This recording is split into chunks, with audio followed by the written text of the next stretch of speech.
Anywhere, please enjoy. Discoveries and realizations. Frustration, that's what he was feeling at the moment. Frustration. Naruto had left Konoha with Pervy Sage on a training trip about 2 weeks ago. He could still remember just how excited he was at the thought of 3 years of nothing but serious training and learning killer jutsu. He would definitely be a step closer to being Hokage after this. Hell, Granny Tsunade would probably even give him hat seeing as how strong he had gotten in such a short period of time. But boy, was he disappointed. They had done nothing so far but waste time on Jiraiya's perverted books and so-called research. Naruto had asked for a scroll of some jutsu he could work on, but the Sannin just insisted that he continue to work on his chakra control. Naruto was really losing patience, and the fact that it took 2 weeks to get to this point was quite something for anyone that knew him. He looked at his master, who was walking at such a slow, leisurely pace with a carefree look on his face. The spiky blonde boy grit his teeth at that. How was he going to get strong enough to bring Sasuke back, or even be Hokage for that matter, if he wasn't being trained? How was he even going to impress Sakura-chan or defeat those Akatsuki bastards if he was still weak? He was supposed to be getting stronger at the moment, not waste his time escorting his sensei to peep on naked, unsuspecting women. He didn't doubt for a second that Sasuke team was probably getting way stronger him now. Finally, he's frustration of the better of him. You know what? I can't take this anymore. Hey Pervy Sage, what's the big idea? Why the hell aren't we training already? He shouted, his tone dripping with agitation and righteous fury. The Toad Sannin stopped walking, looked back at the aggravated boy and responded, "You are not ready," and then continued walking without a care in the world. The Jinchuriki pulled his hair in frustration. What the hell do you mean I'm not ready, you damn perv? If I wasn't ready, then why did you take me with you in the first place? Honestly, he would have made better progress with Kakashi-sensei at this stage. Well, that was if he was in the mood to teach. Damn, he has some really lazy teachers. Jiraiya abruptly stopped walking and looked back at him with a serious look on his face. A good 5 minutes passed with nothing but awkward silence accompanying it. Naruto was beginning to feel creeped out by the Sannin's piercing gaze and so asked, "What? Why are you looking at me like that?" "Sit down, Naruto." Why do you want me to?" "Sit down." The Toad Sage said those words with the commanding power Naruto had rarely heard from him, and thus felt doing as told without any questions was the right way to go. Jiraiya sat across from him with his hands folded and a serious look plastered on his face. He looked at his ignorant godson and sighed. "Naruto, when I say, you are not ready, I don't mean physically, I am talking about mentally. I don't think you're mentally ready to be trained seriously, Naruto," he said in a firm tone. The Jinchuriki looked at him with curiosity. "What do you mean I'm not ready mentally, Ero-sennin?" he asked. "Naruto, you are so obsessed with wanting to live in this imaginary world of black and white where everything is just as simple as it looks, you don't take time to think about what the reality is. You constantly ignore things that are right in front of in search of your own fantasies, and that's something I am not going to tolerate from any apprentice of mine," the Sannin explained. Seeing the blonde's confused look still on his face, the Toad Sage decided to elaborate further. "All right, let's talk about your teammates for a minute, starting with your precious Sasuke-chan." When he saw the young boy adopt an apprehensive look, Jiraiya couldn't help but sigh again. This boy and his bonds, he thought. "Tell me, why do you want to get back so much?" "Well, because 1, he's my friend, 2, I promised Sakura-chan that I would, and 3, he's lost and he needs someone to bring him back to the good side," the blue-eyed blonde quickly responded with conviction. "Do you think he ever felt the same towards you and your other teammate?" "Of course he does." "Oh really?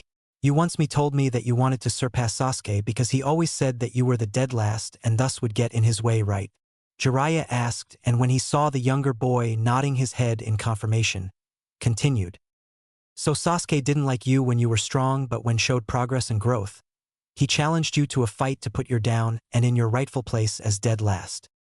"That's not exactly what happened." "Why did he leave?" "He felt he wasn't getting stronger in the Hidden Leaf, and that Orochimaru team offered him the power that he craved." "Not getting stronger?" Jiraiya questioned, stroking his chin with a bit of wonder and curiosity on his face. "Did you know that the Chidori is one of the most powerful A-rank jutsu in the elemental nations? An assassination jutsu capable of destroying an opponent with one perfect shot? The Toad Sage asked the boy.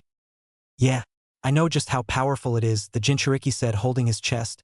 He still remembers just how it felt to have the lightning jutsu drove into his chest.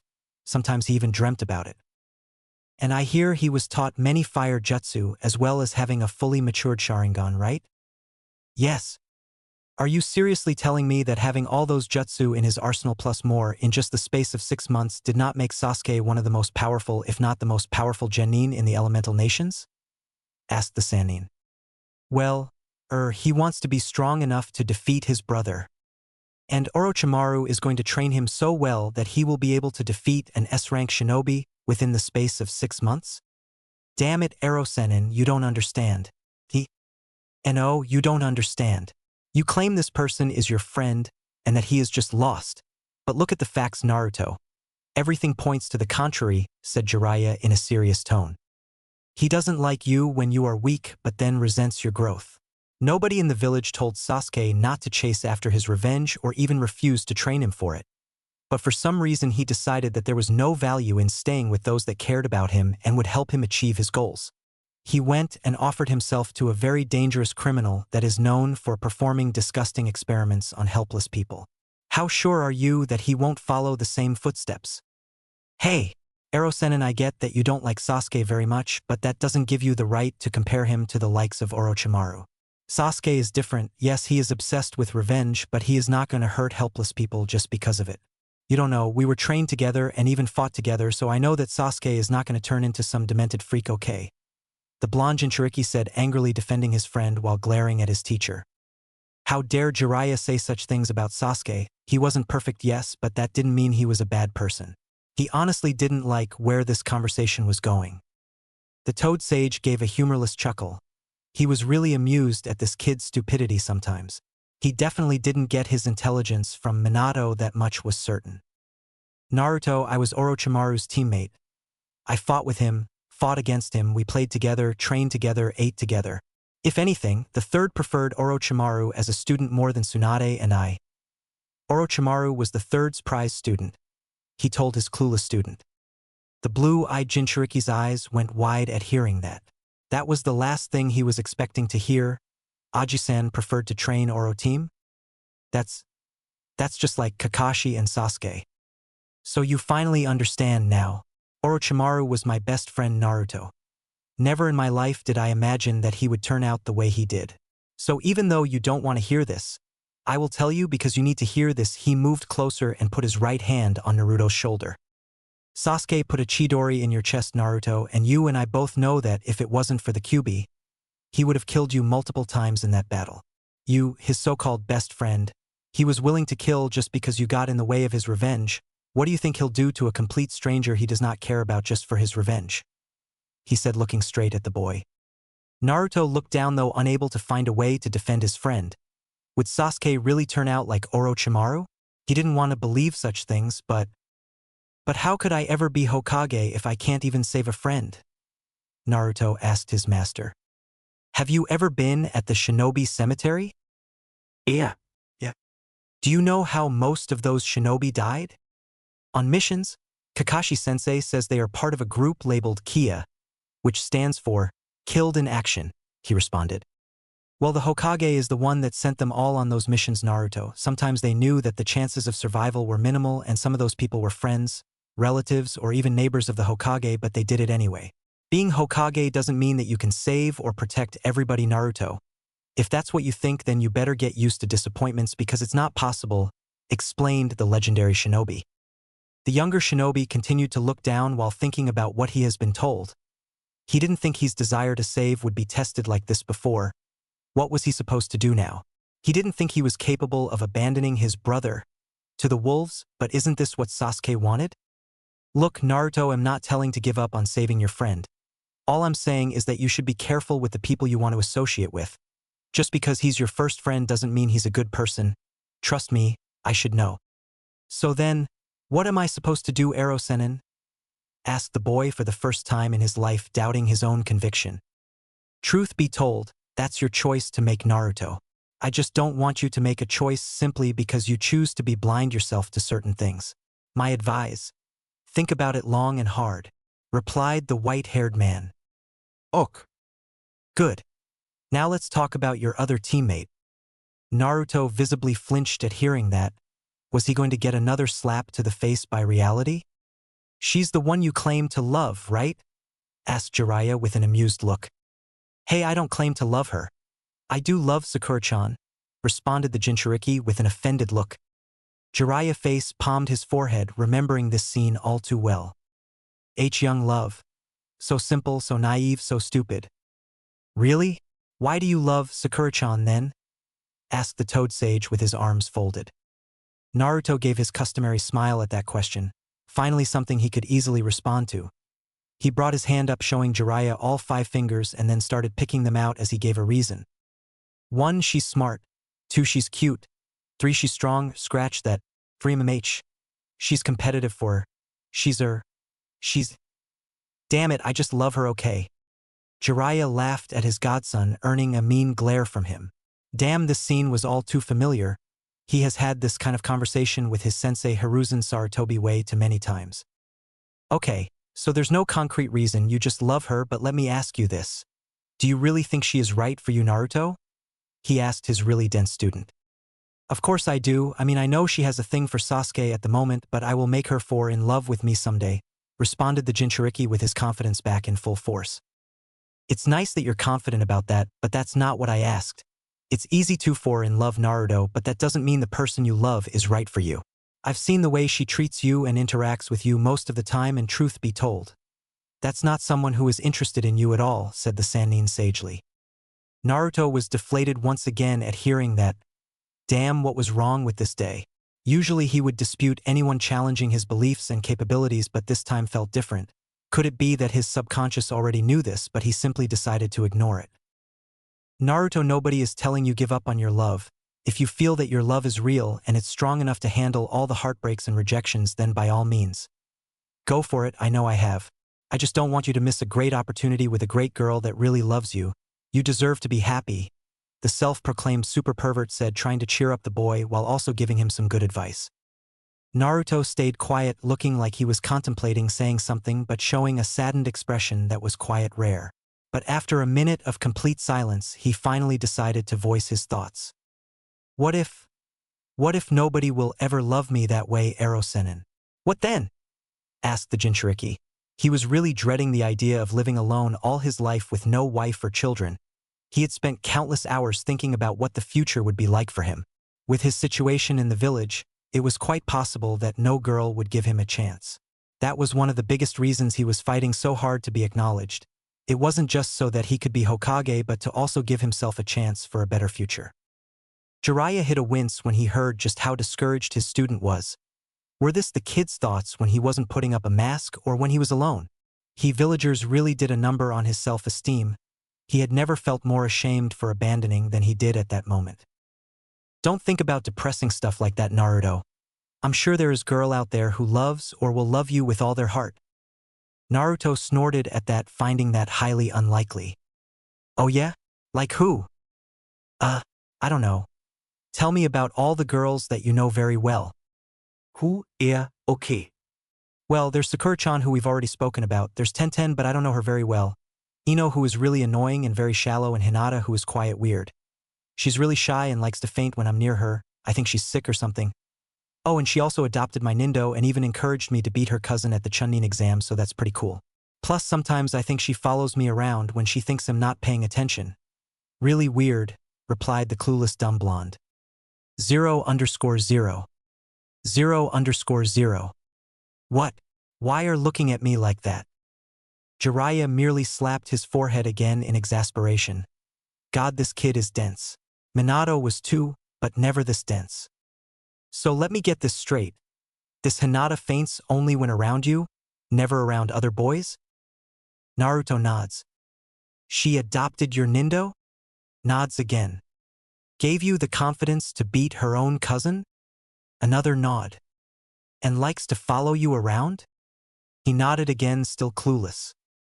Jiraiya mumbled something about dense, clueless blondes and said, Tell me something, when you take all those facts and really think about them, what sort of conclusion do you come up with on Hinata? I don't really think about it, Naruto, said the gallant in a firm tone. Naruto had no idea what his sensei was going on about, but it didn't hurt to try and think about it. Okay, so Hinata is a pretty shy girl, everybody knows that. She is able to talk with almost everybody except him. She stutters a lot and faints when he's around. Still weird, but why him though? Why not Sasuke? Wait a minute. In the academy, when there was a rumor going around that Sasuke liked girls with long hair, Hinata kept her short. She never tried to get Sasuke's attention like every other girl, but that didn't mean much. It could be that she was too shy to talk to him. But then again, she always seemed to pay more attention to him, and she never laughed at him when he failed to execute a jutsu. She likes to blush a lot and even tried to help him cheat during the Chunin exams. She adopted his own personal nindo and even encouraged him before the Chunin exams when she should have been rooting for the other side. What about all those times on missions when she… After about 5 minutes of the blonde really thinking hard about something, probably for the first time in his life, he jerked like he just discovered something huge. Hinata likes me. What the hell? But how is that even possible? How did I not even notice that? Wait a minute. Does that mean that she has loved me since the academy? He exclaimed in his usually high voice, unable to believe it. Probably. The boy eyed his master, trying to find any sort of falsehood, but instead found nothing but sincerity. He abruptly stood up, grabbed his backpack and started off towards in the direction of Konoha, shouting, I have to get to the bottom of this. Though he never got far because Jiraiya grabbed him by the head and turned him around saying, Oh yeah? And what are you going to say to Hinata when she confirms it, I wonder? I will, it's just that. First I discover that my best friend is a potential criminal. Then it turns out that the girl I've thought I was in love with is bad for me, and now this. If I missed things that are so obvious, then what else did I miss that was important? Replied the Kyuubi Jinchuriki, feeling frustrated with himself. He knew that he was never the sharpest kunai in the pouch. This was even annoying the hell out of him. How was possible to be so damn stupid and blind? Well, you missed the fact that you come from a prestigious clan, a Kagebushin transfers its memories to the original, allowing you to pick up things faster, and you're the Kyuubi Jinchuriki, Jiraiya said, wanting to just say them all at the same time and get it over with. Having fully absorbed what his sensei was telling him, Naruto looked at his teacher with tears almost coming out of his eyes. He looked heartbroken, almost as if he had just heard that someone he cared had just died. The blonde had never looked so downhearted before. Everything his teacher had just talked to him about has been right in front of him, but he was just too stupid to notice a damn thing. Am I really that stupid? He asked in an almost broken voice. He honestly didn't feel so confident in himself anymore. No wonder everybody calls him an idiot. He is one. How could he be so blind, so dense, so stupid? This time tears did start falling out of his eyes. He has so fixated with his own illusions that he missed the simple fact standing right in front of him. What kind of shinobi was he? What kind of person was he? What kind of Hokage would he be? Did he even deserve to be Hokage? He honestly didn't even know anymore. Jiraiya looked at his godson, getting more dispirited at the minute. He put his hand on the Jinchuriki's shoulder once again and said, No, you are not stupid, Naruto. Yes, I am, barked Naruto, interrupting him.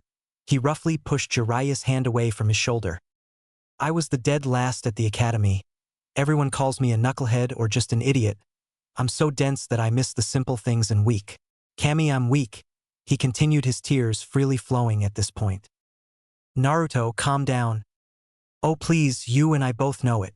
Every fight that I have been in, I would have lost or worse died if it wasn't for the Kyuubi. Haku, Neji, Gaara and Sasuke. All of them could have killed me if it wasn't for this damn fox in my gut. Naruto said, laughing sarcastically at the end and running his hands through his hair. And to think that I have been so cocky about being so strong and being Hokage one day. Haha. Am nowhere near as strong as I think I am, he continued. Naruto, I know you're disappointed in yourself, but you have to understand that… Disappointed? Am a fucking joke, Jiraiya, a dead last.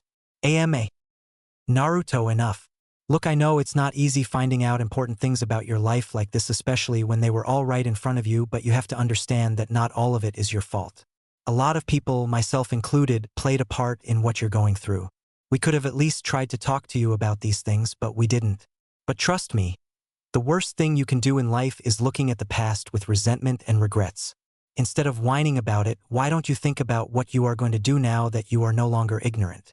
Focus on the present and future, not the past, Naruto advised the older, more experienced shinobi. Okay, Naruto replied, although he didn't sound so convinced. Look, take some time to think about all the things we've talked about, and when your mind is clear, we can start your real training, Jiraiya ordered, standing up. There's a small town nearby. Let's hurry up so that we can find a motel to sleep, he said, already jumping on trees. A few days later, motel room. The last couple of days has been very weird for Jiraiya. Not that he was too surprised by it, but Naruto had been very quiet ever since their talk. The blonde mostly kept to himself, only speaking when spoken to. Introspective would be a better way to describe at the moment, a word he never thought he would ever associate with his hyperactive student. The Sannin had given the boy a couple of books to read, and he didn't complain or give any sort of childish tantrum. He simply did as told. He shouldn't be surprised, though. Naruto had a knack for doing the unexpected and completely surprise his doubters. The Toad Sage was just glad that the boy was not looking down on himself.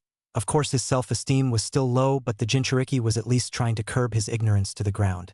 It was for this reason that Jiraiya had every bit of confidence that it wouldn't take long for his usual confidence to return. Perhaps it would even be real confidence and not some mask. Hey Ero Sennin, can I ask you something? Naruto said, sparking a conversation for the first time in days whilst looking at the older man. You're never going to stop calling me that, are you? Asked Jiraiya with mock anger. When the younger continued to look at him with a blank look on his face, the Sannin deflated, mumbling something about disrespectful brats. Sure, ask away. A few days ago you said that I belonged to a prestigious clan. I didn't ask about it then, but now I want to know. Which clan are you talking about? The blonde asked curiously. Already paying attention to the important conversations, huh? Well, good for you, you're learning. Naruto gave a small smile for the praise.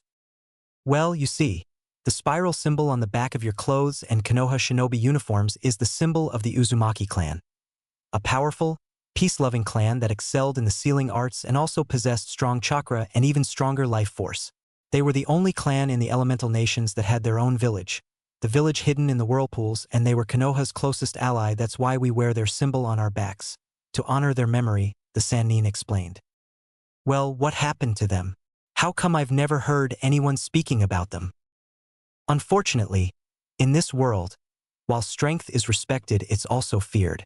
The Uzumaki's prowess in Fuinjutsu made them really dangerous, and a lot of villages felt threatened by them.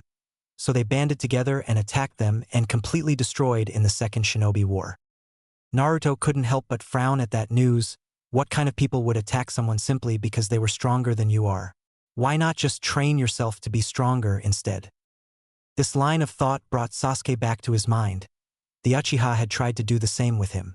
The minute he showed an increase in strength, Sasuke felt jealous of him and even tried to put him back down.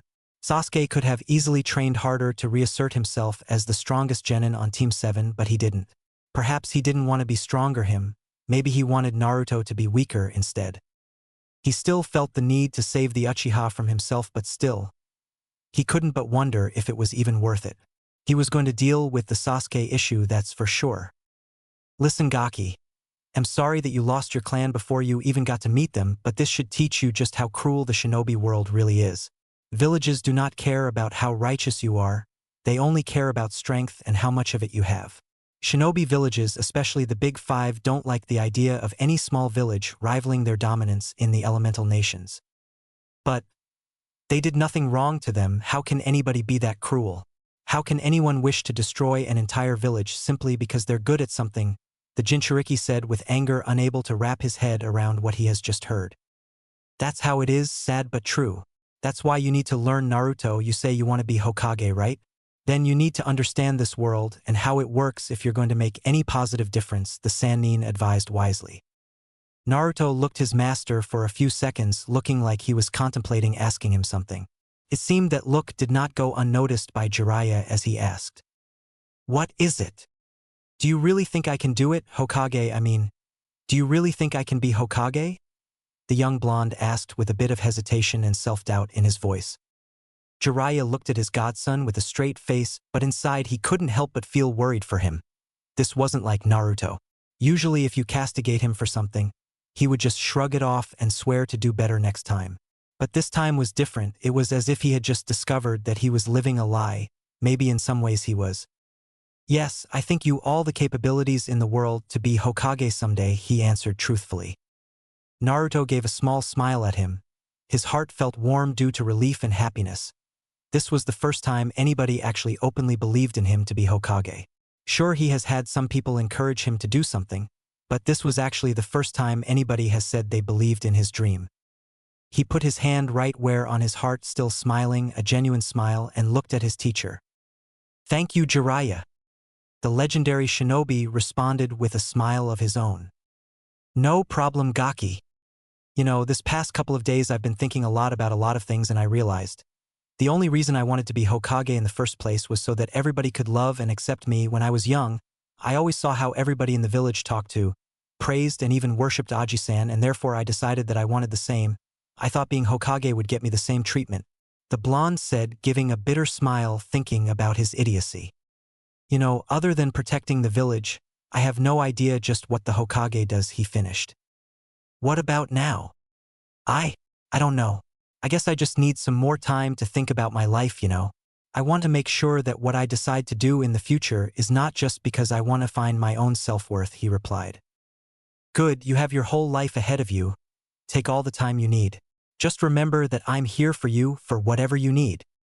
The spiky blonde nodded in response. Hey, I just realized that you said that my clan had its own village and was destroyed way before I was born. Then how did I end up in Konoha? Naruto asked, hoping it would finally reveal something about his parents. At that, Jiraiya's demeanor changed to nervousness all of the sudden. He knew where this kind of conversation was going. In fact, he had been dreading it ever since he met the kid. Well, you see, since the Uzumaki clan were allies of the Hidden Leaf. They helped each other in everything. War, medical ninjutsu, seals, business, and even Jinchuriki. What?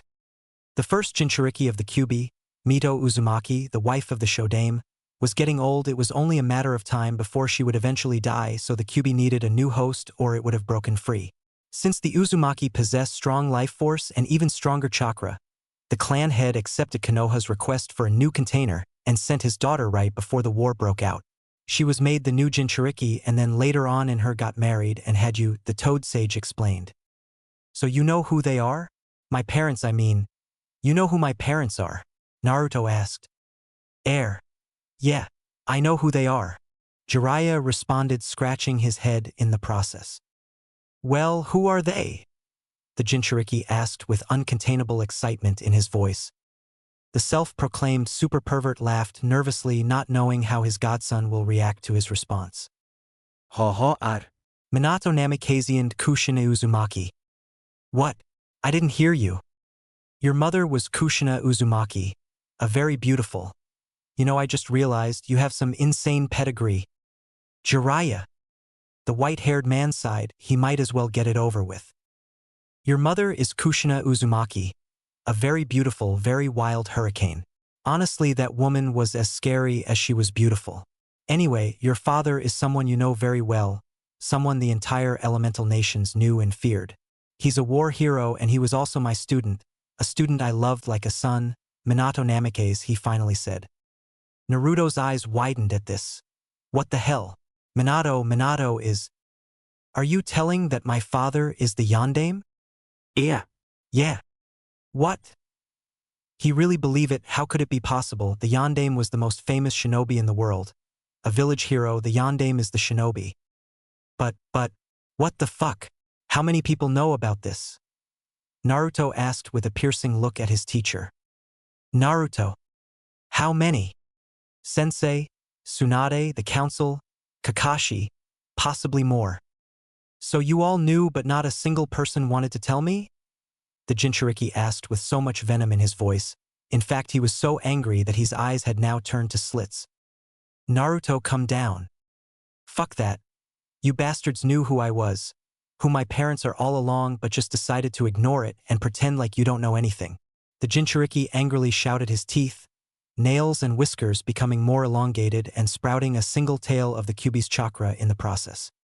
Naruto, calm down, Jiraiya said, walking towards the boy with a restraining seal on his hand.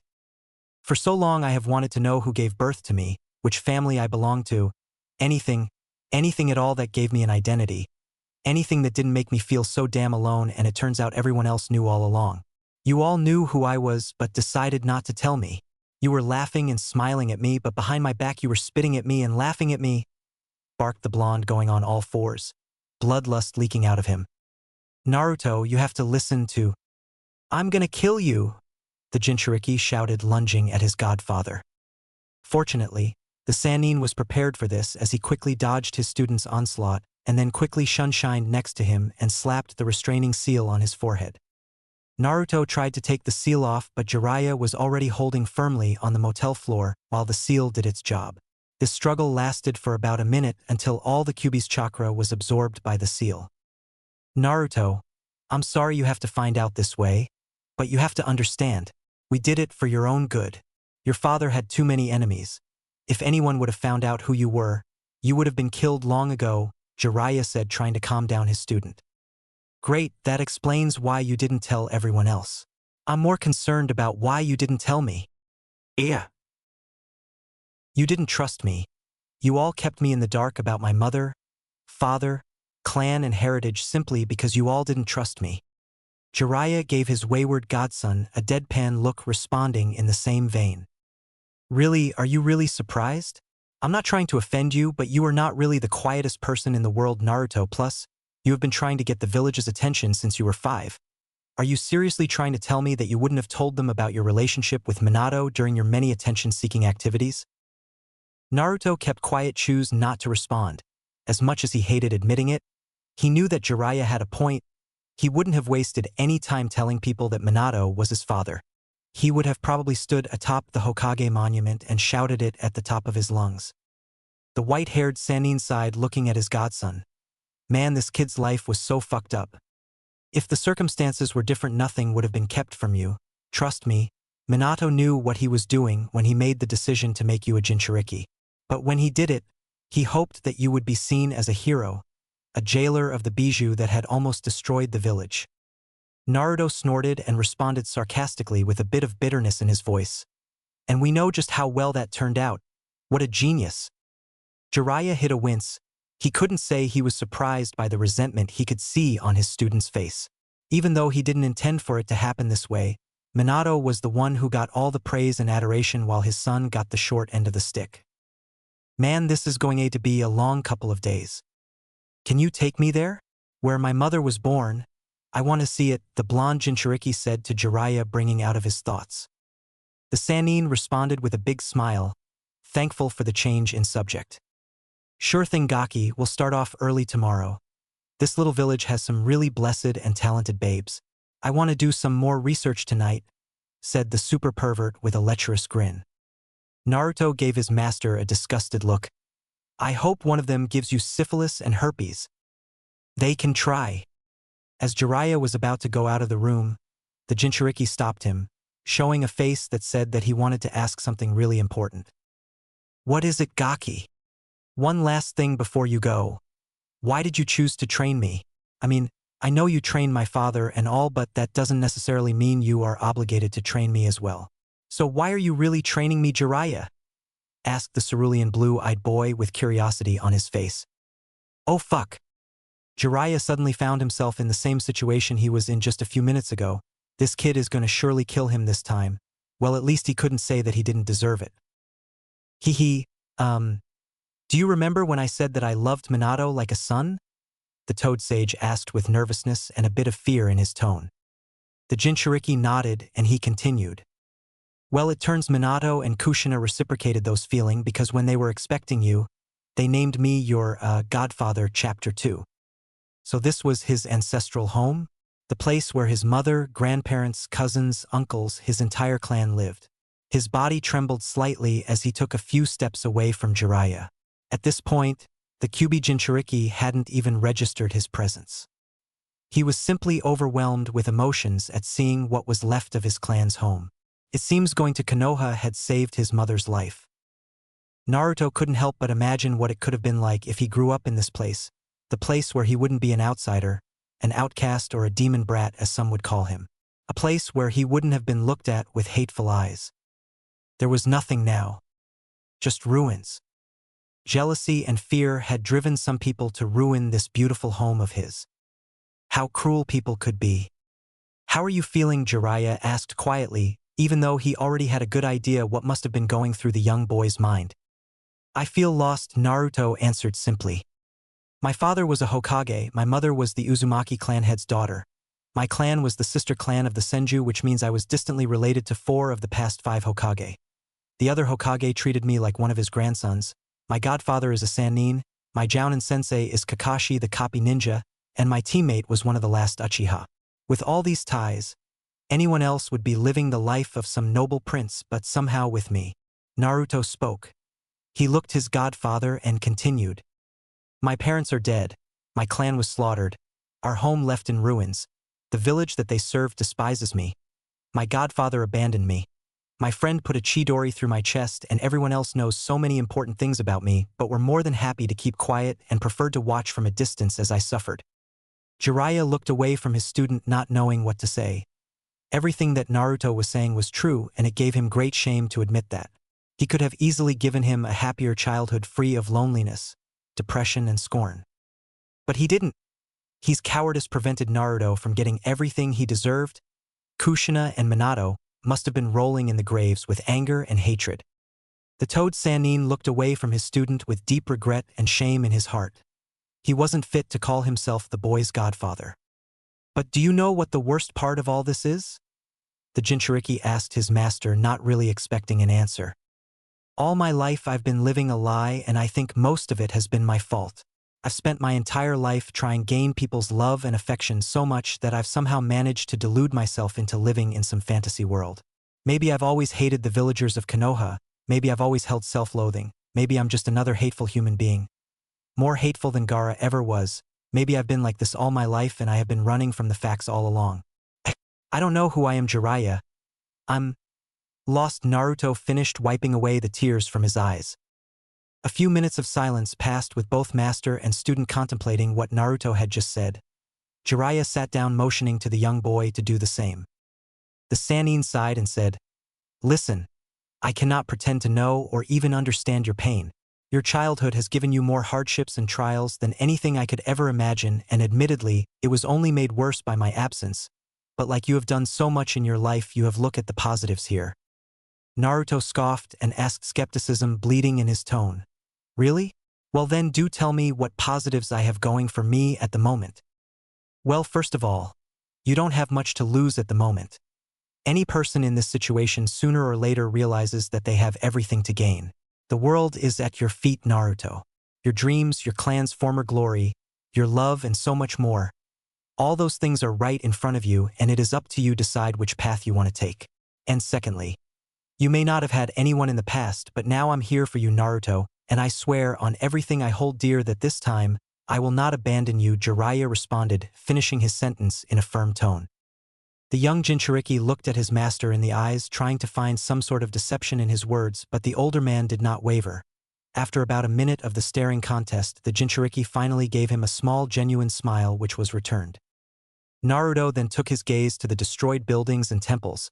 He took a few steps towards a broken wall with Uzumaki insignia on it, and he put his hand on it, trying to clean out the dust that had accumulated on it. His clan, his family, his village, his heritage, his home, his identity.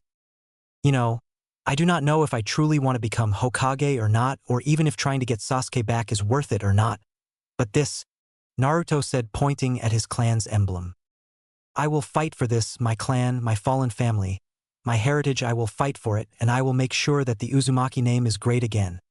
He finished with fire and determination in both his tone and expression. The young Uzumaki felt his sensei's hand on his shoulder, and a whisper close to his ear saying, You have to be strong in order to accomplish that. Don't you worry, Arrow Sennin. By the time we are done with this training trip, I'll be beating your ass black and blue, and I won't even need the QB for that. Scoff. As if. Oh yeah, just watch me, you old perv. My old man will be wishing he was me from the grave. 1 week later. Alright Naruto, before we start with the training, we need to first address your strengths and weaknesses, Jiraiya said as he stopped walking and sat down on grass. They had finally found a good clearing to start with the young Jinchuriki's training. Firstly, your weaknesses. Your taijutsu is average at best. I've seen your fight a couple of times and I've noticed that you usually fight like a brawler. Your opponents easily overwhelm you in taijutsu, so you use the kagebushin to try to retaliate and cover your area of weakness. Your ninjutsu is excellent for a genin, but the way you use it is what bothers me. You haven't fully mastered the Rasengan, you misuse the kagebushin, and you have never bothered to summon the toads to help with your training. You have no knowledge of genjutsu to speak of. Fuinjutsu is basically non-existent. You completely missed the basics and your chakra control completely sucks. The Sannin said seriously, and Naruto frowned at that. He didn't expect to have so many weaknesses. As for strengths, your unpredictability is a huge strength to have as a shinobi, and thankfully you have that in abundance. You have more than enough chakra and stamina even without the kyubi, and you have the unique ability to talk your enemies out of their emoness. He finished with a smile. Great, so my greatest strengths are that I'm a walking battery that never shuts up, said Naruto with frustration and annoyance. If you want to look at it that way, then, yeah.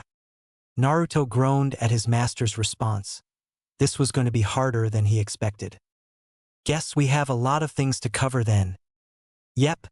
You still remember what I told you about the Kagebushin? Yeah, Ido. I even checked it out. Good. Then make about 200 clones so that we can get started. Naruto was all too happy to comply. He was finally getting the training he had wanted ever since he became a shinobi. All right. Separate them in 2 groups. Jiraiya waited for the Jinchuriki to complete his instructions before he also created 2 clones. Okay, so this group will work on chakra control and other one will work on improving the ninjutsu you already have in your arsenal. You will have to master them and know how and when to properly use them before I teach you more ninjutsu. My clones will be there to watch over and give further instructions if need be, instructed Jiraiya. The real Naruto looked at his master and asked, "What will I be doing?"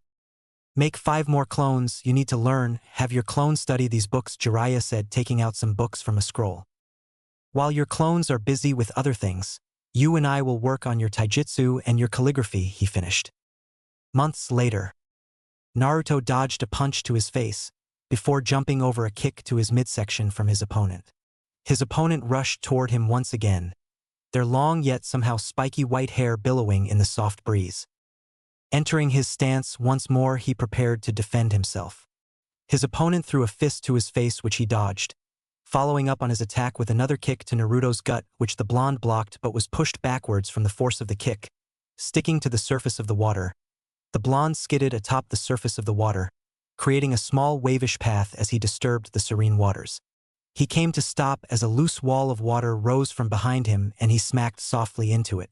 Regaining his bearings, he saw an axe kick descending toward him from his opponent, and the blonde rolled out of the way before attempting to take out his opponent's legs from under him with low kick to his opponent's legs, which the man jumped over. Charging towards his opponent, a wavish trail of water rushing behind, he engaged him in a bout of taijutsu. The two were mere blurs to the naked eye as they clashed against one another, throwing punches and kicks in speeds that were impressive to look at. Naruto twisted his body in a 180 turning motion as he sent a roundhouse kick to his opponent, which was blocked, before following it up with another long kick which connected with his opponent's chest, albeit with the metal armor covering them taking the brunt of the attack. His opponent responded with a knee to the gut and a kick to the face of the blonde, which he blocked with both his arms. Leaping backwards to put some space between himself and his opponent, Naruto assessed the situation. Currently, he and Jiraiya were sparring atop the water, and the blonde was looking a little worse for wear. He was bruised, battered, and starving, but the latter could wait. The weights he was wearing didn't help either, as they made it difficult for him to move faster and restricted him. He was panting harshly, a river of sweat flowing down his face, showing the exercise was making him work up a sweat. It had been 5.5 months since his training with Jiraiya had begun, and it had only intensified by the day. With each day, his perverted sensei would add a new obstacle or a crazy rule that would put him at a disadvantage or handicap him, like the one they were doing now, for example. The man had decided to add weights to his clothing, and right now the blonde was fighting not only the redhead but was fighting with every muscle fiber in his body to prevent himself from sinking into the cold water below him. This was another one of Jiraiya's self-created training exercises where he had to stand and spar atop the water while wearing 150 pounds weighted metal plates all over his body. Although it was troublesome, the effects and results of this particular exercise were extraordinary and astonishing and well worth the trouble. It not only improved his chakra control significantly, but went a long way toward increasing his speed, endurance, strength, and the blonde himself was quite pleased with how far he had come from just the basics of physical training. That, though, didn't mean he neglected his studies, spiritual and cognitive training. No, he read every book and scroll he could get his hands on to improve his grammar and vocabulary, and Jiraiya also dedicated some of his time toward teaching him calligraphy, and the blonde recognized that the efficiency, control, calamity, and elegance that went into the art calmed him down significantly. Naruto dodged his opponent's punch, retaliating with one of his own which connected with his opponent's face, and instead of having them reeling on the ground in pain, they simply puffed out of existence in a cloud of smoke. The blonde was praising the genius which had developed the jutsu. Whether used by his opponent or not, he could not deny the fact was arguably the greatest jutsu ever created. Unlike the Bushin no Jutsu, which had been a bane of his existence in his short time in Konoha's academy, this jutsu favored high chakra usage and practically no chakra control at all. The former which he had in spades and the latter which he had impeccably improved in. His thoughts, however, were interrupted when Jiraiya appeared delivering a brutal axe kick on his shoulder, though instead of wincing he simply grinned and made a rat sign. Super explosive clone jutsu, he said, going out with a huge explosion. As the real Naruto was heavily panting, he couldn't help but feel a sense of dread creeping up inside him. He knew full well that the Jiraiya he had blown up was also a clone, and if the past few months were anything to go by, he was in for a world of hurt if he dropped his guard even for a bit. Ever since he had started this serious training 6 months ago, he had finally understood why Jiraiya was so feared and respected around the elemental nations. The Sannin did not allow Naruto to gain any false confidence in anything they did. He would tear down the Jinchuriki piece by piece, give him a brutal beatdown, and admonish him for making foolish mistakes. All in all, Naruto had finally understood that if Jiraiya was taking anything serious, mediocrity was not accepted. All of the sudden Naruto felt his feet being dragged down deep underwater. He tried to fight it off but was given a brutal uppercut for his troubles, sending him flying upwards.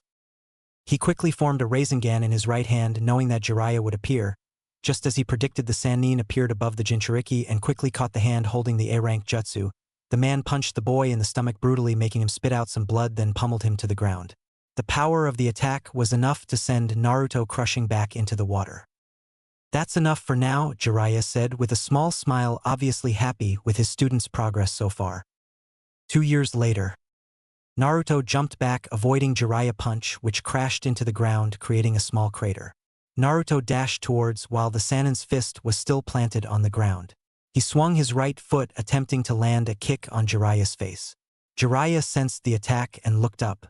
He positioned both his hands and blocked the kick. The kick had so much force that it pushed Jiraiya back and made him wince. Naruto continued his assault by raising his other foot. He swung it and attempted a roundhouse kick at his opponent. The kick came at Jiraiya with so much speed that he could not avoid it. His hands were still recovering from Naruto's previous kick. He only managed to bring out one hand to block the kick. It was not enough, as the kick sent him flying. Naruto did not give Jiraiya time to recover as he appeared above him. He applied wind chakra to his fist, preparing for a bone-cracking punch. He punched Jiraiya to his chest, sending him crashing down like a bullet. As soon as Jiraiya hit the ground with a loud crash, Naruto noticed that there was something wrong. Jiraiya was too powerful and experienced to be caught that easily. Genjutsu, Naruto thought to himself. He held a single hand seal. Kai! He muttered and dispelled the illusion. He sensed something from behind. Spinning around, Naruto saw Jiraiya dashing at him at fast speeds. Naruto could do nothing as Jiraiya's knee crashed into his gut. Jiraiya added to the assault with a powerful punch to Naruto's face. The punch sent Naruto in flight. Naruto recovered quickly before he hit something and flipped in midair. He landed on the ground in a crouched position before standing up and looking at Jiraiya impassively. "It seems I'm still having some trouble with genjutsu if I was caught that easily," Naruto stated. Jiraiya nodded. "You were getting good at detecting it though," he commented. It was indeed true, Naruto had become good at detecting his illusions. When they started training, Naruto did not have any skills at genjutsu. He could be caught in one for the whole day and still not be able to recognize that he had been caught in a genjutsu. Naruto said no word any further. There was no need for him to say anything, but he made a mental note to work on genjutsu later on. He got into his taijutsu stance and prepared to face Jiraiya once again. Both opponents ran towards each other and clashed in between. Jiraiya attempted a high roundhouse kick at Naruto. Naruto saw the attack coming and crouched down, dogging Jiraiya's kick. He spun around and attempted a leg sweep on Jiraiya. Jiraiya was too experienced to be caught by something like that.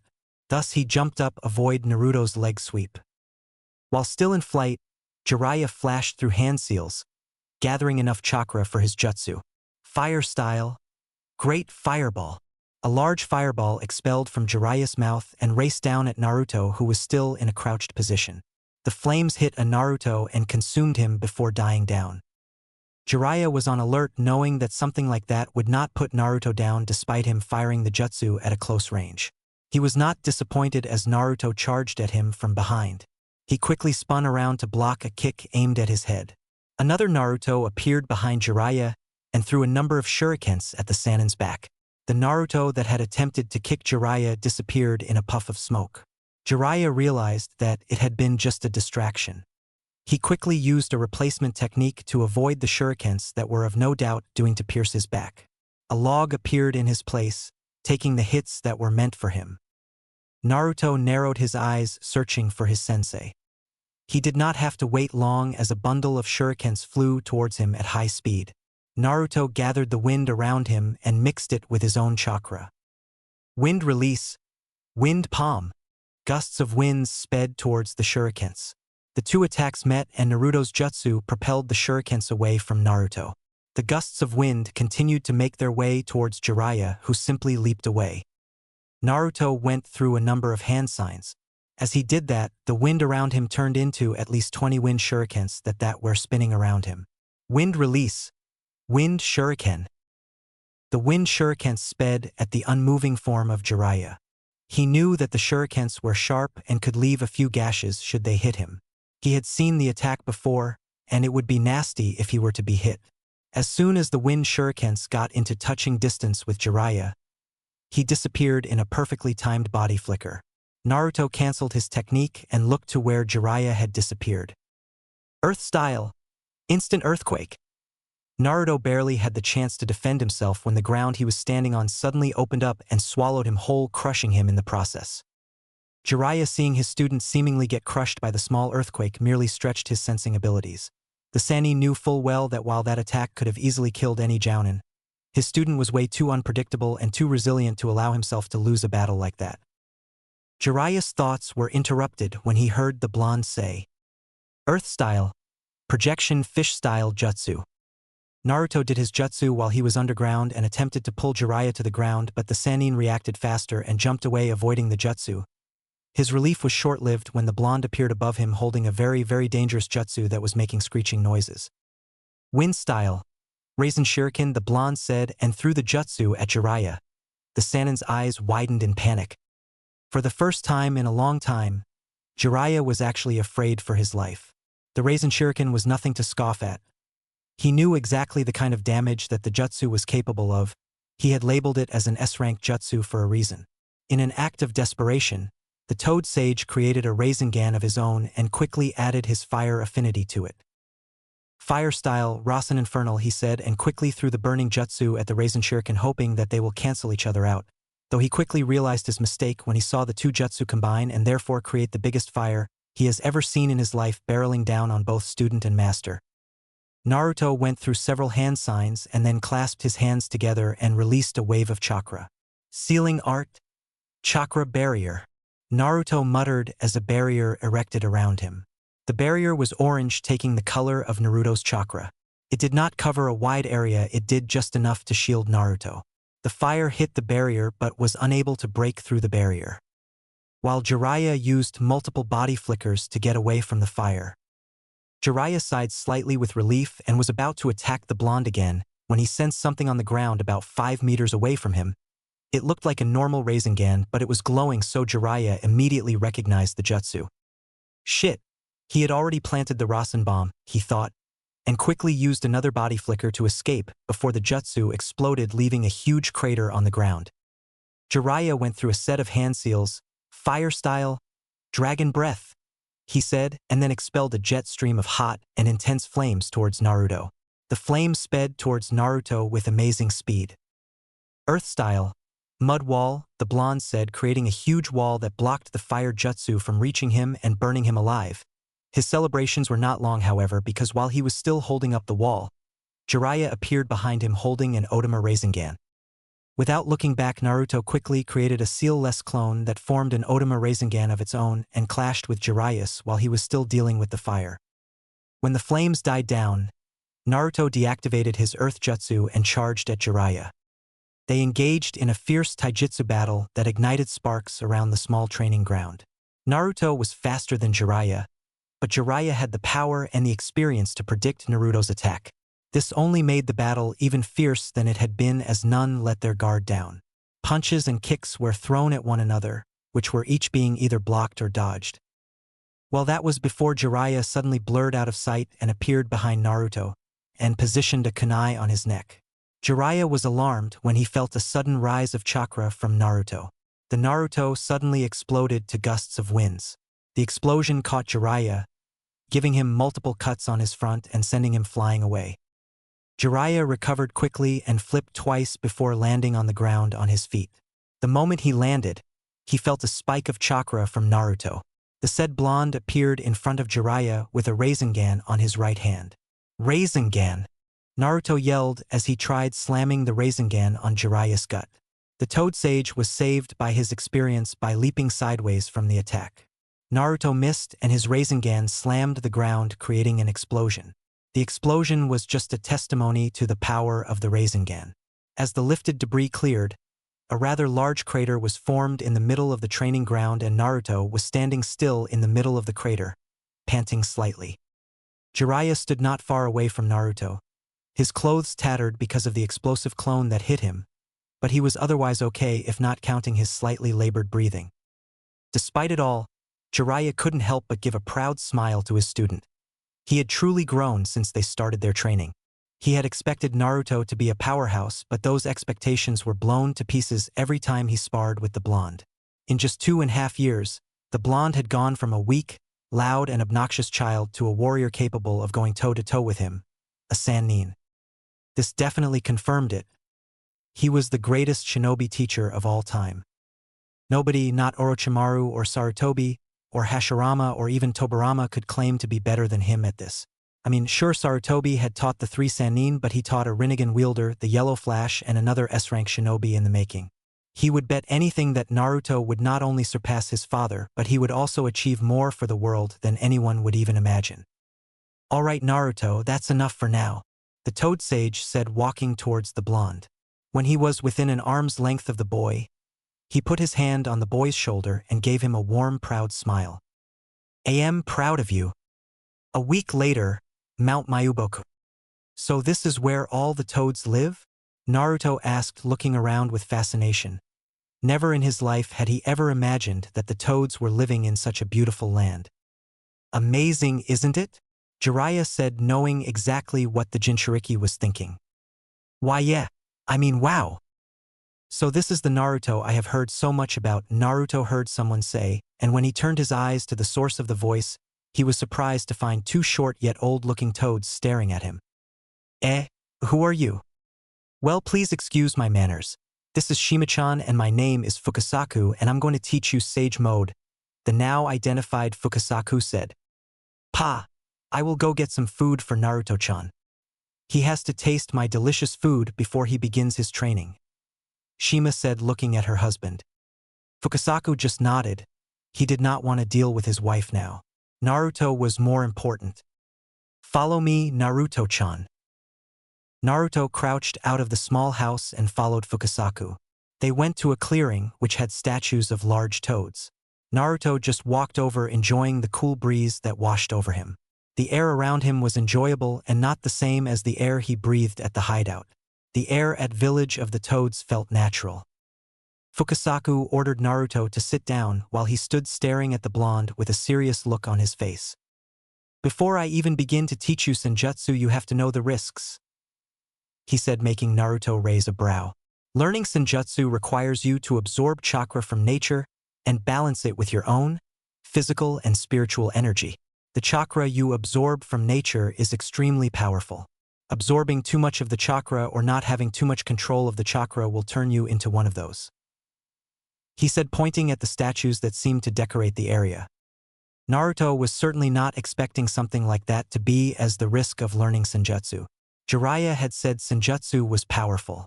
Naruto now could conclude that nothing of great power did not come easy to achieve. Nevertheless, for great power to be achieved, one had to deal with the risks. "Do you still want to train even when knowing that you can die?" Fukasaku asked. "Yes, I have never been the one to back down from anything," Naruto replied with a smile. Fukasaku smiled. "I thought you might say something like that." He then instructed Naruto to sit beside a waterfall. That was what Naruto thought, but it was not actually water that was flowing but oil. To be able to absorb natural energy, you must be able to be one with nature, feel nature, and hear nature, he said as Naruto took a meditative pose. "Getting in touch with nature should be easy for given that you meditate a lot," he said. "Is it possible to train somewhere else in the elemental nations other than here?" Naruto asked. Fukasaku nodded. "Yes. However, due to the risks you have to train here. This oil helps you to absorb nature chakra easily. It is only found here and cannot be found anywhere," he said, poured the oil on Naruto. "When you absorb too much chakra, I will hit you with this," he said as a black stick suddenly appeared on his hand. "This stick will force natural chakra out of your body when the process of purification begins." With those things said, Naruto began his senjutsu training with the Toad Sage. Jiraiya looked at the toad, gave him a nod. He talked to them to train Naruto in senjutsu, and while they had expressed their concerns about the Jinchuriki being too young, Jiraiya had still managed to convince them that the boy needed all the strength he could get.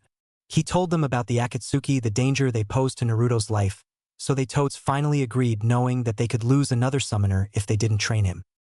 "I leave him in your hands. I'll be meeting some contacts and hopefully get some more intel on the Akatsuki and their motives. I'll be back in a month or two," he said before disappearing in a puff of smoke. 2 months later. "I'm impressed. Getting a grasp of Sage Mode at such a young age is quite a feat. Meeting a young one who can stay still at all is rare enough, but sensing and absorbing natural chakra is near impossible," Fukasaku said, bringing his stick back into his clock. "Thanks, Fukasaku-sama. Hey, I can't wait use this to beat Jiraiya's ass. He'll be so jealous that I managed to master Sage Mode while he failed," Naruto replied with a shit-eating grin. "Oh, mastered, eh? I'd say you have a ways to go before you've mastered Sage Mode. What kind of enemy would let his opponent sit there and charge up energy for 10 minutes? As it is now, your Sage Mode is useless in combat," said Fukasaku. "Well, what else can I do, huh? You said it yourself. One must be absolutely still when gathering natural chakra, or risk losing control and joining these poor fools who tried and failed," said Naruto, gesturing to the surrounding statues of toads in meditative poses, those who had failed their Sage Mode training and paid the price. "Yes, one must be still when gathering natural chakra, but not when using it. And it's child's play for one sage to give natural chakra to another sage. Using a technique I developed for just such a use, the Sage Art, Amphibian Technique, Shima and I can fuse with you. We gather the natural chakra while you do the fighting in Sage Mode. Pretty useful, huh?" said Fukasaku, obviously pleased with himself for creating such an amazing technique. Meanwhile, Naruto was imagining what a fusion of himself and Fukasaku would look like, his mind conjuring monstrosity after monstrosity for to be horrified by. Seeing the look on his face, Fukasaku quickly explained, "It's not an equal fusion. It mostly looks like we're just sitting on your shoulders." Naruto let out the breath he had been holding in relief. Fukasaku quickly jumped on his shoulder and began the technique. It didn't last long as the small toad was violently ejected from his perch. Fukasaku picked himself up and began thinking as to why his wonderful technique had failed so catastrophically. He came up with nothing and decided to try again, brushing off Naruto's concern for his well-being. Upon attempting the amphibian technique again, the jutsu seemed to work as intended for an instant. "I refuse to share this cage with some pathetic little frog. Out!" And the instant was gone, as Fukasaku was launched across the clearing once again. This time, however, he had a much clearer idea of what had gone wrong. "Bah! Are you okay?" asked Naruto in concern. Yes, yes, I'm fine. It's the nine tails that's rejecting the amphibian technique. I'm afraid that you won't be able to use Sage Mode. I realize this must be a lot to take in, but the toads and I think nothing less of you. This is Dash. Stop, interrupted Naruto, his hair shadowing his eyes. I won't let this stupid fox dictate what I can and can't do. If I can't fuse with you to use Sage Mode, then I'll just learn to use Sage Mode while moving. What? That's impossible. Gathering natural chakra, whose entire purpose is to be gathered while moving is impossible. It can't be done, said Fukasaku in disbelief. Before you, Sage Mode was next to useless. You invented the amphibian technique, I'll invent something to gather natural chakra while moving, said Naruto determinedly. Fukasaku's eyes widened before he smiled a devious smirk. All right, if anyone can do it, it's you. But I don't want you trying this without me nearby to knock the natural chakra out of you, said Fukasaku, brushing himself off. No worries. I've been studying Fuinjutsu for the past 2 years now, so I'm sure I can create something that can allow me to maintain Sage Mode without having to stay still, Naruto said, ever confident in his skills. 2 weeks later. Fukasaku didn't know whether what he liked about Naruto the most, his determination or his talent. Firstly, the 15-year-old surpassed all his expectations when he mastered Sage Mode in just 2 months. Not even Minato managed to do that. Then 2 weeks later, the Jinchuriki created a seal that allowed him to maintain Sage Mode at all times even during sleep. Fukasaku was never one to believe the constant bullshit that the Grand Elder Toad kept spilling about some child of prophecy. But now he was actually starting to believe. The Toad looked at the grinning young boy again, paying close attention to the seal on his chest and back. The seal on the chest designed with a kanji for inlet and outlet for the one on his back. Apparently, the seal he had created was in 2 sets, namely, the inlet seal and the outlet seal. After countless days of trying and failing to come up with a suitable seal, the Jinchuriki had gone to a river to freshen up, but after observing the water pass through a tunnel and go out through the other end, the blonde realized that if he was to make Sage Mode easy for himself, he had to act like the tunnel. If he had created a seal that only allowed nature chakra inside his body, then his body would not be able to contain the constant chakra getting into his system. It would only be a matter of time before he would blow up like some over-inflated balloon. Even the Kyuubi's chakra was held by a seal, so he realized that having an unlimited amount of nature chakra in his body was just asking for trouble. Thus came the creation of the sealing art. Inlet and outlet seal. The inlet seal allowed the nature to get into his system, while the outlet seal took the chakra out his system as soon as it entered, creating a perfect balance. The seal acted in such a way that as long as there was nature chakra in the environment, which there was, Hill would always be in Sage Mode unless he closed both sets of the seal.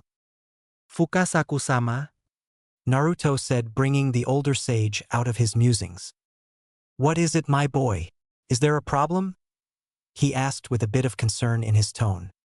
Not at all, it's just that ever since I started learning elemental ninjutsu with Jiraiya-sensei, I learnt wind and earth manipulation quite easily since wind is my primary element while earth is secondary, but since the likes of Kakashi-sensei and Sarutobi-Jiji are able to use all 5 elements, I trained harder to try and master the other 3 elements as well, but I couldn't even get down the basics of them. Yesterday though, when I was in Sage Mode, I tried to burn a leaf with fire chakra and surprisingly enough it worked. When I tried it again in my normal state, I failed miserably. Can you explain that to me? Said the blonde, looking at his teacher intently. Well, it's really not that surprising, really. You see, nature chakra does not belong to any specific element. Water, earth, wind, fire, neither lightning nor any other element. That's because nature has them all. That's why when one completely masters Sage Mode, they become aware and in tune with the world that surrounds them. Sage Mode is not just about gaining some more power or sensory abilities. It's the ability to feel and understand the world as a whole. That's why one of the first stages of mastering Sage Mode is meditation. So yes, while in Sage Mode it will be easier for you to learn and execute elemental ninjutsu, the Toad explained to the blonde. I see. It's quite fascinating. No wonder Jiraiya-sensei values it so much, Naruto remarked.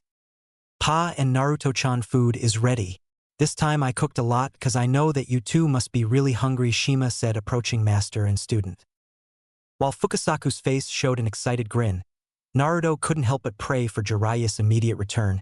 He was really getting sick and tired of eating bugs and caterpillars all day. The real and complete sage. Natural energy is energy that can be collected from the atmosphere and terrain. If one can collect the natural energy from around them and combine and balance it with the spiritual and physical energy that makes up their chakra, they can become sages, allowing them to use senjutsu and enter sage mode. Due to it being the energy of the planet, if the world's natural energy is interfered with, powerful natural disasters ranging from earthquakes to tornadoes occur instantly.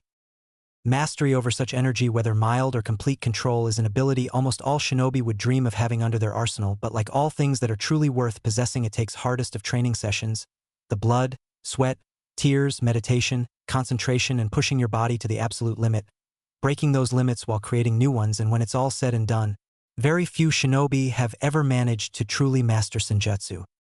Some shinobi were known to use jutsu that utilize nature energy, but that's not the same as mastering nature energy.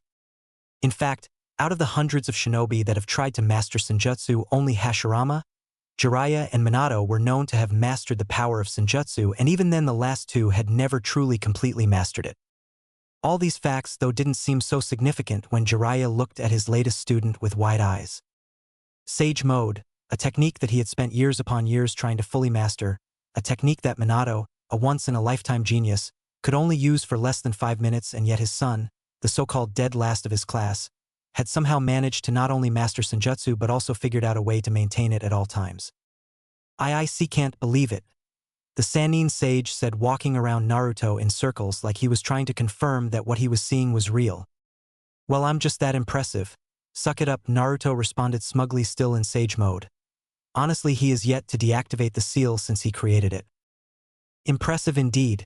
He has shattered all my expectations and then some, Fukasaku remarked, standing next to the two summoners. Why yeah, he's managed to surpass me. It really is unbelievable, Jiraiya said, obviously agreeing with Fukasaku, while Naruto merely stood there soaking up the praise like a sponge. Damn right, Erosenin. I told you I'll be more powerful than you by the end of this training trip, he said. Ho ho, I said that you've surpassed me. That doesn't necessarily mean you're more powerful, Blondie. You're 100 years too young to hold a candle to my awesomeness. You want to test that perv? The younger sage challenged. Fine. I've always enjoyed putting my foot up some wannabe's ass, but I'll particularly enjoy this one considering you'll have no excuses to give afterwards, Jiraiya said, already in a fighting stance.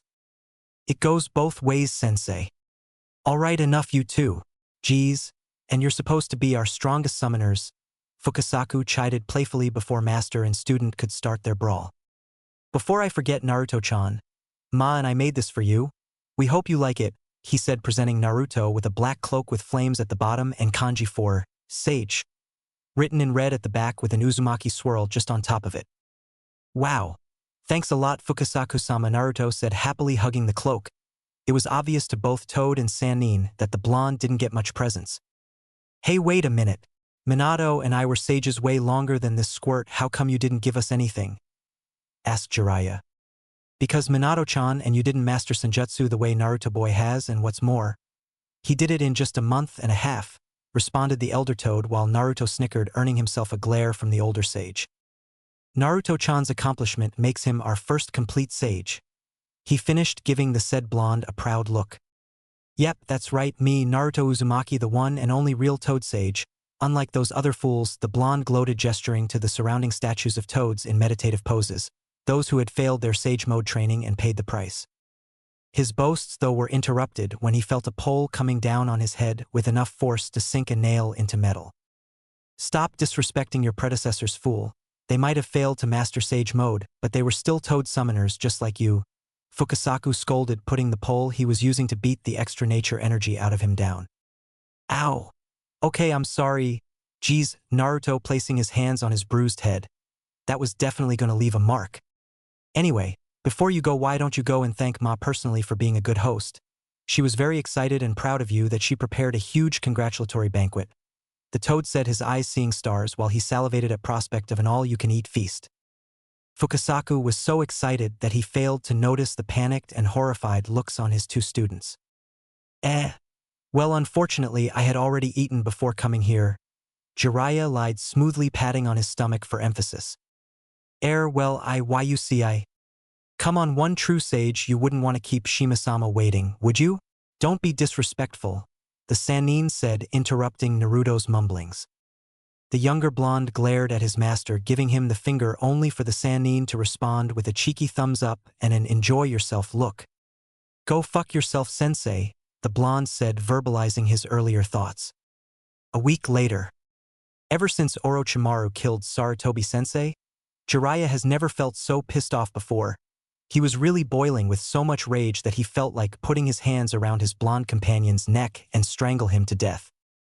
He gave a death glare to his student, who was doing an amazing job ignoring him as they walk away from a small village in the land of honey, having run out of supplies and everyday necessities. It was during his everyday research sessions when his stupid student, his fucking asshole of his student, decided to go to the bank and somehow managed to withdraw half of the Sannin's money and deposit it in his pathetic little account. Seriously, half? That's about 45 million Rio. Hokage didn't have that much money in their account. Not even Anoki, who has been in that damn sit for almost half a century. If he had only withdrawn $1 million or $2 million, the white-haired sage wouldn't have minded much, but 45 fucking million Rio. He looked at the direction of his student, who was spotting an obnoxious grin. Right then and there, Jiraiya was really tempted into smashing a Rasengan on the back of Naruto's stupid head. The silence went on for about 5 minutes until Jiraiya finally exploded. Why the hell did you steal so much of my money, you stupid brat? He shouted. Meh. 0_0. 0_0. The Sannin's left eye twitched with annoyance as he continued staring at his student. Naruto, I swear to you, I'm gonna beat the living shit out of you if you don't give me a proper explanation. Now talk, he threatened. Tisuke, Ero Sennin, 3 years ago maybe that threat would have had me shaking in my pants, but today, with my perfect sage mode, your old ass cannot keep up, the young sage said, giving him that annoying, unbearable grin. Arrogance. Sure, a few days ago master and student had gone toe-to-toe in a full-blown spar, and in the slightest of margins, the blonde, assisted by his sage mode of course, managed to topple the Sannin. Goes to show much the blonde had grown since they started this training trip. Still, I still want a reason, you blonde bastard. It will be useful when I start restoring my clan, plus I need a new apartment. A real sage cannot live in such a place. Will you stop with the real sage bullshit? Heh, jealous sensei? Jiraiya merely mumbled about disrespectful, arrogant brats as they continued walking. But did you have to get so much money? Half of that amount is enough for restoring 2 clans and more than enough for 2 whole lifetimes, the veteran shinobi said. Which should mean that it's more than enough for 1 perv, the student countered. I got a spy network to run. And whores to visit? Exactly. Well then, consider it punishment for taking a 15-year-old to a brothel as his birthday present. Honestly, how irresponsible can you get? Naruto scolded. Humph. Last I checked you enjoyed yourself immensely, Jiraiya retorted, giving his student a pervy grin. Naruto looked away from his sensei, his face containing a blush that would make Hinata proud. I'm a teenager with raging hormones, what the hell did you expect? Besides, that's really not the point, responded Naruto, making a silly excuse for himself. It's exactly the point. Making some pathetic excuses for yourself, especially when we both know just how much you enjoyed it, is quiet retarded. Whatever, Ero Sennin, it's just that I'm still trying to figure out a way to properly deal with Hinata's feelings for me when we go back to Konoha, so you paying some random whores to flash their D-cup-sized titties at me is not helping things, said the Jinchuriki. There's nothing to worry about, Squirt. Just tell her to flash her tits to the one and only complete sage, and if you like them then she's as good as yours.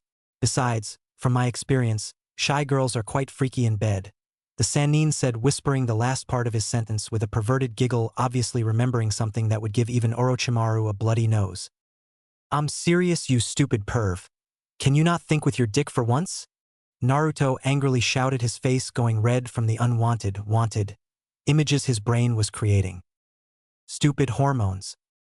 I am being serious, and that face of yours is already clear proof that you're also thinking about it, said Jiraiya, his ever-existing smirk on his face. You're impossible.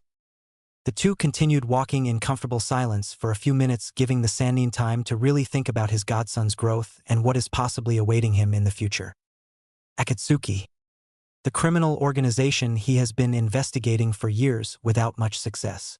For a group of shinobi who walked around in black cloaks and red clouds on them, Information about their whereabouts and activities was rather scarce. That, and the fact that they had a spy network much better than the older sage himself, making them a much bigger threat. Ever since he started investigating them, the only information he got was that they were only comprised of S-ranked shinobi. Orochimaru was once a member, its other members are Itachi Uchiha and Kisame Hashigaki, and that they were targeting all the Jinchuriki. For what purpose? He had no idea. Why did Orochimaru leave? He had no idea. Who was their leader? He had no idea. Who were the other members? He had no fucking idea. It was honestly frustrating trying to find anything out about this organization. The only thing he could do is hope Naruto's training was enough to beat these guys. The Sannin made a silent vow to protect Naruto at all costs. He has already failed to protect his first students, the AIM orphans, his prize student Minato, and he also failed to look out for Naruto during his rather harsh childhood, but this time he would be damned if he let anything happen to his godson. Jiraiya took a quick peek at his blonde student who has been in sage mode ever since they left Mount Myaboku.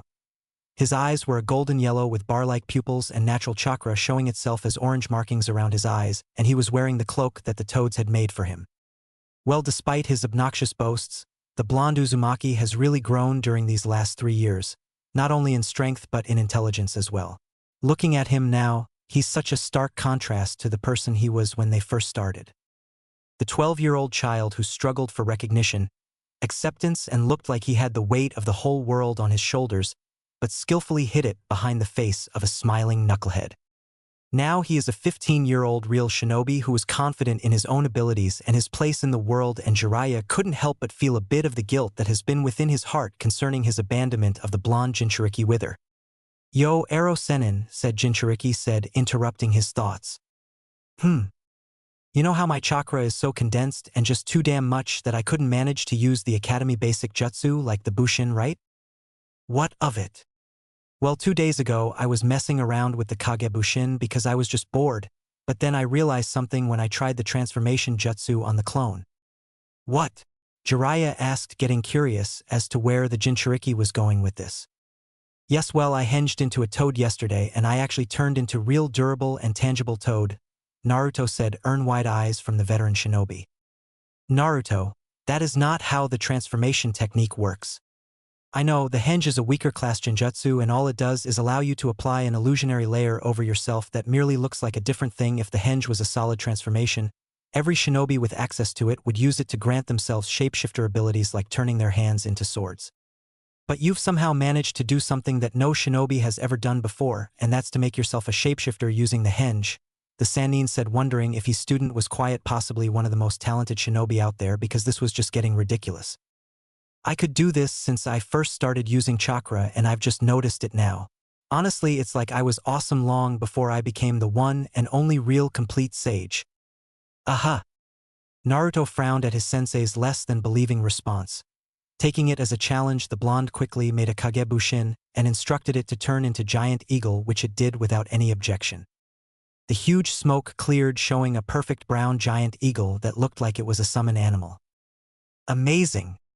The sage said, walking around the henged Naruto in circles, touching it in various places, trying to confirm its tangibility. He moved away from the clone and looked back at the blonde, who was grinning with an "I told you so" expression on his face. You're oversaturating the technique with chakra. I know. His tone took on one which befitted his title as a legendary Sannin. Fundamentally, when you oversaturate a technique like, say, a fireball, all you would get would be a roaring wildfire, and likewise when you oversaturate something like a water gun, you would get a tsunami. Of course, this lack of control and precision is expected with elemental techniques, but the henge isn't an elemental jutsu. Hence, all the excess chakra had nowhere else to go but back into the technique, granting the illusion tangibility and giving you the properties of whatever you transformed into, though I highly doubt it grants you the same durability. It does actually. Look, the grinning blonde said, jumping on top of his henged that quickly launched itself in the air, flying as fast as it could with the blonde Jinchuriki on top. See, I just made transportation easier for myself without even thinking about it. Awesome, huh? Yeah, it is. Now come down here so that we can ride together and make this trip shorter, Jiraiya said, grinning at his student's genius. Nope. Eh? You want a free ride? You have to catch it first. With that being said, the henged eagle flew as fast as it could to the land of fire, leaving the Sannin behind. It took Jiraiya several seconds to process what had just happened. Jiraiya had never experienced this level of disrespect from any of his students before, ever. And so the great legendary Sannin, Toad Sage of Mount Myaboku, the man men want to be and women want, was reduced to chasing his student on his hinged clone. Come back here and let me ride you, you stupid brat. Let me get on top of your clone. Just get here, damn it. The white-haired sage screamed out while comically chasing after his student. 2 days later. The two sages of Mount Myaboku were now currently on their way to the Land of Fire as they passed through the Land of Wind on Naruto's hinged clone, who was now hinged into an owl by the Sannin's insistence, claiming that owls were wiser than regular birds, thus befitting of a sage to ride on. The blonde didn't put much of a protest, considering the hinge would last for about 4 to 5 hours before running out of chakra, thus helping them cover a bit of distance. Naruto looked back at his mentor, who was busy scribbling into his notebook with a pervy grin plastered on his face. A few hours ago, Jiraiya had forced Naruto to fly above the water springs of some random village so that the older man could do his research from above with a binocular. Where the hell did he even get one? All in all, he has never seen so many naked women in his life, and he could admit that a tiny bit of him enjoyed the view as much as the perv himself. His pervy thoughts, however, were disturbed when he sensed something, no, 3 somethings actually. He didn't know if these people were allies or not, but their chakra levels were definitely way above that of a regular jounin. Naruto frowned at that as he tried to quickly discern what was going on. Apparently his facial expression did not go unnoticed by the older sage, who wasted no time in asking what was wrong. I'm sensing 3 powerful chakras approximately 15 miles north. The Jinchuriki responded, his face becoming serious as he mentally prepared himself. It could be Suna Shinobi Naruto. We are in the Land of Wind after all, Jiraiya said, not seeing what was making his student so agitated. No, these are above average chakra signals, and I can sense a bijou in one of them, and whoever they are, their chakra keeps flaring like they're in a battle, Naruto replied. Jiraiya quickly understood the implications of those words the minute they left Naruto's mouth. Akatsuki. But who could they be fighting in a place like this? Gaara?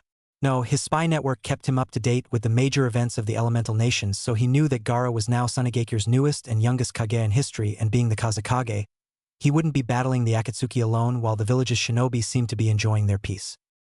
Alright then, let's check it out. Those simple words seemed to prompt the Jinchuriki into action, who quickly created 2 clones that hinged into hawks. Both master and student sage jumped on the 2 hinged clones and quickly flew to the site of action. 15 miles away. Fo was not having a good day. A few months ago, her team had been finally allowed to participate in the Chunin exams by the village leaders. She was so excited at the prospect of meeting new people and making friends that she happily took the opportunity. Despite the fact that the majority of her village ostracized and made her an outcast since she became a Jinchuriki, Fo has always loved Kusa, so she wanted to make a good impression at the exams to bring more clients for them. The first part of the exams, the written portion, had been interesting to say the very least, but with enough help, be it reluctant, from her teammates, they had managed to pass. The second part of the exams, surviving the traitorous desert of Suna, had been harder than she had anticipated. They were required to deliver a scroll to the main tower of Suna within 3 days and had to be among the first 5 teams to get there, so competition was always going to be fierce, not to mention dealing with the bandits, wild animals and traps set up for them. The first 2 days had been really hard, trying to get her teammates to work together with her rather than brash her off like some curse they had to endure on their way to glory, especially now that their sensei was not around, so progress was low. On the 3rd day, things picked up when she ran into the teams from Konoha. She had immediately befriended them because they seemed like nice people and they helped each other pass the exams.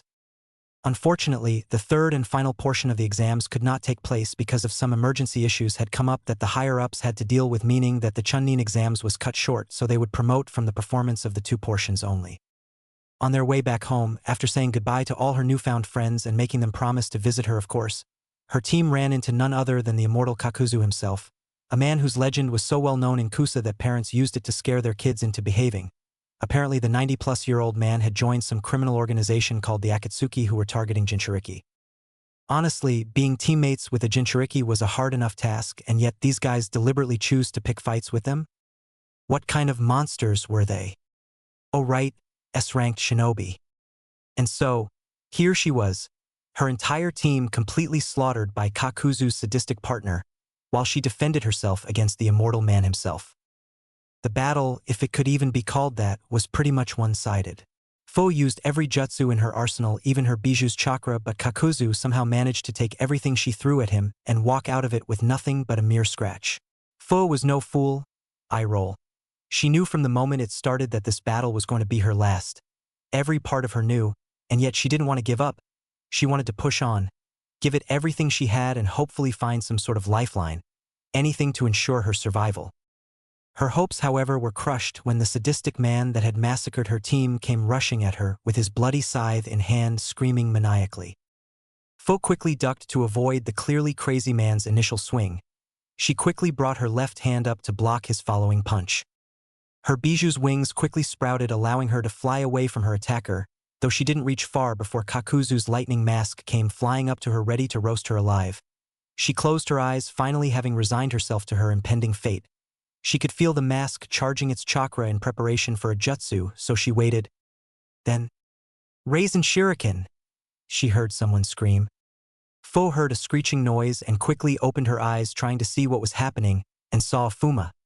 Shuriken-like jutsu crush into the lightning mask, destroying it instantly. A blonde-haired boy quickly jumped in front of her, his eyes venomously staring at her assailants, while the older man quickly shunshined next to Kakuzu's partner and slammed a big ball Rasengan in his gut, sending him flying into the woods. She quickly recognized the older white-haired man as Jiraiya of the Sannin from the bingo books, but she couldn't recognize the blonde-haired boy that had just saved her life. "Are you okay?" he said, bringing her out her thoughts, though his eyes never left the two Akatsuki members. "Why yeah," she said, inwardly cursing her weak response. "OW!" the scythe-carrying Nin screamed angrily. "That hurt, you stupid, ugly piece of shit," he finished, pointing his scythe at Jiraiya. "Hidan, shut up. That's not some ordinary shinobi you're talking to, dumbass," Kakuzu said, not only annoyed with his partner's ever-present stupidity, but also with the fact that the blonde brat just seemingly destroyed his mask with practiced ease. For a bounty hunter like Kakuzu, battling shinobi with large bounties was his most favorite hobby, so he always made a point of keeping up with the latest entries in the bingo book, but he has yet to see this blonde brat before, and his chakra was quite interesting. He couldn't distinguish it from nature itself, and he has never seen or heard of any dojutsu that had described the ones in the blonde's socket. Another Konoha upstart, he thought, getting ready for the battle, for quiet, possibly the fight of his long life. Although he masked it perfectly with a look of calm, Naruto couldn't help the nervousness he was feeling at the moment. These guys were one of the biggest reason he has been busting his ass for the past 3 years. He was still confident in his own abilities, but still. These bastards were purposely targeting Jinchuriki, which meant that they were at least prepared to fight him should he transform. Taking a quick peek at his fellow Jinchuriki, Naruto confirmed his theory. Despite the fact that she was still standing, the girl looked like she was knocking on death's door. For a split second, Naruto wondered if he was really ready to face these people. "Naruto, get ready. This is what we have been training for now, snap out of it," Jiraiya said, easily deciphering the blonde Jinchuriki's thoughts. Naruto quickly shook his head, disrupting the negative thoughts going through his mind, and took a fighting stance. "Well, I guess there's only one way to find out." Jiraiya narrowed his eyes at the two Akatsuki members. He knew of Kakuzu and the notorious history of the rogue Taki shinobi. He was one of the few ninjas to ever survive a battle with Hashirama Senju. Though instead of being honored, the village cruelly punished and imprisoned him. It is said that after escaping prison, he stole the scroll containing his village's forbidden jutsu, where he learnt Earth Grudge Fear, and used it to take the hearts of the village leaders before leaving the village. His name did pop here and there during the Second and the Third Shinobi War, when reports came that the former Taki ninja was working as a bounty hunter and as a freelance shinobi, taking on some of the most dangerous missions for big money, which was something else the former Taki nin was notorious for: greed and a deep lust for money. Jiraiya knew of many bounty hunters, all of whom were mostly interested in going after the big fish, and admittedly he has faced quite a lot of them, but none of them could ever match Kakuzu's ambition. This man was crazy enough to go after one of the strongest shinobi in Hanzo the Salamander, simply because the man had one of the largest bounties in the entire elemental nations. Of course he failed, but the mere fact that he survived the one-on-one encounter with Hanzo when the entire Team Hiruzen had barely escaped with their lives is nothing short of amazing. But that was a long time ago. Jiraiya was still an inexperienced jounin at the time he was fighting Hanzo. Now he could comfortably say that he was one of, if not the most powerful shinobi in the elemental nations, with tons of experience and wisdom to back up his power. Not as much experience as the 91-year-old rogue Nin, of course, but still enough that mattered. The Sannin's eyes narrowed further as he eyed Hidan. It irritated him to realize that he knew next to nothing about the man.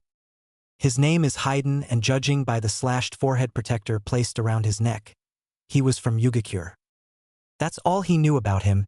His face didn't ring any bells from any bingo books, and from what he knows of Yugakure, the village turned from being a shinobi village to become a tourist attraction years ago.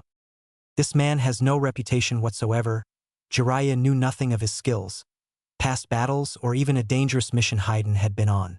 And yet, he found himself in Akatsuki, the most dangerous threat to the elemental nation in history, comprised of only S-ranked shinobi. So it was quite right for Jiraiya to assume that Hidan was also an S-ranked shinobi himself, despite the fact that he didn't know or recognize him. If participating in 2 major wars and countless other battles had taught him anything, it would be to never underestimate his opponents simply because of reputation, or rather a lack of it. If the Akatsuki trusted him enough to hunt down Jinchuriki for them, then he sure as hell won't underestimate him. Hell, Naruto was basically a nobody in the elemental nations, and the Sannin himself knew firsthand just how powerful the blonde was. So who's to say that Hidan wasn't the same? And because of that, Jiraiya deemed Hidan as the most dangerous of the two, but he wasn't going to make any decisions based on assumptions alone. Then again, considering that this was a 3-on-2 situation, he guessed the odds favored his side. Nevertheless, he still wasn't going to make any reckless decisions. The older sage looked at his student, frowning and seemingly ready for action. Well, I guess now's the time to find out if you are really ready, Naruto, he thought. Come on, just what the fuck are we waiting for? Hidan screamed with frustration, much to the annoyance of his partner. Shut up, Hidan, Kakuzu said in a dangerously low tone, though he was interrupted when Jiraiya spoke out loud. Now, Naruto. No sooner had Jiraiya said those words than 2 Naruto clones puffed into existence. A second later, they disappeared. A shift in the wind was the only warning they got, as both clones were behind the 2 Akatsuki members, each clone swinging a Rasengan across their backs. Kakuzu's eyes widened when the clone slammed Hidan with the Rasengan so hard that he sent the Jashinist back into the woods with an incredible speed. Though the clone targeting him didn't have the same luck, because the moment it connected with the Rasengan, Kakuzu used his experience with fast opponents by using the Iron Skin Jutsu. His skin instantly turned darker. His body became hard as iron, therefore the Rasengan didn't do much damage to him. The clone widened its eyes, but he used that moment to execute a high roundhouse kick that connected with its head, immediately puffing it out of existence. The next second the other clone was on him, but again, Kakuzu was prepared. The clone delivered an axe kick which Kakuzu easily blocked with his hands, but he didn't give the clone any other chance as he countered with a brutal uppercut on it. Super exploding clone, the clone said before it went out with a big explosion. When the smoke cleared, it revealed a harmless Kakuzu staring at Naruto with an irritated expression. That won't work on me, boy. You're gonna have to try harder, he said, rubbing some dust off his cloak. Well, it seems that settles it. I'll handle Kakuzu while you 2 should go after that Hidan guy, Jiraiya commanded. But be careful. Don't underestimate him, and if he proves to be too much to handle, then just hold him off until I'm done here. Got it. Fu, since you're still injured, you will be my backup.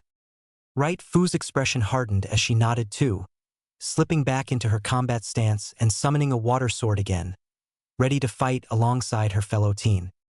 Jiraiya of the Sannin, Kakuzu said as he evaluated his opponent. Well, this is a surprise. Today seems to be my day. Your prowess and actions as a spymaster have given you an enormous bounty. Damn it! Hidan cried as he emerged from the woods, rolling his shoulder as he shrugged off the pain of the attack. That hurt, you little shit. Where the fuck did you even come from? He may not be fast like his partner, but it seems that he can at least take a hit, though I still can't believe he just shrugged off the Rasengan like that, Naruto commented. Ah, like I told that little cunt. We are immortals, dumbass. Hidan taunted with a grin spread across his face. And I've told you 1,000,000 times that there is no such thing as an immortal. Jiraiya grunted in response before making 2 hand signs and slamming his palm into the ground. Earth style. Dark swamp. Both Akatsuki members' eyes widened as the earth transformed into thick mud at the Sannin's touch, rapidly spreading across the ground towards them.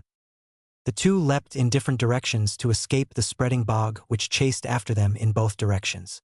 Jiraiya released his jutsu and sped after his opponent as Naruto and Fu did the same with Hidan. Fire style. Flame bullet.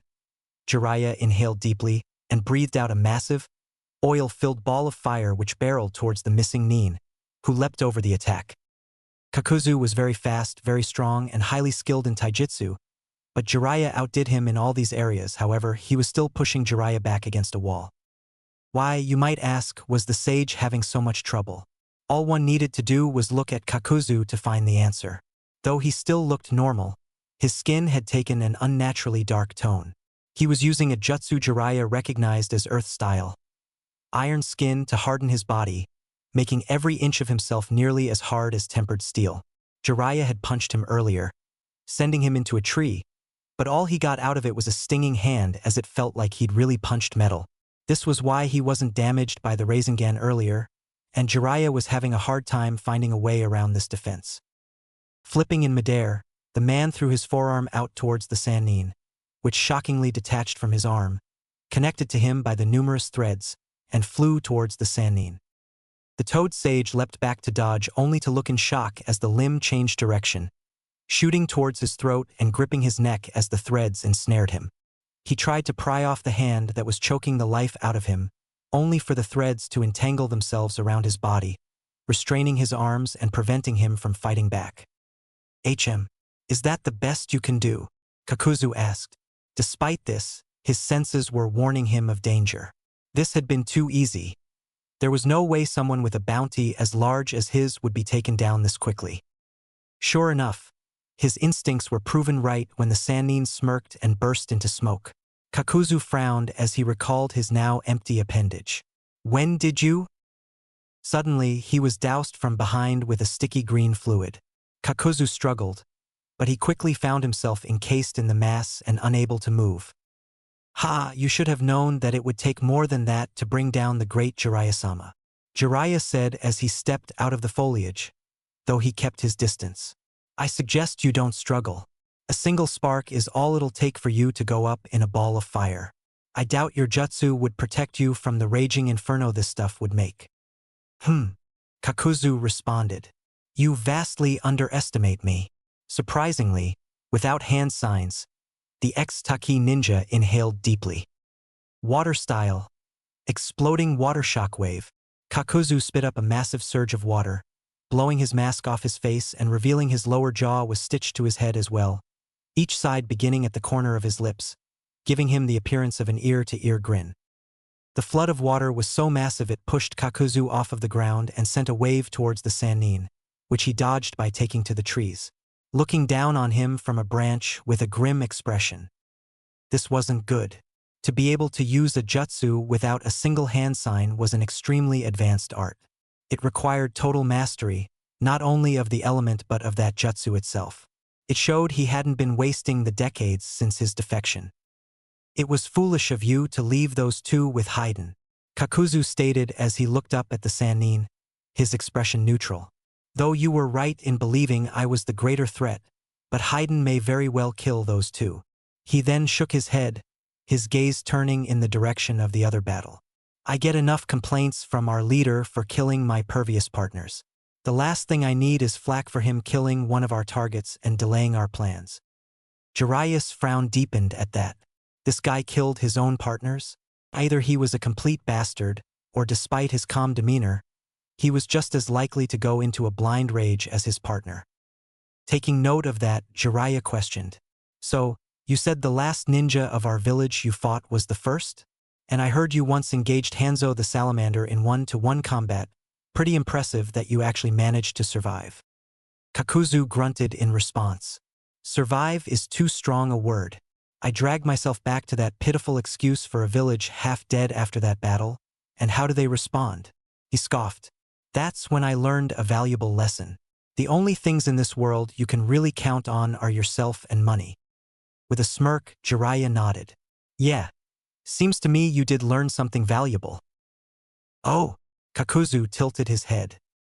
You said he was the last Konoha ninja you fought.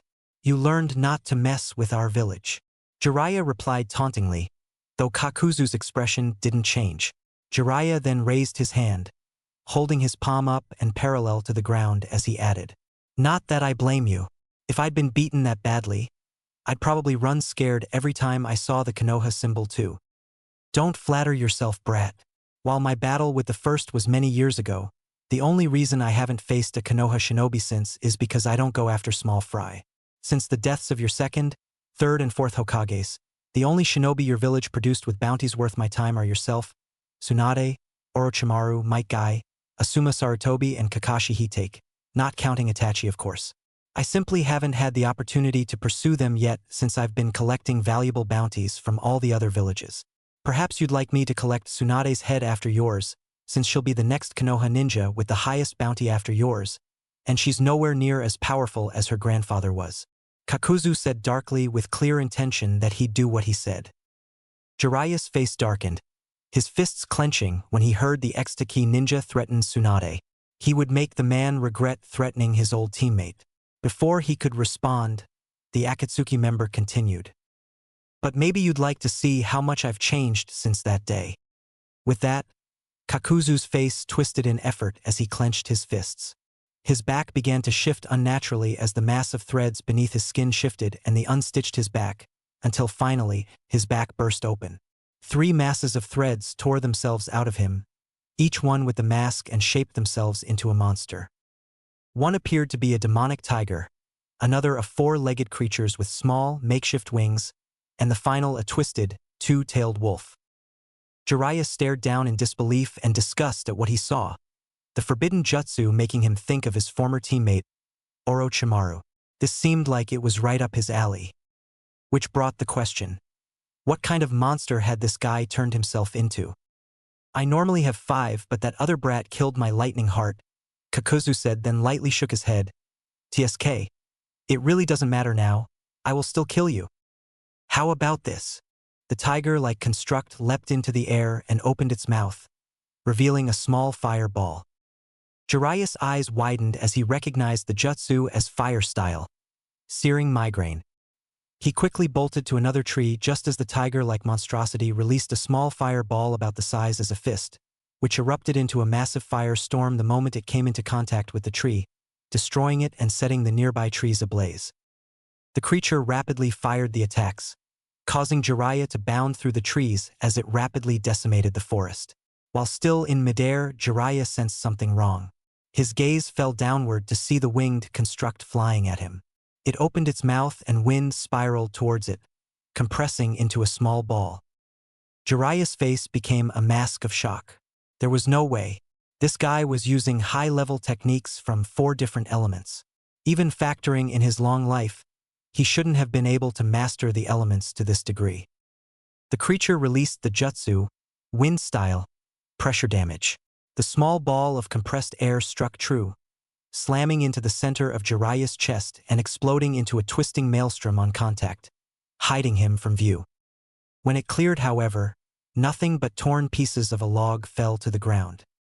"What?" Kakuzu questioned as Jiraiya came at him from behind, wielding another Rasengan. He slammed it into his back, aiming for the stitches that held his body together in hopes of ripping his body apart. The Akatsuki ninja was pushed forward by the attack for a moment before he fell apart into water. Jiraiya's eyes widened as the other constructs leapt away from him. He looked up to see the fire and wind spewing creatures coming at him together, combining their attacks into a single ball of fire and wind. "Oh shit," was Jiraiya's sole thought before they released a massive wave of wind and fire then destroyed a huge section of the forest. As Naruto and Fu faced down Hidan, Kakuzu stared after the devastation his attack caused, tilting his head, knowing that wouldn't be enough to take care of the legendary shinobi. Minutes had passed, and still no sign of the Sannin. "You can drop the act. It would take more than that to finish one of your caliber," the Akatsuki ninja stated as his eyes wandered the area. Sure enough, a mass of spiky white hair burst out of the ground, shaping into a form reminiscent of a lion's mouth as it lengthened and sped towards the missing Nin. Kakuzu leapt back to avoid the attack, but it moved too quickly for all his masks to dodge. The winged construct was caught in the hair and driven through the air, slamming it into a tree with enough force to nearly break it in half. The strands of hair hardened to the point that each was like a steel needle, piercing the creature's mask. The construct writhed disturbingly in the grip of the Sannin's hair before seeming to melt, liquefying and slipping to the ground before the hair retracted. Kakuzu snarled at seeing his water-using mask destroyed. The Sannin burst out of the ground, immediately running through the hand signs for the fire style. Flame bullet technique once again, this time partitioning the oil to fire off small fireballs instead of one large one. The constructs quickly dodged through the air, flying even though they had no wings. Sensing danger, he spun to see Kakuzu himself coming down on him from behind, grabbing him by the shoulder and grappling with him through the air, trying to stab him through the chest with his hand as his tendrils burst from his body to ensnare him. Jiraiya managed to fight back, overwhelming Kakuzu's grip and manipulating his hair to fight the threads and stab Kakuzu, only for it to bounce off of him as he hardened his body. However, the hair did serve a purpose, winning out against and tearing through the tendrils while entangling Kakuzu's arms and allowing Jiraiya to get the upper hand. Jiraiya gripped the missing nin's shoulder and maneuvered them so Kakuzu's back was facing the rapidly approaching ground. Jiraiya pulled back his hand and clawed it. The iron skin technique was extremely difficult to overcome. Explosions, taijutsu short of the upper levels of the hidden lotus and most ninjutsu were rendered useless due to the damage resistance the technique offered. There were only a few ways to counter it. First, use genjutsu. Not an option, genjutsu was never the Toad Sannin's thing. Second, use a lightning technique to pierce it. Again, not an option, as though the Toad Sannin knew enough to teach one how to use the element and had access to scrolls detailing advanced lightning jutsu. He didn't have the affinity and had never learned to use it. That left option 3, an extremely powerful attack that could shatter even the damage resilience the technique offered. Fortunately for the Sannin, he had just the thing, and he owed it to his most recent student. During training, Jiraiya had commented on the giant Rasengan Naruto had created. The technique was far more powerful than the basic Rasengan, a testament to this being the fact that the attack is absolutely lethal, whereas the basic Rasengan was incapable of killing on its own. Inside Jiraiya's hand, just a few inches away from his palm, chakra gathered and formed into a swirling orb, but unlike the normal technique, this Rasengan was only 1/4 the size of a basic one. A variant of the Rasengan created specifically to pierce powerful defenses. He thrust his hand forward, slamming the tiny orb into the missing nin's chest. Great Spear Rasengan. The attack drilled into Kakuzu's chest, with Jiraiya's hand and lengthened hair holding him in place, preventing the attack from pushing him back. It instead drilled into his steel-hard skin. Kakuzu cried out in pain as his chest was torn open, sending the black threads that seemed to hold his body together spiraling out and ripping his heart apart. Red blood and black, liquefied tendrils flew from the site of the impact before finally, Jiraiya released him, allowing the orb to burst, releasing a wave of chakra that sent him flying, slamming into the ground and kicking up a cloud of dust. Jiraiya landed only a few feet away. The Taki missing nin lied there, motionless, lifeless eyes staring up into the starry night sky. Naruto and Fu versus Hidan. Naruto was confused as hell. For all the hype surrounding the Akatsuki's power and perceived threat to the elemental nations, he had really expected them to be the toughest ninja he would ever have to face. I mean, this was a criminal organization comprised of S-ranked ninja, the toughest of the tough, the kind of ninja that could destroy a small ninja village by themselves and could also hunt down Jinchuriki like they were ordinary shinobi. And yet, his fight with Hidan was going in the opposite direction that he would have expected. The Akatsuki member was slow, short-tempered, impatient, and he telegraphed all his moves. He only used taijutsu with his triple-bladed scythe as a weapon. Sure, he had tremendous control of his scythe, amazing stamina and healing abilities, but other than that, the man showed no qualities that would warrant him an S-ranked status. Despite the fact that he was losing the battle, Hidan did not stop to reevaluate his opponents or form some sort of strategy, nor did he use a single ninjutsu or a genjutsu against them. Due to the enhanced Sage Mode speed and great control over the wind element, Naruto was able to easily avoid, dodge, and counter Hidan's attacks. Finally, Naruto got fed up the man's predictable routine as he ducked, avoiding the outstretched scythe and then countered with a brutal wind-powered uppercut that sent Hidan flying in the air. He quickly pressed the attack as he reappeared behind Hidan in the air and delivered another Rasengan on his back that sent him crushing back down on the ground. Fuck! Hidan cried out as he stood up again, ripping his torn Akatsuki robe off him. "I'm really getting sick of that jutsu of yours, you little bastard," he said as he glared at Naruto. "I could say the same with you," Naruto replied with a frown. "How are you even in the Akatsuki? Because you are quite frankly one of the weakest people I've ever faced." "Oh yeah? Wait until I put my curse on you. You little shit," Hidan lashed out, giving a fierce grin in the end. "Trust me, I will enjoy our pain." Naruto's frown deepened because he didn't understand what the man was saying. He tilted his head to look at Fu, who had been pretty much non-existent throughout this battle. "Hey, is this guy capable of anything other than swinging a scythe and cursing people out?" he asked. I'm sorry, I was fighting Kakuzu while he was fighting my teammates, so I didn't see much of what he can do." "Sorry," the girl answered, slightly put out by the fact that she was basically useless in this battle. "Don't underestimate me," Hidan shouted, enraged. "So what if I'm the slowest member in the Akatsuki and not the smartest? But there is a reason I belong to the fucking group. Oh, and I can't wait to show it ya. I've already prayed for forgiveness from Jashin-sama, so I need is just one thing from you and I will get it the slightest chance I get," the Jashinist said, seemingly losing himself in thought. "Once our bodies are linked, you will witness just how great Jashin-sama really is, and you will realize the great power he has bestowed upon me." "Oh yeah? Well then let's see how your great Jashin helps you deal with this," Naruto said, as he charged at Hidan with great speed, using his wind manipulation to once again appear behind Hidan. Naruto attempted a high roundhouse kick, which Hidan dodged and quickly countered by swinging his scythe upwards. Naruto simply stepped on the cable connecting the scythe and used it as a launching pad to take to the air. Hidan followed after him but quickly regretted the idea when Naruto came back down with a huge Rasengan. "Massive Rasengan," Naruto said as he drove the jutsu into the Jashinist's chest, going back down with him as they reached the ground with enough speed to cause a sizable crater. Naruto used a Sunshin to stand next to Fu as he said, "Well, it appears that that's that. We should go help Jiraiya." "Ow! Man, I really hate you, kid," Hidan screamed out, interrupting him as he once again stood up. "What the hell? You're still alive?" Naruto exclaimed, shocked that Hidan was still able to stand despite the really large hole on his chest. "Told you I'm a mortal dumbass," the Akatsuki member replied with a furious grin as his wounded chest started to heal. He further shocked the two teens when he brought the scythe up to his face and gave the two Jinchuriki a feral look. "I also told you that all I needed was one chance, didn't I?" Hidan's face lit up in a sadistic grin as he leapt away. As he moved backwards, he brought the scythe to his mouth and licked blood off of the blade. When he was satisfied with the speed, he quickly drew a seal on the ground. "The preparations are complete," Hidan cackled in an almost insane manner as he stepped into the seal.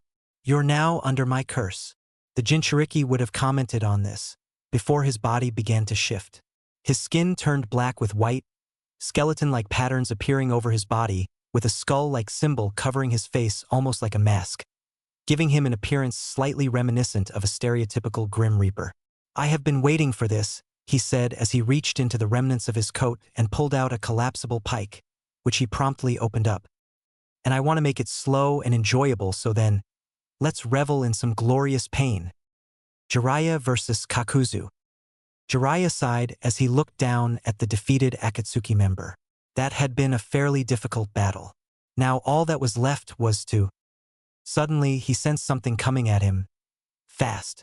Looking up, his eyes widened in shock as he saw the three remaining masked creatures flying towards him and their master. The Sannin had expected the jutsu to be cancelled as soon as Kakuzu fell, but apparently not. He jumped backwards as the three slammed into Kakuzu, breaking apart into masses of threads as they neared him and remerging with his body. Jiraiya watched, disbelief written on his features as the man rose to his feet, the seams in his body bulging and retracting as the threads beneath his skin shifted and they burst from his body in masses. His arms separated from his body, linked together via the threads, and a large mass of it spilled out from his lips. His back completely opened up, allowing writing tentacles made of the tendrils to form as the earth and wind spewing masks fastened themselves where Kakuzu's shoulders should have been, the fire mask vanishing into his body. Jiraiya took stock of his adversary's new form with a grim expression. How was he still alive? There was no way he'd missed his heart, and for that brief moment he'd definitely been dead. The way that he revived when those things returned. I see. There's so much more to Earth Grudge Fear Jutsu that I didn't know about, Jiraiya began, his mouth twisting in revulsion as he understood. That's how you've survived all these years. You've been using the forbidden jutsu you stole to take the organs, more precisely the hearts of shinobi you killed, and use them to replace your own. That's also what lets you use all the elements. You've been running your chakra through those stolen hearts and using the element of its original owner.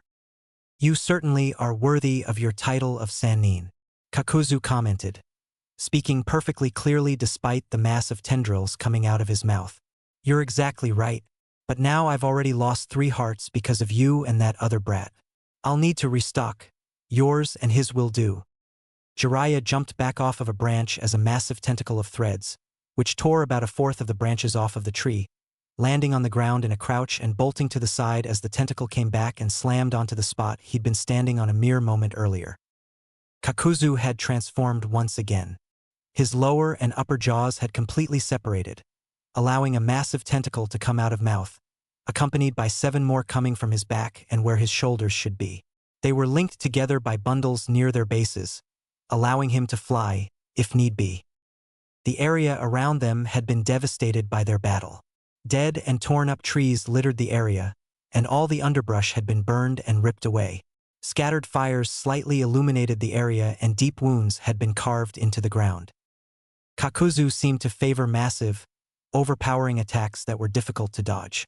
Together with his speed and skill, and Jiraiya could see why he'd been recruited into the Akatsuki. He idly wondered what Kakuzu would do normally, when he has a teammate he has to watch out for. Remembering his earlier comment, he figured he probably either didn't care and let them get caught in his attacks, or was easily enraged into doing so. Which begged the question how his current partner was still alive. Hopefully, it was either due to luck or simply not having been his partner that long. As Jiraiya dodged the attack, he saw the masks besides Kakuzu's head open up, revealing a massive wind and an orb of fire. Jiraiya slammed his palms together as the masks released their attacks, creating a massive vortex of electrified water, and slammed his palms to the ground. Barrier, 3-pillar formation. A curved, triangular barrier appeared before him, protecting him from the firestorm. He grit his teeth as he channeled chakra into the barrier to block the massive attack. Eventually, the attack passed. Jiraiya released his jutsu the moment it did and bolted forward, but the moment the smoke cleared, he saw the wind mask's mouth was still open, shooting out fast arrows of wind. Jiraiya tried as best he could to dodge them, but they were too fast, thus ended up piercing him in various parts of his body, though fortunately for him, Jiraiya was able to protect his vital spots. But Kakuzu pressed the advantage as he quickly delivered a brutal high kick to the Sannin's jaw, sending him flying, then used his outstretched hand to grab the sage's foot and slammed him back down to the ground, resulting in a small crater. Before Jiraiya could truly recover, another tentacle then slammed into the Sannin's chest, sending him flying through one of the damaged trees and into another, creating an indentation in the bark before he fell to the ground, trickles of blood leaking out of his mouth. As he fell through the air, another tentacle sped towards him, separating into its component threads and moving to ensnare him and tear out his heart. Jiraiya managed to recover and land on his feet. Ninja art, needle jizo. His hair once again became a mass of needles hard as steel that completely covered every inch of his body just as the tentacle reached him. He then spun on his feet so quickly he appeared to be a miniature tornado, tearing up the mass and causing it to back away. The moment he sensed they were gone, he let up his defense, jumping over the threads when they lashed out again and ducking and dodging them as he charged towards Kakuzu.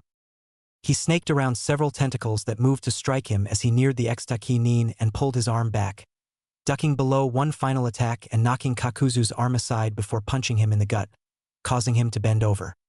He then grabbed his head and slammed his knee into his face right between his eyes, dazing him slightly. Jiraiya then summoned a kunai to his right hand and slammed it into the water mask, causing it to cry out as a black substance leaked out, before forming a Rasengan in his free hand as the tentacles moved in to ensnare him. He slammed the orb into Kakuzu's stomach, causing the tendrils to cease their assault and writhe before the attack exploded, sending Kakuzu flying back and away from him. He unfolded his tentacles and used the net of bundles between them to hover in the air, growling in frustration as the remains his wind heart and mask was expelled from his body, replaced by the fire mask, which began to rapid-fire fireballs at him. Jiraiya quickly body flickered to avoid the barrage of fireballs, which created a massive conflagration when they hit the ground. Feeling the searing heat wash over him as he watched from behind a tree, Jiraiya smirked as he wiped the blood from his chin. There was a reason Itachi and Kisame had feared the prospect of facing him, as Kakuzu was beginning to realize. 3 down, 2 to go, Jiraiya thought as he looked for an opening. Naruto versus Hidan. Naruto and Fu stared at the silver-haired man, who stood in the center of the seal he engraved in the ground in blood, his skin black with white, skeletal patterns. "What's he talking about?" Fu asked, her eyes narrowed and her body tense in concern over their immortal adversary's transformation. While Naruto felt the same trepidation she did, he made a cross-shaped hand seal, summoning 5 more shadow clones. "It doesn't matter. If that's what he's been hiding all along, then it's better we know about it now." With that, he sped after him, ready to engage the man and see what the purpose behind his transformation was. Hidan just grinned as he raised the pike and stabbed himself in the leg. Suddenly, Naruto's eyes widened as pain shot through his system. He grit his teeth and gripped his leg and fell on one knee as blood suddenly seeped into his pants, in the exact same place where Hidan had just stabbed himself. Fu ran to the blonde's side, panic clear on her face. "Are you okay?" She stared at his wound, her gaze returning to the Akatsuki as she understood what was happening. Both Jinchuriki had realized that Hidan had somehow just linked their bodies together. Naruto finally understood why Hidan was recruited by Akatsuki. He was unkillable by being able to shrug off any injury, and by taking in the blood of his opponent, he could curse them and link their bodies together, and with his immortality, he could run himself through his heart and act like it was nothing. His opponent, however, wouldn't be so lucky. Hidan cackled as he took in Fu's panicked expression and Naruto's pain-filled, furious one. "The pain as my enemy passes from this world radiates through my body and transcends agony into ecstasy. What's wrong with this guy?" Fu wondered in the back of her mind in disgust over his sadomasochistic tendencies. But that thought was far from the surface of her thoughts. She had to stop Hidan from hurting Naruto through their link. Hidan dropped his scythe, holding onto its cord, before giving her a murderous grinning. Fu's eyes widened as she saw what he was going to do. "No!" All 3 of the scythe's blades stabbed Hidan diagonally through the stomach, though the man didn't seem to react beyond being pushed back by the impact. Fu's horrified gaze turned back to Naruto as he coughed up blood, holding his stomach as blood seeped into his clothing as Hidan began to chuckle, his cackles slowly building until insane laughter echoed through the clearing. Then Hidan's laughter quickly turned to shock as instead of Naruto screaming in pain and dying, he suddenly puffed out of existence. Hidan's transformation then turned back to normal as both he and Fu had confused looks on them. Earth-style, headhunter jutsu, Hidan heard from underground as he was quickly grabbed by the feet and dragged down into the earth from feet to neck, thereby completely immobilizing him. "I see. So that's why you're considered an S-ranked ninja. It has nothing to do with your skills but your inability to be killed and that curse of yours," Naruto said with a condescending smile. "What the fuck? How the hell are you still alive? I put my curse on you," Hidan yelled, still unable to believe that the blonde was still alive. "You put a curse on my shadow clone, fool. It seems your curse cannot tell the difference between clone and original," Naruto replied. "Hey!" Fu exclaimed. "What the hell is wrong with you? You could have at least warned me of your plan. I thought that crazy bastard had managed to kill you. You know." Naruto merely tilted his head and gave the girl a sheepish grin as he scratched the back of his neck. "Sorry about that. I just wanted to see what this idiot was capable of, and using a shadow clone seemed like the best way to do so," he said. "Still could have warned me," Fu mumbled. She felt stupid that she fell for something like that. "You know what? Fuck rituals. I'm going to kill you with my bare hands." The enraged Jashinist roared, apparently about to start digging himself out of the ground with his bare hands while yelling out curses. "I'm going to chop off your dick and feed it to you. I'm going to—" "Not without a head you're not." Naruto took out a kunai, coated it with wind chakra and cut the head off the crazed Jashinist. "Well then, that should do it." "The fuck? How dare you cut off my head?" Now Kakuzu is going to bitch at me all day. The bodiless head of Hidan roared incensed. It continued spewing profanities until Naruto got fed up and sealed it in a scroll. Why are you sealing it away? Why not just burn him or something? Fu asked. Well, he belongs to a group of S-ranked criminals currently hunting down people like us, so it would be better to take him back to the village to be questioned. The blonde replied, giving her a small smile. People like us? Oh right, sorry, I am a... Hidan, a voice called out. All eyes were drawn to its source as Kakuzu entered the clearing, the Jinchuriki's eyes turning to him. So you're still alive, huh? Where is Jiraiya? The blonde Jinchuriki asked in a dangerous tone. In hell, where is Hidan? Countered the ex-Taki Nin. Naruto pointed at the headless body of Hidan still underground and answered with a glare. Dead. Just like you will be soon. He knew that Kakuzu was lying because he could still sense Jiraiya's chakra. Plus, if Kakuzu's appearance was anything to go by, then he must have used some sort of distraction to escape Jiraiya, hoping that he'd find his partner and escape. Kakuzu growled irritably as more tendrils had snaked down the missing Nin's back. He had underestimated Jiraiya and lost all his last remaining hearts, and he wasn't planning on losing his last one to this upstart. He was still surprised that Hidan had just been defeated, but now he had to escape before Jiraiya got here because the odds were too heavily stacked against him. Before any more could be said, Kakuzu opened his mouth, channeling 90% of his remaining chakra before spewing a large wave of fire at the pair. Both jumped back before it exploded in front of them, the shockwave pushing both through the air and creating a large smokescreen as they skidded across the ground. Once their line of sight was clear, they saw that the Akatsuki member was gone. Sensing someone else approach, they turned to see Jiraiya drop into the clearing from the treetops. The man's haori and shirt were torn slightly in a few places. He sported scratches on his cheek and there were drops of blood on his shirt, but otherwise he was okay. Should we go after him? Naruto asked, ready for pursuit. He could sense where the defeated shinobi was, and due to his injuries, he wasn't moving that fast. No need. How did you guys fare over here? The Sannin responded, panting. Once again Naruto pointed at the headless body of Hidan still underground. As you can see, I was too awesome for him. Kinda a bit too brutal, don't you think? Jiraiya frowned as he looked at the body.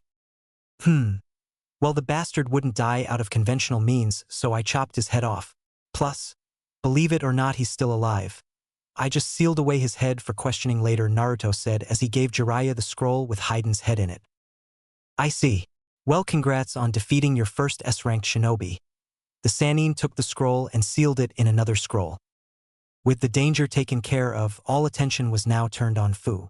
Jiraiya asked the girl to identify herself, to which Fu replied with her name, rank, village, and how the Akatsuki members found her. Jiraiya frowned as he listened to the last part. His spies had reported to him that Akatsuki wouldn't move after Jinchuriki for 3 years. It has only been 2.5 years. Could it be possible that he was wrong and the Akatsuki used his spy network to spread false information while they worked in the dark? He wasn't sure about the answer, but if that's what it was, then he needed to warn the other villages, and quickly. Turning back to his student and the Nanabai Jinchuriki, both of whom seemed to be just fine, Naruto had a few abrasions on him, but they weren't of any significance. Compared to him, Naruto seemed to have had the easier battle, so he congratulated himself for the decision to hand Hidan over to them. It seems he overestimated the ex-Yugakure Nin after all. On the other hand, while Fu had only taken one small slash to the side as far as cuts go, she had obviously taken quite a few blows herself in her earlier battles with the Akatsuki duo. Though all the Jinchuriki had enhanced healing, only the Kyuubi allowed its host to heal from minor wounds in seconds and critical injuries overnight or in moments when its power was applied. While her injuries had somewhat healed and there were no bruises, it was still apparent she'd suffered some blunt force trauma. Though considering the fact that she was still standing, Jiraiya took it as a sign that she was fine. Looks like you two had a tough time of it, Naruto said with a smirk, eyeing Jiraiya. You don't know the half of it, kid, the Sannin replied. Well, at least your opponent was capable of more than just taijutsu, stupid curses, and useless monologues. Naruto complained. He expected a battle for his survival, and all he got was a sadistic maniac who wasn't even Gai-sensei level of taijutsu, though he quickly frowned as he thought about it. I get the feeling that guy wasn't particularly high up on the food chain in their group. He was probably the weakest one seeing as how I easily defeated him, he explained. Probably Kakuzu was a different beast. If he still had that remaining heart you destroyed, I might have had to use Sage Mode. Just to defeat him, agreed Jiraiya.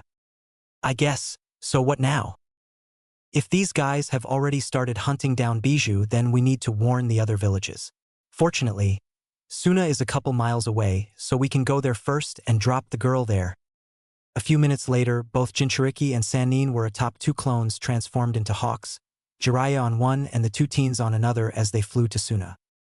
So, thanks a lot for saving me, Fu said, giving the blonde a small bow.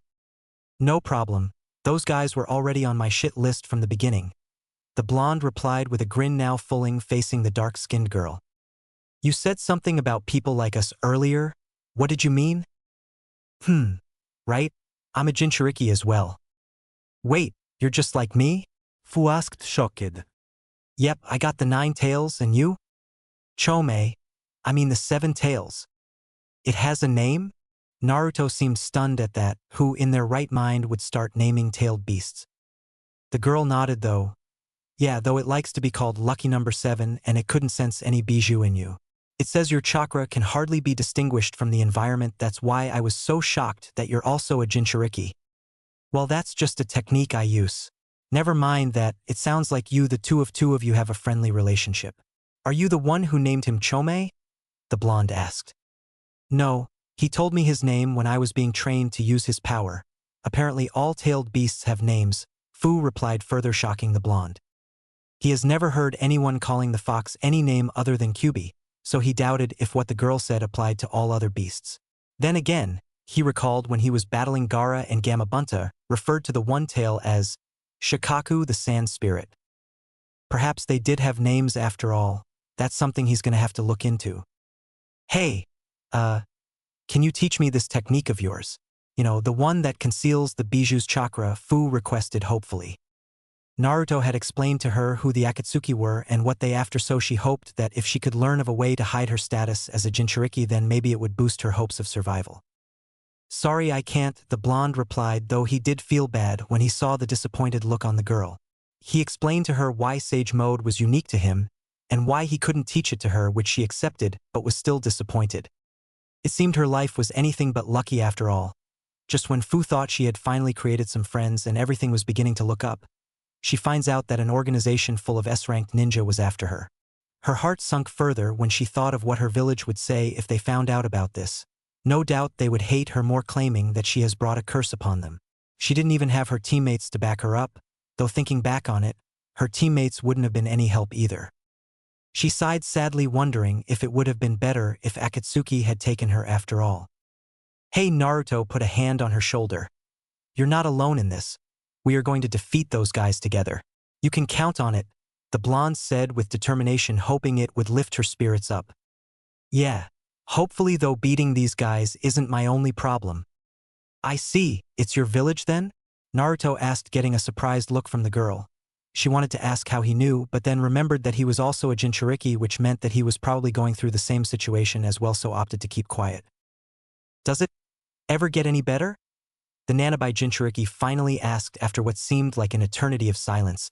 She was looking away from Naruto as she asked this question because she didn't want the boy to see her resigned expression. In her heart, she knew that though she was asking that question, only a miracle would turn the villagers' views of her. Naruto frowned as he thought of his own situation. He didn't know if his life was better.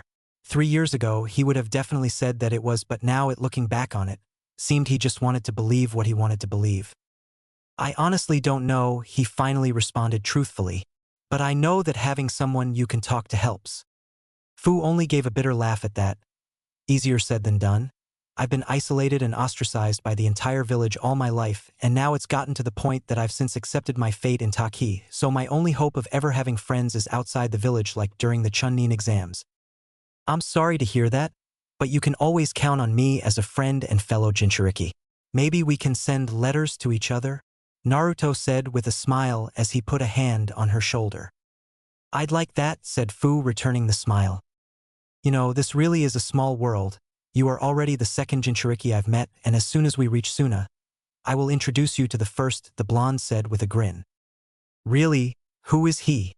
Fu asked, obviously excited with opportunity to make a new friend and a fellow Jinchuriki as well. Gaara. He was a crazed maniac at first. He believed that only killing people would prove his existence to the world, but after our battle he mellowed out. The blonde said fondly, I know. I'm kinda excited to see him after so long.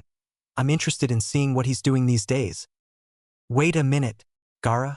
As in the Kazekage. 0_0. 0_0. Gaara. Gaara is the Kazekage? The hell? With Kakuzu.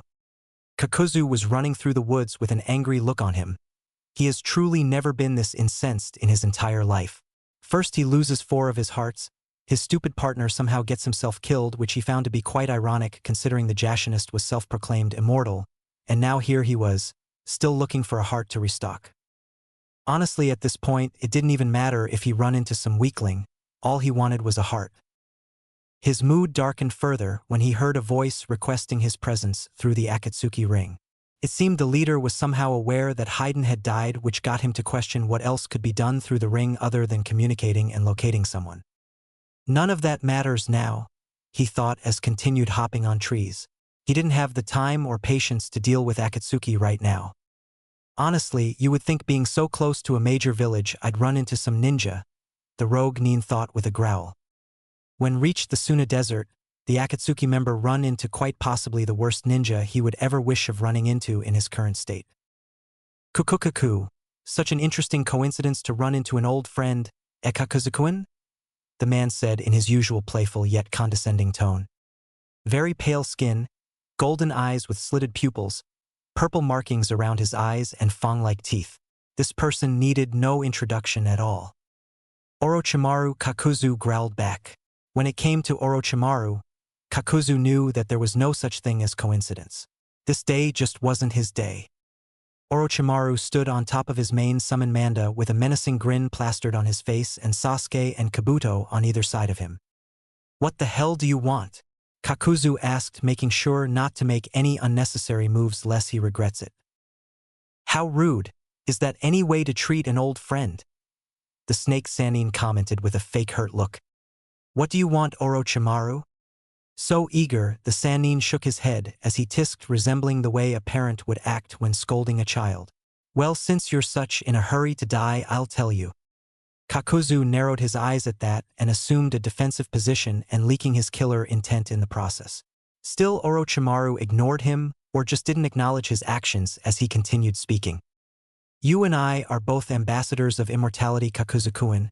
We have our own ways of pursuing it, but the end result is still the same.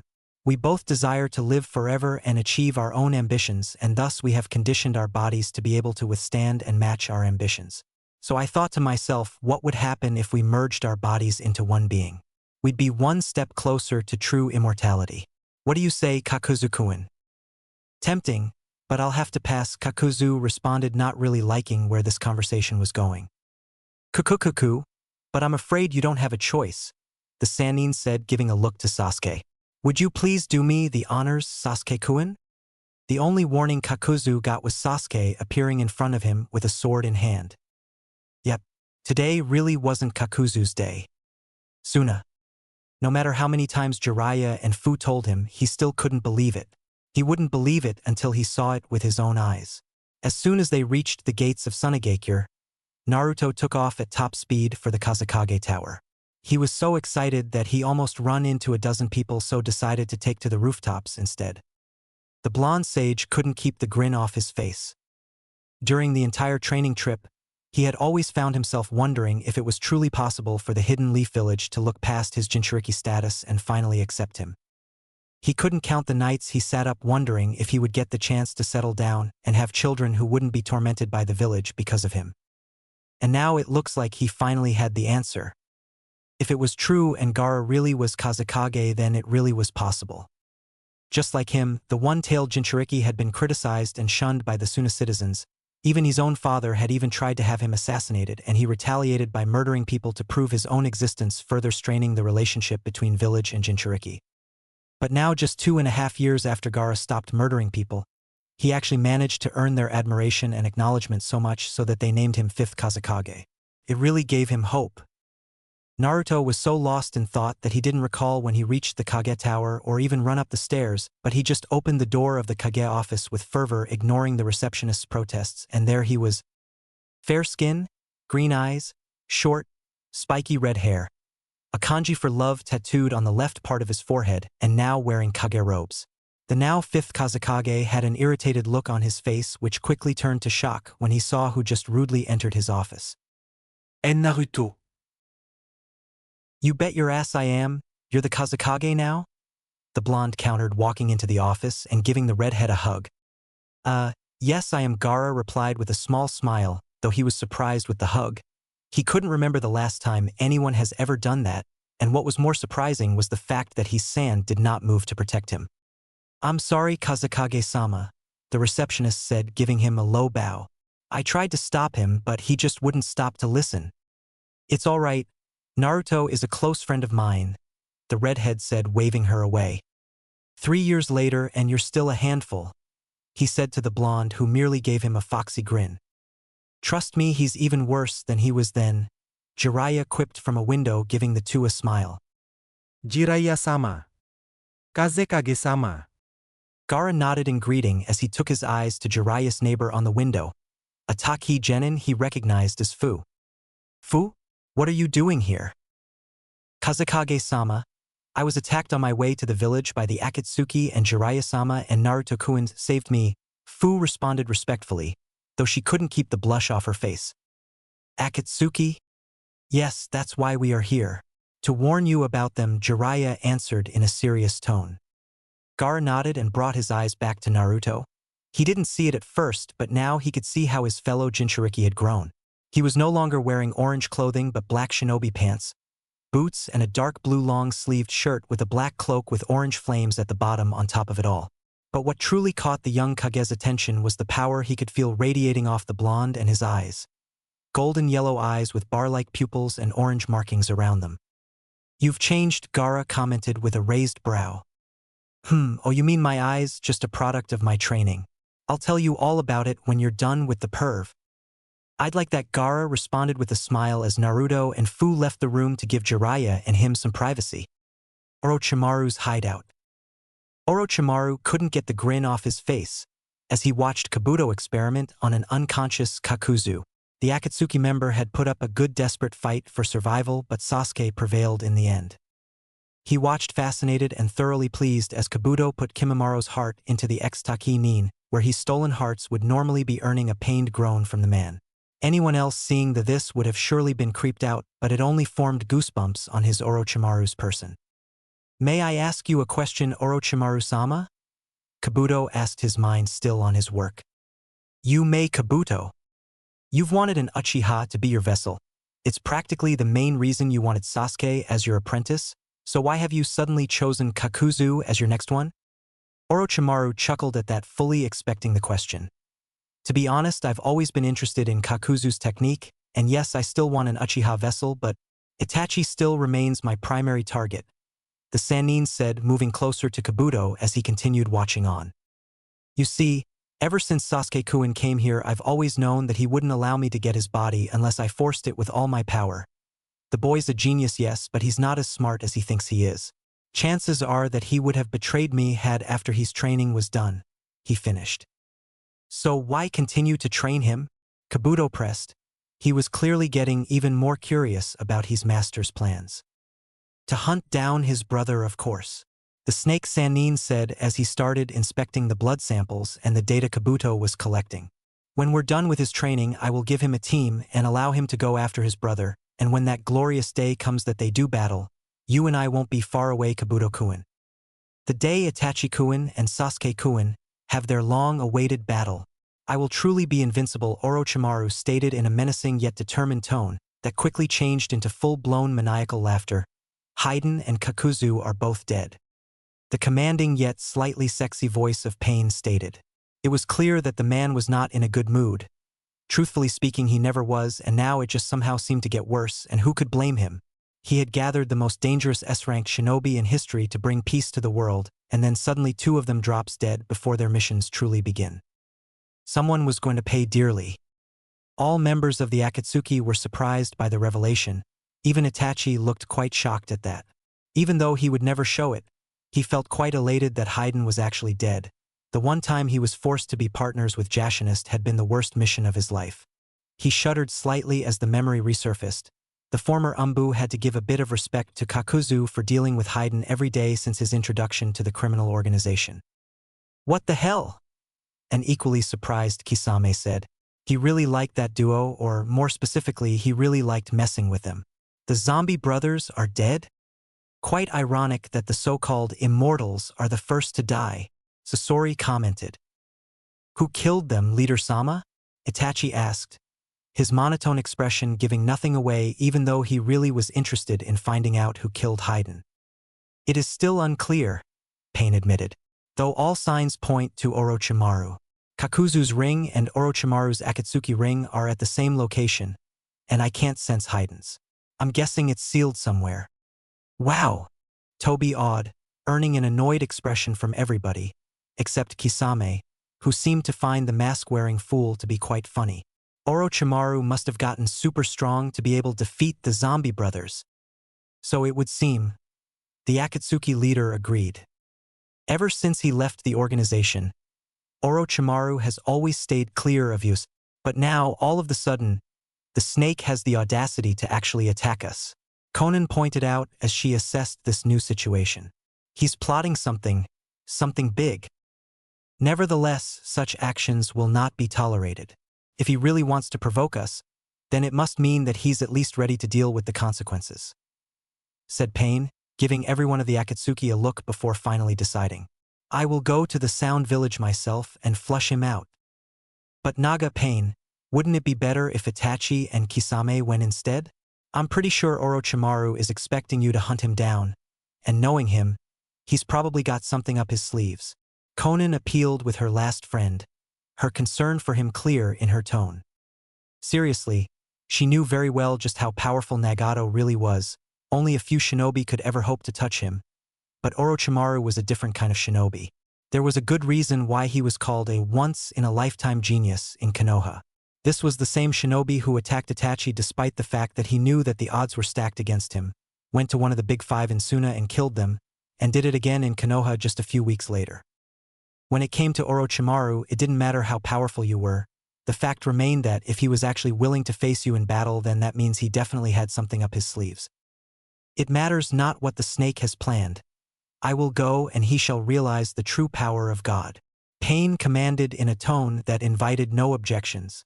And yet, "I agree with Conan-san," Itachi said, surprising everyone. "Kisame and I are much closer to the hidden Sound Village than you, so we can easily go there and hunt down Orochimaru." The Uchiha criminal was rewarded with looks of astonishment. Even Pain raised his brows to signal his surprise. Ever since he joined Akatsuki, Itachi has never volunteered for any mission that would most likely involve battle. It was actually well known within Akatsuki that, despite the violent past of the ex-Umbu, the man himself avoided battle and would most of the time put his opponents in a fetal genjutsu rather than fight them head-on. So why would Itachi volunteer for such a mission when all signs pointed to Orochimaru seemingly being ready for them? While everyone else was pondering about this, for Itachi, the objective was clear. He was going to do everything in his power to avoid any meeting or confrontation between Pain and Sasuke, at all possible costs. The very idea of his little brother being so close to Orochimaru filled him with sleepless nights. Adding Pain to the equation is something he wouldn't even dare think about. Itachi had no idea how powerful their leader was, but any man capable of controlling a criminal organization of 10S-ranked shinobi was a man to fear.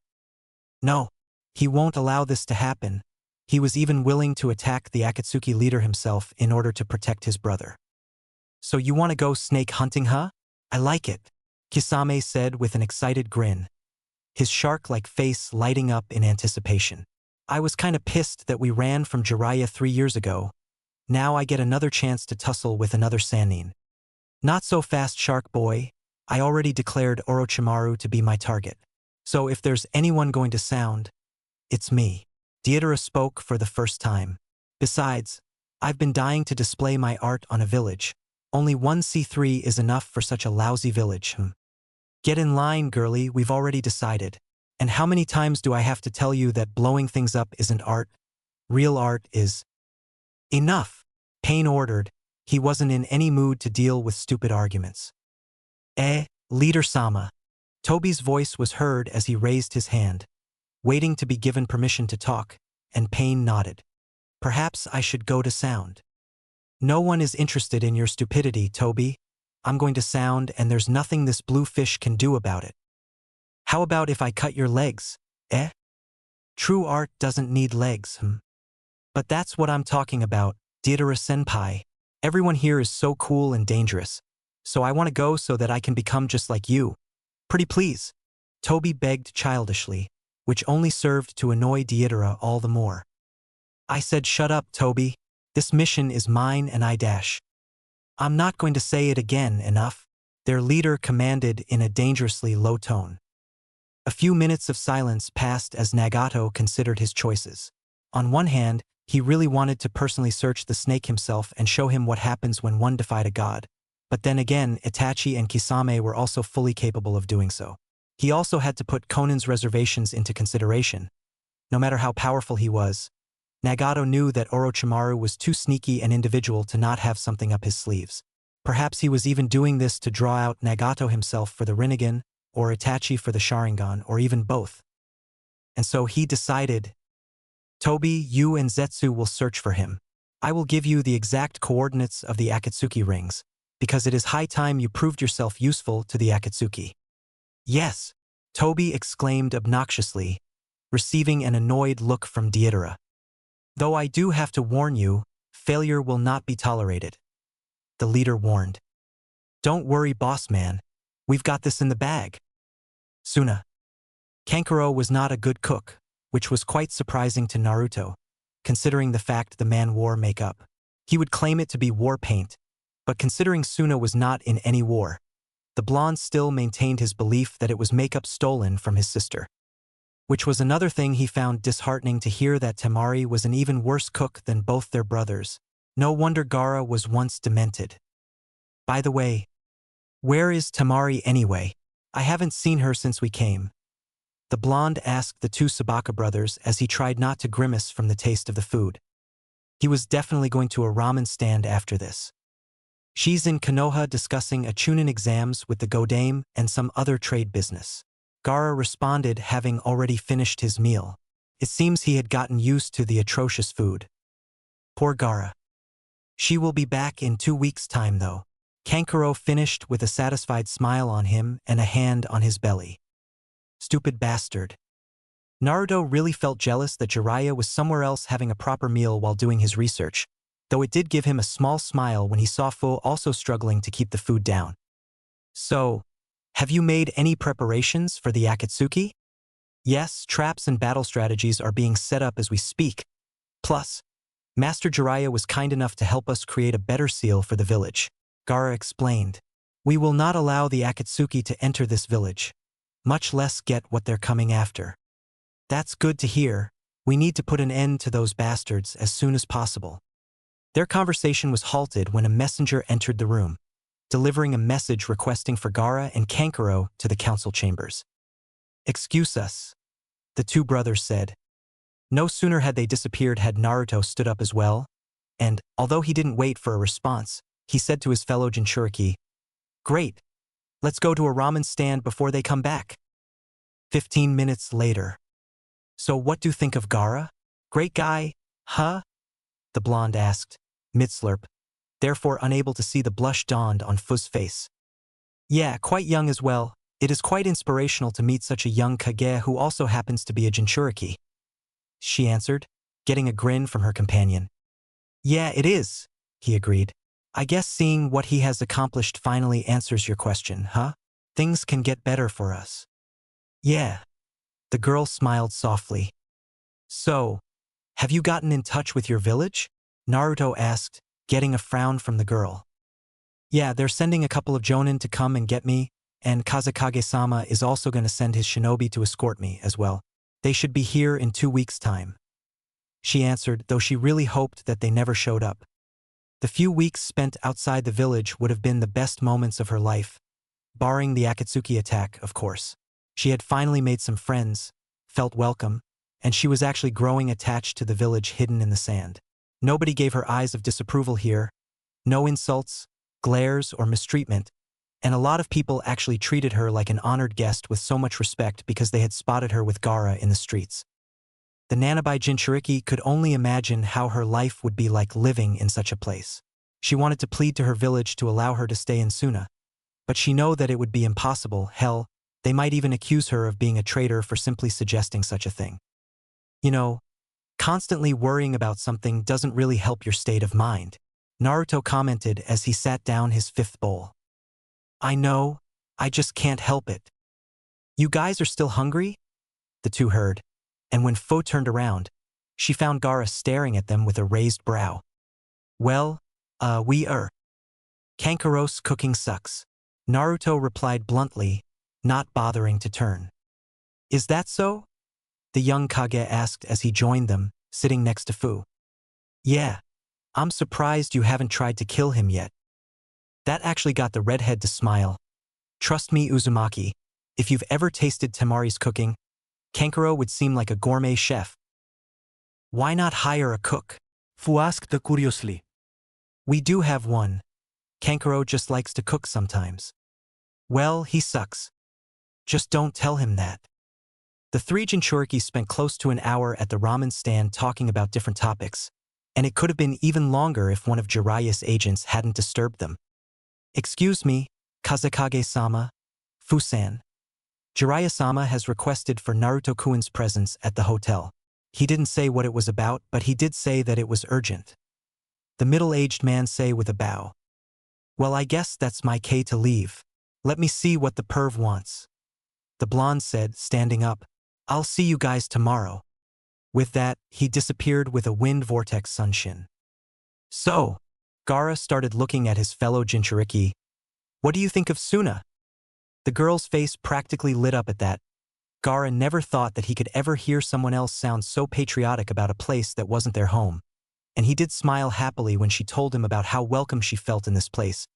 Being a Jinchuriki himself, he understood just how toxic one's own village can be towards you and your state of health. So seeing her happy warmed his heart. I'm really glad you like it, he told her. Have you had a tour around the village? Not really, I didn't want to trespass, she responded. In Taki, practically everywhere she went was trespassing, whether it was in the streets, the stores, even at the waterfall. The people always made sure to make her feel unwanted. Therefore, she learned to keep to herself in her own home or training grounds. That way nobody would reprimand her for daring to breathe the same air as them. Old habits. She thought miserably at those memories. Well, perhaps I could show you around. He stood up, his cheeks the slightest shade of pink, though he looked away to hide it. That is, if you're not too busy. Fu gave him a smile as she stood up as well. I'd love to, Kazekage-sama. You don't have to be so formal. All my friends can call me Gaara. Friend. Friend. The pair paid for their food and started their walk as they learnt more about each other. By the time they were done, neither realized that it was well past midnight. Meanwhile. So, what's up? Naruto asked from the hotel window, having just arrived, though his guard went up as soon as he saw his sensei's serious expression. Is something wrong, Jiraiya? I don't know, you tell me. The older sage responded evenly, his expression as serious as the blonde has ever seen it. Hell, the atmosphere was quite literally cold. I don't understand. I hear the Kazekage is creeping into your girl. Care to explain? The Sannin moved closer to the blonde, eyeing Naruto with a penetrative gaze. Yeah, this wasn't creepy at all. What the hell are you talking abo dash? Naruto, I'm serious. What's going on with Fu and Gaara? The Sannin placed both of his hands on the Jinchuriki's shoulder, his face 5 inches away. The blonde could practically feel the warm air coming out Jiraiya's nose and mouth. What the dash? Nothing is going on, they're just friends. That's all.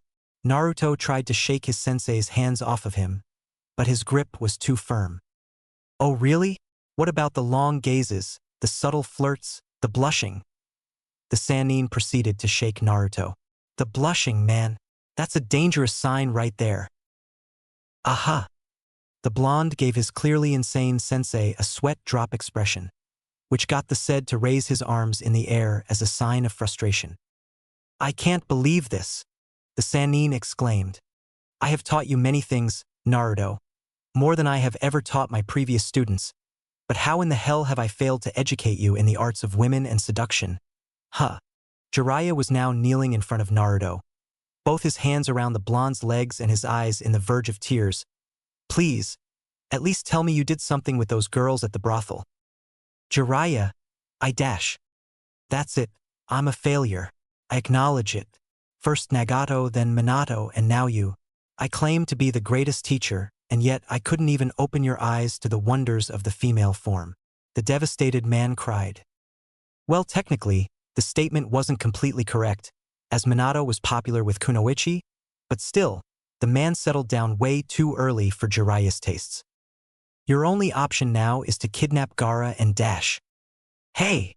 Naruto scowled, clearly hurt that his master thought he was so clueless with women. "First of all, Gaara and Fu are just friends. There's nothing going on there, dash." "That's what he wants you to think," Jiraiya interjected. "Shut up." "Secondly, I didn't do anything with those girls because I'm not stupid enough to give my first time to some whore in a brothel. And thirdly, I'm not romantically interested in Fu. Alright? If I was, trust me Jiraiya, she'd be mine by now." The Jinchuriki finished smugly. "Peh!" Jiraiya snorted. "That's what you nice guys want to believe. I mean, who do you think you attracting with those lines? What's your name? What's your sign?" But as soon as you buy that wine, Gaara just creeps up from behind and asks her what her interests are, who she's been with, things that makes her smile, and what numbers to dial. She's going to be here for a while, and she's going to call her crew, and he's going to call his crew, and they can rendezvous at the bar around 2.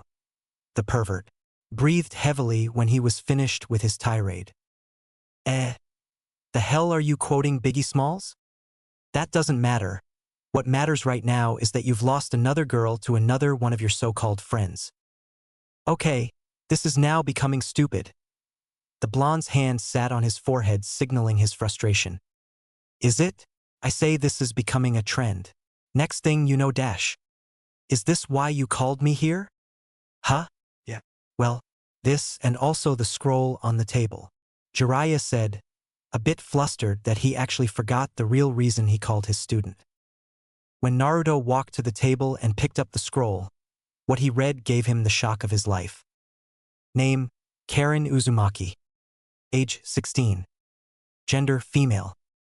Clan, Uzumaki. Rank, NA. Klasifikasyon, sensor, mediknin. Affiliation, Hokage. There's another one? Naruto couldn't keep the disbelief out of his tone. Yeah. It was real. There was another Uzumaki in this world. He couldn't believe it. Naruto read over the details again just to make sure that he hadn't misread. He had spoken a lot about reviving his clan, bringing back their lost glory and seeing their insignia on the backs of its members. But his hopes of ever finding another Uzumaki were rather slim. He had always thought that he would have to be put in the CRA, Clan Restoration Act, to regrow the clan, but now, maybe this was only the beginning, maybe there were more Uzumaki out there. Surely a few of them would have managed to escape the destruction of Yuzu just like Karin's parents. And if they were, then he would surely find them and bring them home. He looked at the picture on the scroll again. Karin, huh? Well, just give me a few more days, Karin. I'm coming for you, he thought as he looked over the information on her again. Is she Orochimaru's prisoner or subordinate? He asked his sensei. Subordinate. Jiraiya responded seriously before taking a sip of his sake. Reports say that her parents left Yuzu right before it was destroyed and they took refuge in Kazekage. Nothing much is known from there, but sometime 3 years ago, Orochimaru apparently took some interest in her and her chakra, so he recruited her in his entourage. I see. That was not something Naruto ever wanted or expected to hear. Anything that has to do with Orochimaru was just bad news. That man did the vilest of things and anyone linked with him was bound to be messed up. Orochimaru was quite honestly one of the few people that Naruto despised with a passion. His heart sank as he considered the possibility of Karin happily carrying out Orochimaru's distasteful deeds. He didn't want to think of what he might be forced to do if it turned out to be the case. She is currently in charge of Orochimaru's southern hideout, though I'm not quite sure of its exact location, Jiraiya said seriously. We should go. Naruto looked at his master with a pleading expression. This girl is possibly one of the few remaining full-blood Uzumaki, the closest person I could ever have to a relative. Other than your crazy ass, of course. That's all well and good, Naruto. But what if she turns out to be dedicated to Orochimaru like Kabuto? Jiraiya asked, causing a flinch to appear on Naruto's face. Not only that, but what if we find Orochimaru and his lackeys there as well? This could turn out to be a suicide mission, you know? Jiraiya understood just how important this girl was to his student, but they also had to take a lot of things into consideration here. I know, the blonde said, his hands clenching into fists as he also considered this situation. Anything that has to do with Orochimaru has danger written all over it, and I know there's a possibility of facing that snake, but I can't just ignore this. This is the biggest opportunity one have to start reviving my clan, so I dash. And if she turns out to be an enemy? Jiraiya asked in a hardened tone. Their gazes locked on each other. I guess I'll have to do what needs to be done, he answered, though he couldn't find the conviction to back up those words. Could he truly end up killing the only hope for Yuzu's legacy even if she was too dangerous to be left alive? He didn't know. A few minutes of silence passed before Jiraiya finally said, if we end up falling into a trap? Then we'll reverse summon ourselves to MT Mayaboku. Please, Jiraiya. Jiraiya finally relented after what seemed like an hour to the blonde. Fine, we'll start off tomorrow morning. We might even make a detour to Kumo to warn them about the Akatsuki. But I'm cautioning you, Naruto. Don't put all your hopes in this girl. Naruto's expression lit up. He would have been jumping for joy, but he was now too mature for that. Now, if you excuse me, I would like to enjoy the rest of the night doing my research, the Sannin said before he walked to the window, giggling perversely. You know, due to the village's unfavorable location and weather, there is only one hot spring, and the place is always filled with gorgeous babes dash. He didn't get to complete his sentence before Naruto forcefully kicked him out, breaking the closed window in the process.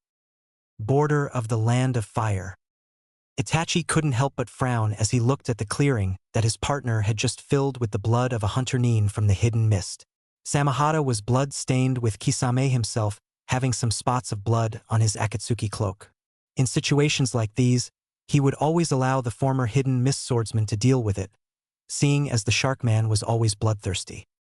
The Uchiha preferred to use Genjutsu on them, but since his health started deteriorating at a quick pace, he participated in as less battles as he possibly could. Though seeing how Kisame was slaughtering his former comrades, Itachi was almost tempted to ignore the illness. Speaking of his teammate, Itachi's frown deepened as he thought of the past month. Pain had requested Kisame and Kakuzu to go to a Mechagear sighting that he needed the two for their large chakra reserves, though for what, he didn't say. Itachi had been forced to tolerate Hidan as his temporary partner for over 1 month, and he could honestly say that he really missed Kisame during that period, and his respect for Kakuzu grew immensely. I bet Pain called for Kisame and Kakuzu because he needed help gangbanging that bitch Konin. Ha ha ha. Oh man, I'm so funny. Itachi fiercely shook his head to banish that terrible memory. If he wasn't already scarred from his Umbu days, then the Jashinist would have surely taken it upon himself to do so. The Uchiha liked to think of himself as a pacifist, but during that time he was rather tempted to use Tsukuyumi on the Jashinist and cut apart his body piece by piece. Hell, Itachi would even bet that Hidan was the reason his condition was reaching a critical stage. Hypertension was never good for a sick person. What did worry the ex-Umbu most, though, was the fact that Kisame couldn't remember anything after coming back from AIM. Itachi had tried to enter the swordsman's mind, but somehow Kisame's memories were completely blank from the previous month. No barriers, traps, or genjutsu trying to protect the memories, but just plain blank. This kind of thing pointed to Madara also getting involved, but he felt he had to erase the memories, and Itachi had no idea why. Was he trying to hide it from him? Did it have something to do with the hidden leaf? Were they working on a different objective while the elemental nations were busy trying to protect their bijou? There were too many questions surrounding the Akatsuki at the moment and very little answers were provided. Itachi couldn't help but fear for the state of the shinobi world. Madara, Pain, Orochimaru, all these people were planning something, and he knew that it would never be good.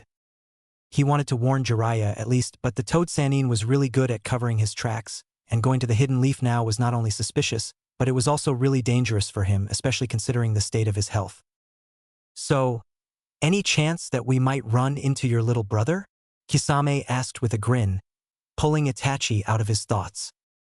I don't know, but if we do then, it's inevitable that Orochimaru will be with him, the Uchiha responded. Just a few hours ago, Pain had notified them of the Three Tails reformation. 3 years had passed since Itachi killed Yagura, the Mizukage, thereby also killing the Bijou. Akatsuki had been forced to wait for 3 years for the Bijou to be reformed so that they could start hunting them down, and apparently they were now assigned with capturing this one, and just so happened to be Odo. Their leader had even taken the time to warn Itachi not to kill it again, or else he would suffer the wrath of God. Yeah, right, he thought. The Uchiha wanted to snort at the threat, but that was not befitting of an Uchiha. I wonder why he didn't just send Tobi or Madara, or whatever the hell he likes to call himself, considering that the damn thing is reforming in Odo. Kisame wondered as he dusted his cloak with his hand. He'll have his hands full searching for Orochimaru. The snake never stays in one place, and if they do find each other, I'm pretty sure it won't be easy to kill him. Itachi once again responded, his mind worrying about his little brother. He hoped Sasuke wouldn't be stupid enough to come between those two. Itachi's eyes narrowed as a swirl appeared before them, signaling Tobi's presence. Has he already found Orochimaru? Are you ever going to smile? The masked man asked Itachi, to which he didn't respond. So, Kisame gave Obito a curious look using his Samahata to point at the masked man. Are we supposed to call you Tobi? Or Madara? When we are alone like this? Obito merely shrugged, not caring either way. His name was forfeit the minute Rin died. I'm guessing you haven't found Orochimaru yet, Itachi deduced. Obito put his hand in his pockets and took out 2 Akatsuki rings, one for Kakuzu, the other for Orochimaru himself, and a note that read, Sorry, I've gone out for a bit. That man is more slippery than we could ever give him credit for. I'm beginning to think he might not even be in Odo, he said as he shook his head. Possibly. Just then, both Itachi and Obito's eyes transformed to Manjiiko, each putting each other in a genjutsu. Itachi found himself in Obito's dimension, and Obito found himself in a world of black and white, yet somehow both of them were in the same place with just 3 meters being the only distance between them. What did you want with Kisame this past month? Itachi asked, not wasting a second. Again, Obito shrugged nonchalantly, something that greatly annoyed Itachi as the masked man answered, Nothing much. Pain needed his chakra is all. What for? He insisted. To strengthen Akatsuki. The masked man answered, still coy. I searched for Hidan's ring all over Orochimaru's hideouts, but I couldn't find it. Pain himself said he couldn't sense it, so that means Orochimaru was not involved with Hidan's death. So I started wondering, you wouldn't have something to do with it, would you, Itachi-kun? Itachi narrowed his eyes at the insinuation. Of course, he would have been more than happy to kill that insane bastard, but what would drive Madara to suspect him? Why do you think it was me? He asked curiously. If it wasn't Orochimaru, then the only possible outcome points at the Hidden Leaf. We just got intel that Jiraiya is currently in Suna, 25 miles away from where Hidan's ring signal was cut. Coincidence, eh? Obito asked with a tilt of his head. Yes, it was a coincidence, Itachi responded bluntly. 3 years ago, you purposely killed the Mizukage, knowing that he was a Jinchuriki, and then a few months later you disclosed our objectives to Kakashi and Jiraiya. Another coincidence, eh? Itachi's eyebrow twitched at that. What did Madara want him to say? That he was sorry? That he wouldn't do it again? Fuck that. And so he settled for a bad mistake on my part. Obito simply chucked, well, I guess everybody does make mistakes every once in a while. The masked man stepped closer to Itachi, entering his own dimension. He put his hand on the ex-Umbu's shoulder as their genjutsu started to dissolve. All we can do is make sure it never happens again. When the genjutsu completely dissolved, Itachi only had to look at the still grinning Kisame to confirm that less than a second had passed in the real world. The Three Tails is south of Hokage. Obito informed them as a swirl was formed sucking Obito's body in it. Before he completely disappeared, he added, "We don't expect any more mistakes." Well, at least this saves us the time of looking everywhere for the damn thing, Kisame said as the two started walking.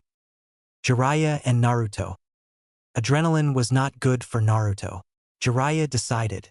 The blonde was already an overenthusiastic person supplemented by an endless supply of chakra, so adding more excitement to the equation was pretty much dangerous for him and everyone else involved. At the break of dawn, the young sage woke him up and pretty much pushed him to get himself ready for their trip to Oto, having already done so himself. They said their goodbyes to the Kazekage and Fu before the day could properly start, forcing Naruto to explain to the young Kage why he was leaving so abruptly, though he did wish him good fortunes, as he was able to understand why going to Hokage was so important for the Uzumaki. He was almost tempted to force the blonde to question Gaara about his friendship with Fu, but he thought better of it. What annoyed Jiraiya the most though was that the little shit was in such a hurry that he didn't even give him any chance to do some final research on the beautiful ladies of Suna before Naruto quickly summoned a clone, transformed it into a falcon, and started flying at top speeds. They have been traveling at over 150 miles/per hour since then, which was pretty ridiculous just thinking about. At this rate, they were going to be in Hokage in just under 2 days. Jiraiya couldn't even remember when they passed the desert. All he could think about was to making sure not to fall off the transformed clone. "Do you have to be so damn fast?" he asked, his words barely even heard due to the strong winds in the air smashing them in the face as they flew on. "I'm sorry, Pervisage, but if this girl truly exists, then Orochimaru is the last person she should be near. She's my family and quite possibly the only hope I may have of meeting a full-blooded Uzumaki." The blonde turned his head to his master as he responded. "Just don't let your guard down. Spending any sort of time with the current Orochimaru is bound to get you messed up, and you don't want to give this girl any chance to put a kunai in you simply because you're too trusting for your own good." The Toad Sannin advised his charge. "The last thing you need is more betrayals, Naruto," he thought solemnly. "Got it," Naruto shouted back with a grin, all without a clue of his master's thoughts. "By the way, do you know that Earth-style jutsu Kakuzu used to block my attack? Yeah, it's called the Iron Skin. Why? Well, I'd really like to learn it. You know, sparring with Gaara just showed how much I could benefit from having a defensive jutsu." Naruto responded. "The jutsu itself may not be perfect, being vulnerable to lightning and all. I really like the concept of it, and it could still really be useful." "I see," Jiraiya agreed, being able to see the merits in it. "But, unfortunately, I don't know how to execute the jutsu itself. Sorry, kid." "Oh well, I guess I'll just have to look for one then. Perhaps the toads have one. Perhaps you could create one yourself. You already have the chakra, the fuinjutsu, and already a good idea of what you want," the Sannin suggested.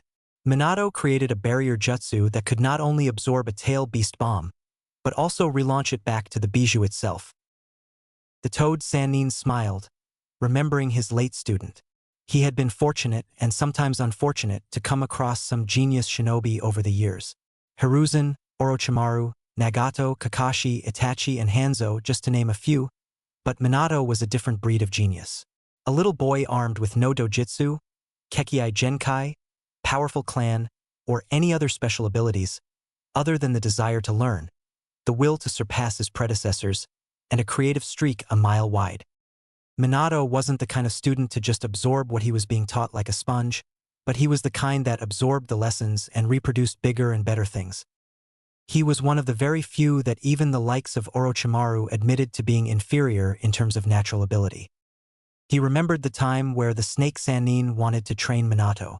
He saw just how talented the boy was, but now, looking at how his one-time best friend had turned out, Jiraiya was really glad that he acted faster than him. As a peace-loving man, Minato still killed over 1,000 shinobi and brought an entire major village to its knees. The Toad Sannin dreaded to think what kind of destruction Minato would have caused if he had ended up in Orochimaru's hands. Dad was pretty amazing, huh? You have no idea, kid. You have no idea. Jiraiya found his ability to speak hampered when a fly flew straight into his mouth, causing the self-proclaimed super pervert a coughing fit as his less than helpful student laughed at him. Orochimaru's hideout. Orochimaru couldn't fully express just how much he loved his life at the moment. He supposed that everyone felt their lives to be precious to them, but with the Snake Sannin, his life was always above everyone else. Ever since he was a child, Hiruzen had spoken much about his genius, often putting him in higher esteem over his other two students. When he finally opened his eyes to the shinobi world, he grew to realize just how vulnerable life was, how vulnerable his precious life was. And so he sought to search for something that mere men had only dreamt about, something that had only been an illusion to most, and a myth to others. Immortality. A lot of people expected him to get things right at the first try due to his reputation, and if he was being honest with himself, he expected it as well. But when he failed, that's where the real fun began for the Sannin. Contrary to popular beliefs, he also respected people who didn't give up. Hell, he was just like that himself. If Orochimaru felt the cause to be worthwhile, then it didn't matter how much time he spent, how many sacrifices he made, or how much of his effort he put into it, he wouldn't stop until he achieved it. And now, finally he could taste it, he would reap the fruits of his labor. He showed a grin when he heard another pained groan coming out of Kakuzu as Kabuto continued operating on him. It wouldn't be long now. He would have a suitable body for him as he awaited the Uchiha battle. The Snake Sannin had been hiding for long enough. He couldn't wait to remind the world just why he was such a feared shinobi, and most of all, he couldn't wait to dance with the Akatsuki. His old companions must be surely looking for him at the moment, and if it wasn't for the fact that he destroyed the seal that Sasori put inside of Kabuto's head, they might have already found him. But very soon, though, he would let them find him, and on that day, Orochimaru's thoughts were disturbed when a shinobi appeared next to him. He quickly recognized said shinobi to be Fu Yamanaka, one of Danzo's most trusted pawns. The man didn't say a word, but just handed over a scroll, and he was a blur as he quickly vanished. Orochimaru couldn't help but widen his grin when he opened the scroll and found the Shinigami masks and classified information about all of Konoha's shinobi, including Umbu, that he asked for. A few weeks ago, Danzo had contacted him again, having formed a new plan to take over Konoha without having to try to assassinate the Hokage. The root leader had requested for help from the Snake Sannin himself, and Orochimaru was more than happy to help, as long as Danzo provided him with everything he asked for, and the Shinigami masks from the Uzumaki temple was one of them. With the masks, he could finally get his hands back, and everything else will be falling into place. The body is ready now, Orochimaru-sama, Kabuto informed, fully satisfied with his work. Ah, excellent. The Snake Sannin said, his dark grin somehow getting even wider, and as if things couldn't get any creepier, Sasuke's Karin roared outside the hideout. Perfect. It seems Sasuke-kun's training is also complete. Kukukuku. 3 days later. For 3 days, Naruto and Jiraiya have been flying to Otogakure at top speed, only stopping at night for rest, food, and starting off early in the morning again. For 3 stinking days Jiraiya has been forced to sit atop some clone high in the air and have his ass almost thrown back down due to the ridiculous speed. He fully understood that Naruto was really excited to finally meet another member of his clan, but this was just ridiculous. He would be quite surprised if he wasn't jet-lagged after this. "Hey, you think you can slow down a bit?" he shouted, putting his hands embarrassingly tight around the blonde's abdomen. "We're already in Oto, so there's no need to." "I've found her," Naruto shouted happily, interrupting his master. "What? How's that even possible? You don't even know her chakra signature," Jiraiya said, honestly shocked. "It's hard to explain. It's like her chakra is a satellite, constantly searching for other chakra signatures.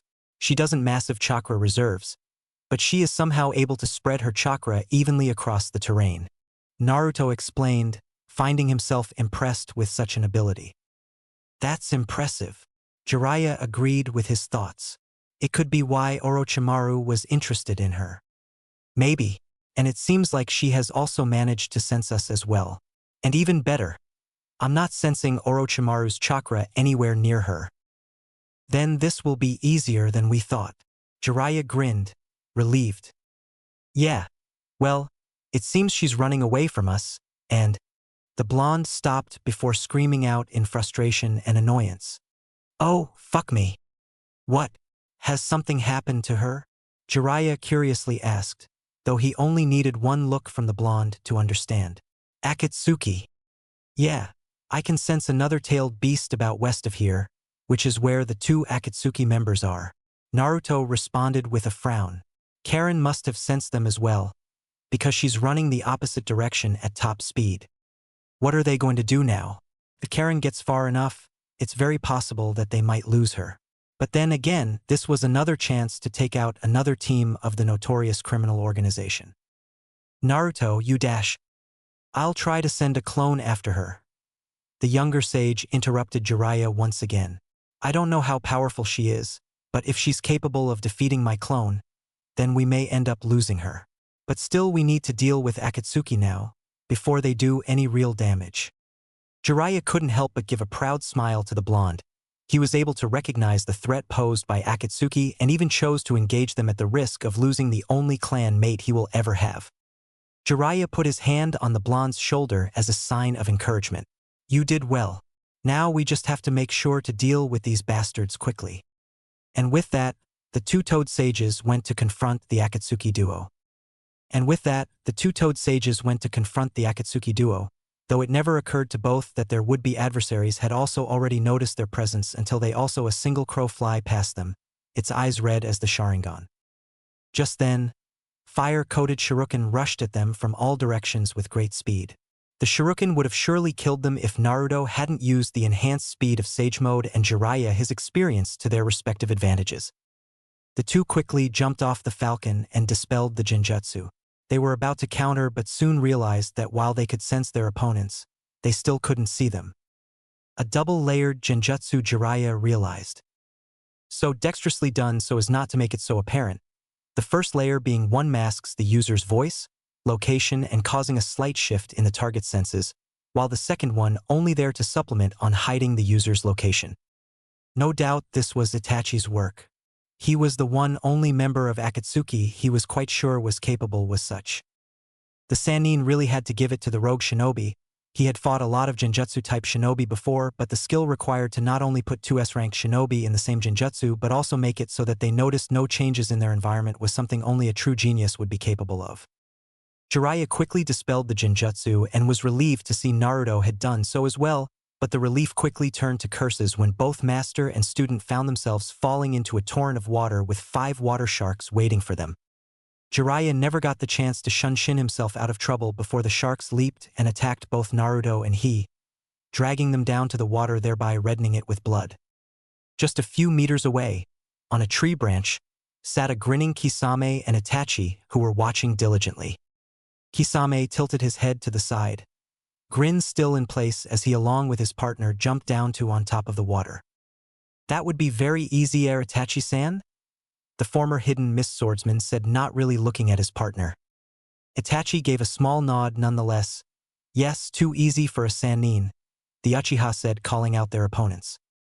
The Toad-affiliated shinobi didn't disappoint as just then Itachi widened his eyes when they heard.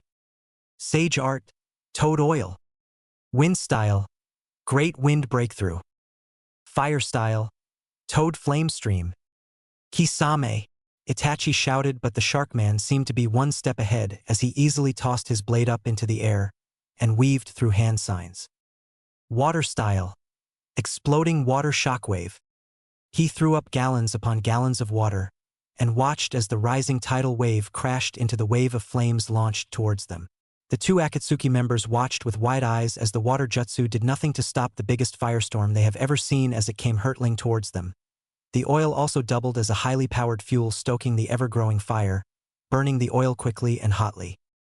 Any other opponent would have been terribly roasted by such a devastating attack, but the Akatsuki members were too experienced and powerful to go down like that. Both quickly shunshined away right before the flames could reach them. As soon as Itachi reached the ground, Jiraiya was on him with a hard right punch which he blocked. Kisame appeared right behind the Uchiha ready to slice Jiraiya in half, but then got the surprise of his life when he felt a large tongue wrapping itself around his waist. The swordsman was awkwardly pulled towards Naruto with his tongue, the blonde ready to smash a large Rasengan into him, but also got shocked when Samehada absorbed the jutsu instead. Kisame then used the blonde's shock to his advantage by delivering a brutal kick to the gut that sent him flying.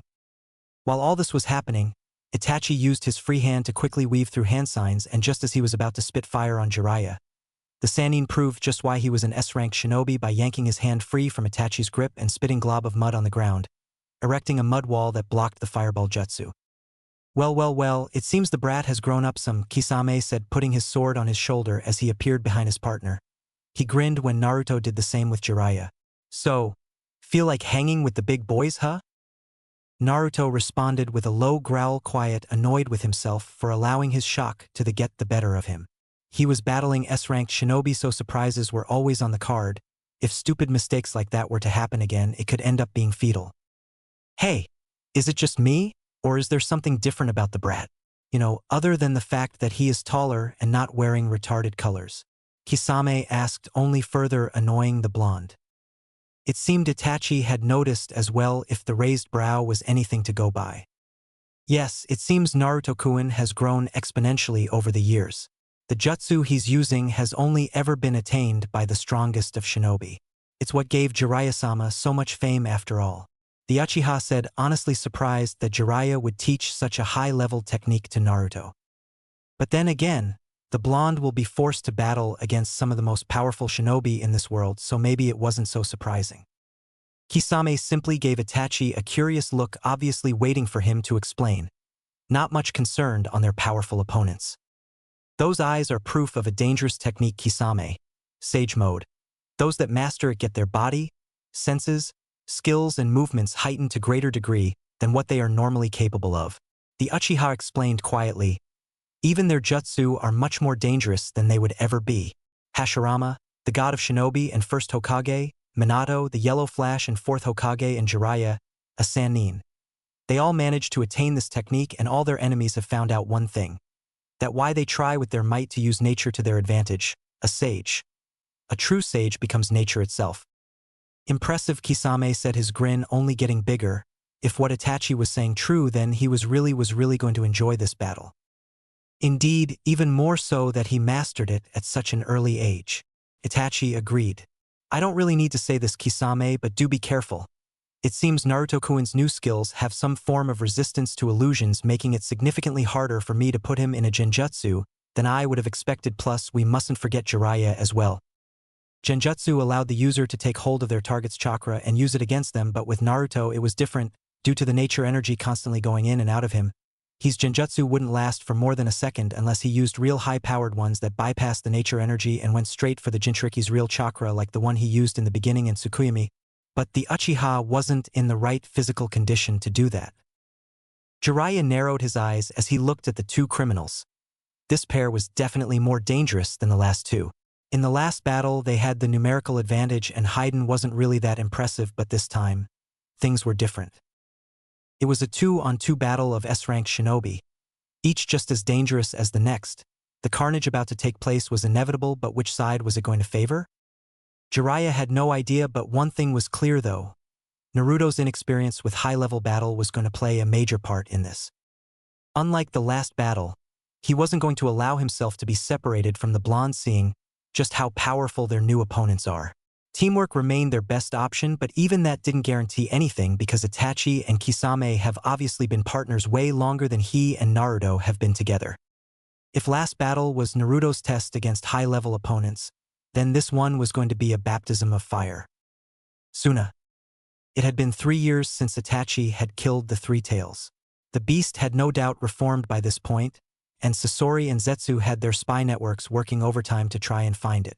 A few days ago, they finally heard some reports that it was reforming in the hidden sound, putting the Akatsuki mission back on track. They were free to gather tailed beasts once more, with the threat of a painful death delivered by God himself should they delay the plan further. Deidara and Sasori decided to be the first ones to capture one of their targets, and so had struck out to the hidden sand, where they had been informed that the one-tailed Jinchuriki had actually been appointed Kazekage. "Do you have all the clay you'll need?" asked Sasori, almost worriedly, but covered with a mask of calm. "Yeah," Deidara responded. "I've even got some pre-sculpted art ready to go. When I let loose C3, they won't be able to find the village hidden in the sand," patting his bag for emphasis. "Fine, as long as you're careful. I won't be able to help you up in the sky. I'll make good our escape, but that won't mean anything if you die," chided Sasori. "All right, I get it," exclaimed Deidara. "Fight the Jinchuriki. Don't kill him. Get out." "With the Jinchuriki," added Sasori. "That's implied," said Deidara. "I have more than enough clay, and I won't need all of it. It's not like he can fly, yeah? Just don't take long. You know just how much I hate waiting." "It's good that you feel that way because here you won't have to wait to be buried." Sasori of the Red Sand. The two art lovers heard. They didn't have to wonder who the voice belonged to as the Kazekage, Fu and some jounin landed in front of them, ready for battle. "Well, it seems we really don't have to start looking for the Jinchuriki after all, Sasori Dano?" the Mad Bomber said, giving the Suna group a predatory grin. "Yes, and look, Deidara, we have 2 for the price of 1, Sasori said. "What does Akatsuki want in my village?" Gaara asked, though only out of courtesy more than anything. He knew what they wanted, and his village has been preparing itself ever since Jiraiya came to warn them. He also had the Toad Sannin to thank for the improved seal he set up in the village. It spread to the entire Suna desert and was working better than he would have ever expected. Just a few minutes ago, he had been informed that 2 powerful chakra signals had just entered the Suna desert, and it wasn't Jiraiya and Naruto, thereby leaving only one possible outcome: Akatsuki. He used his third eye technique in order to confirm, and once he did, Gaara had ordered a level 1 defensive barrier to be activated around the village and ordered both Baki and Kankuro to remain in the village in case the Akatsuki somehow bypassed the barrier and threatened the village's safety in the pursuit of the bijou. He would have wanted to deal with the situation himself, but Baki and Kankuro had insisted that he needed backup and Fu had volunteered. Gaara didn't want to risk the girl's life like this, but she convinced him that she is a capable kunoichi able to hold her own. So finally he relented. The young Kage took 5 of the best jounin in Suna, and Fu then started off to confront the S-ranked criminals. "Hey," Deidara said, taking out some clay from his pouch. "You know, the one tail is known as the weakest of the bijou, but with you being a Kage and all, I really hope you don't disappoint Achin." "You don't have to worry about that," Gaara responded as his sand started rising. He may hold the weakest bijou, but Gaara was anything but weak. The fact that he was the youngest Kage proved that point. Plus, the desert was his home ground, the place where he was at his strongest. Born of the desert, warrior of the desert, leader of the desert. He was Gaara of the desert. The terrain was silent as a shadow, no rustling of leaves, chirping of birds, or anything that would confirm the presence of life. Nothing showed that the land was about to cry with chaos about to occur. As the 4 dangerous shinobi eyed each other, none making a single sound. Just then, Naruto realized just how different these guys were to the last Akatsuki member he fought. Unlike Hidan, Kisame and Itachi were patient, cunning, skilled, experienced, and well-balanced. He didn't sense a lot of chakra in Itachi, but Kisame more than made up for it. Kisame may not be the smartest of shinobi, but Itachi was a beast in that regard. Itachi was subtle and Kisame was overwhelming. Kisame had water and Itachi had fire. And while Kisame was a huge man who preferred brutal short-range combat and a devastating water affinity, Itachi, on the other hand, was reserved, short, fast, smart, and was fully capable of fighting at any range he desired. These guys were the perfect partners. They covered each other's weaknesses and supplemented each other's strengths as well. It was going to take something really special to defeat them. Luckily for the 2 sages, though, Naruto had his own secrets and trump cards. He silently took out 3 shuriken from his pouch, coated it with wind chakra, and launched them at the Akatsuki duo. Shuriken Shadow Clone Jutsu. Wind Style. Great Wind Breakthrough. The blonde said as the launched shuriken multiplied to 20 as the wind jutsu doubled the speed. The 2 criminals quickly jumped to opposite directions in order to avoid the shuriken. Naruto used their separation to his advantage as he took out 2 more wind-coated shuriken and once again launched them. Kisame was ready to parry the shuriken away from him, but as soon as it reached close enough, it turned to a puff of smoke, showing that it was in fact a Naruto clone instead. It threw a punch aimed at the swordsman's face, yet Kisame blocked it with one hand and used his Samahata to pierce the clone in the gut. He was surprised when instead of puffing out of existence, the clone merely grinned and held on to the sword. Kisame tried to pull the sword out, however found it to be stuck inside the clone. One look at the penetrated stomach later confirmed that the clone was somehow made of oil, very sticky oil. A good counter, Kisame thought.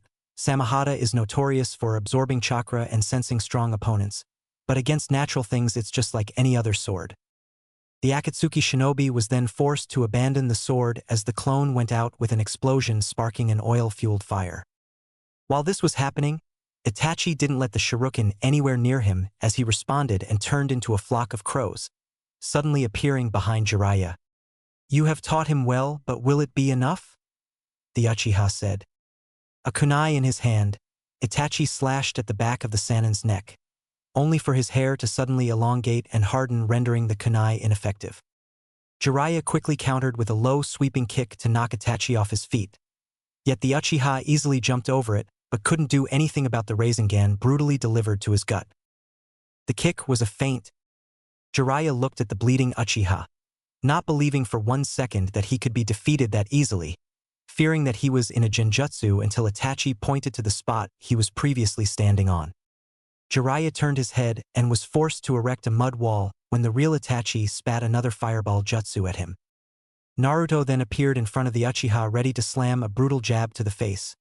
The Uchiha easily dodged but was still sent flying when an invisible force hit him square in the face. The blonde didn't get the chance to press the advantage as Kisame appeared in front of him, having finally recovered his sword. The bluish man sent a punch to his gut that would have surely connected, if not for the Sannin defending him with a high kick that Kisame was forced to block with his Samahata. Before either of the two-toed affiliated shinobi were able to take advantage of their temporary numerical advantage, Itachi delivered a brutal kick to the Sannin that sent him flying and followed him to press the attack, leaving the chakra tanks by themselves. Kisame swung Samahata at Naruto, however the blonde was fast enough to take out another kunai, coat it with wind chakra and meet Kisame's Samahata slash for his neck. The two, with their blades locked, glared at each other, Naruto sneering and Kisame with a smirk on his face. He blocked Kisame's first swipe, and the next, and countered with a slower kick that Kisame sidestepped but was still sent back by an invisible force. Kisame regained himself and continued with his attack as Samahata's scales absorbed the chakra on the blonde's kunai with tiny sounds of steel scraping on steel. Kisame pushed Naruto back and began hacking continuously at him with Samahata. Kisame's hacks increased in speed, each swipe faster than the last. Each one Naruto blocked and parried and dodged. Then after one very long swipe, Kisame overextended himself and Naruto once again got into his defense, delivering a kick across his chest that the man ducked over but was once again sent flying. Kisame came back swinging Samahata sideways in order to slice the Jinchuriki, but Naruto was able to quickly block with a kunai, having continuously coated it with wind chakra, despite the fact that Samahata was absorbing it. As the weapons clash, a battle of strength and power begun.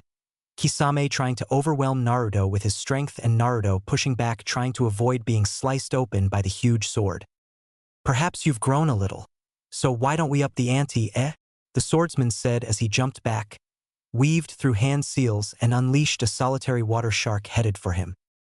Naruto easily destroyed the shark with his kunai, before realizing that it was just a ploy when massive torrents of water came rushing towards him soon after. "Earth-style mobile core," the blonde said as the ground he stood on suddenly rose high enough above the great flood that Kisame had just released. "Crazy fast hand signs these guys have," the Jinchuriki thought as he tried to think of a strategy to defeat this battle-crazed man. In less than a minute he had not only sent a shark after him but was also fast enough to create a jutsu that suited his preferred environment. He wanted to use frog kata, but he also needed to find a way to use ninjutsu on him without his precious sword absorbing the chakra. This was a fight that Naruto would need to use the full measure of his abilities to win, that he could use to test how far he had really come, with the dark cloud looming overhead that countless other things would fall apart if he found himself unable to pull through. Kisame continued grinning as he stood at the surface of the water. "Well, come on then, Let's play, he said as he motioned for the blonde to get in the water as well. No. Come on, I won't kill ya. Nope. I promise. Kiss my ass, shark face. You think I don't know what's waiting for me down there? At that moment, sharks and water clones rose out of the water and come rushing for him. Fortunately, Naruto was a master of the numbers game, easily countering with the multi-shadow clone jutsu. Smoke and water flew through the air as clones clashed and dispelled each other in a stalemate. When he was finally sure that there were no more surprises waiting for him in the water, the Jinchuriki jumped back down to the water, but as soon as his feet touched the surface, the blonde appeared in front of Kisame with a Rasengan in hand aiming straight for the gut. Kisame gleefully brought Samehada down to once again absorb the jutsu, grinning in the process. So you really want to donate some chakra, eh? Well then, by all means, give it to me. Just then, another Naruto appeared in front of Kisame with a big ball Rasengan in hand, and this time the former hidden Miss Swordsman was slammed so hard that he was actually sent flying by the force of the jutsu. Well then, take it. Jiraiya and Itachi. This was exactly what he was trying to avoid, one-on-one battles. He didn't want to be too far from Naruto in this kind of battle, and it really irked him that they were separated so easily. He needed to think of something that would allow him to neutralize Itachi and regroup with his student before anything damaging could happen. Of course, that was easier said than done. Itachi was no walkover. He gave as good as he got and then some. Despite his small stature and disarming looks, the Uchiha was a force to reckon with. Devastating genjutsu skills, perfect mastery of the Sharingan, incredible taijutsu, and a ninjutsu arsenal perfectly supplementing his style. Itachi was the kind of opponent that didn't waste anything. Every move was perfectly executed. Nothing was ever without purpose. All in all, Jiraiya finally understood just why there was so much hype surrounding the former Umbu. Itachi's foot came up to kick Jiraiya in the face, but the Sannin was able to block it and countered with a punch to the face, but once again, Itachi bust into a flock of crows. The Uchiha was in the middle of weaving through hand signs as Jiraiya quickly created another mud wall to block Itachi's jutsu. Something is wrong here. Throughout the battle, Itachi had shown an ability to weave through hand signs faster than the eye could follow. Then all of a sudden Jiraiya was capable of erecting a mud wall before Itachi could execute his jutsu. Genjutsu. Jiraiya quickly dispelled the jutsu, widening his eyes when he saw Itachi appear in front of him, who then sent him flying with a brutal kick. A few quick hand signs later, Itachi pressed the attack with the fire style, Phoenix Flower Jutsu. The former Umbu spit countless small fireballs at the Sannin, which he tried with all his might to evade, but one eventually caught him on the arm. Jiraiya didn't get the chance to put out the fire before Itachi appeared before him and delivered another kick. A puff of smoke was the result, signaling that it was only a clone, though Itachi didn't seem surprised at that. If anything, he seemed to be expecting it. The Uchiha was quick to hop over a hand that reached up from the earth to pull him under. He landed lightly and burst forward as he felt Jiraiya pull himself from the ground. Itachi never got the chance to attack as once again, Jiraiya's hair elongated, needle-like pieces of it shooting towards Itachi with the aim to impale. Needle Jizo. As soon as one of them touched him, Itachi simply broke apart into a flock of crows reappearing 15 meters away. The two S-ranked shinobi faced each other down, no one making a move or a single sound but knowingly to both. A battle of strategy had begun. Perhaps it's now time to take things seriously, Jiraiya-sama.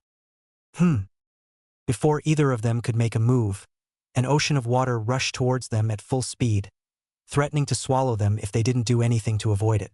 Though two quick shunshin later and the two shinobi found themselves on the surface of the raging water. Kisame must have been getting excited. It would be in your best interest to end this quickly, the Uchiha bluntly said, to which Jiraiya inwardly cursed. Though I do wonder, will you be able to defeat me, Jiraiya-sama? Suna. As it turned out, the one-tailed Jinchuriki could fly. Or at least his sand could, which amounted to the same thing. The Mad Bomber couldn't help but grin as he thought of the last battle he had in the sky. After being declared a rogue ninja by IWA, that Kazekage had taken it upon himself to hunt down the art lover. Though he may have been past his prime, Anoki was no pushover. The longest reigning Kage took to the sky and personally confronted Deidara, and on that day, Deidara realized just how beautiful his art could be. He held his own against the famed particle style, his art giving as good as it got. The battle was so fast and furious that seasoned jounin were not able to follow it. He would have loved to defeat the old Kage and leave Iwagakure in debris and smithereens, but he was forced to flee when he ran out of clay. An exciting day for him that ended in disappointment, but then he at least learnt some things from it. His clay was not invisible, and he always has to prepare himself for anything. He had never thought that he would ever find another shinobi that could fly, but his expecting the unexpected allowed him to not be too surprised when it turned out that not only could the Kazekage fly, but the seven-tailed Jinchuriki could as well. Deidara was taken from his mental musings by the large stream of sand that shot towards him from the mass of grains in front of the Kazekage. As he absent-mindedly sent his hawk into a steep dive to avoid it, he continued thinking about the kid he was supposed to capture and later kill. He was quite skilled, but still Deidara, was out of his league anyway. While Gaara's sand provided most of his arsenal just like his clay, the young Kage didn't have the same kind of diversity. Gaara depended on his sand to capture opponents before hurting them. His art, on the other hand, didn't have that problem. Gaara's sand was slow, but his clay was fast and destructive. On any other opponent, Deidara would have written them off as unfulfilled potential, but considering this boy was still a Kage and the battle had only begun, he guessed he needed to keep a watchful eye. He looked up to see a massive face looking back at him, mouth wide as his bird hurtled towards it. He pulled up, and the mouth reached up to snap at him. He pulled up, and quickly spun to the side to miss the stream of sand from before. The art lover had heard what the Kazekage could do with his sand, and he knew if he was caught in it, he was done for.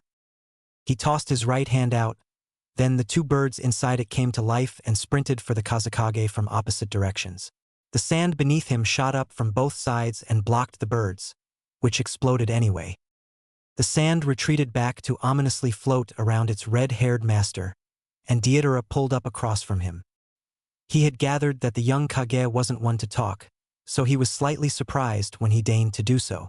I have been warned of Akatsuki and their intentions towards me, but know that as Kazekage, I cannot lose. Cool, yeah. But you're gonna have to try harder if you really want to kill me, HN? Shouted Deidara, emphasizing the point with a small, four-winged bird that went flying from his left hand.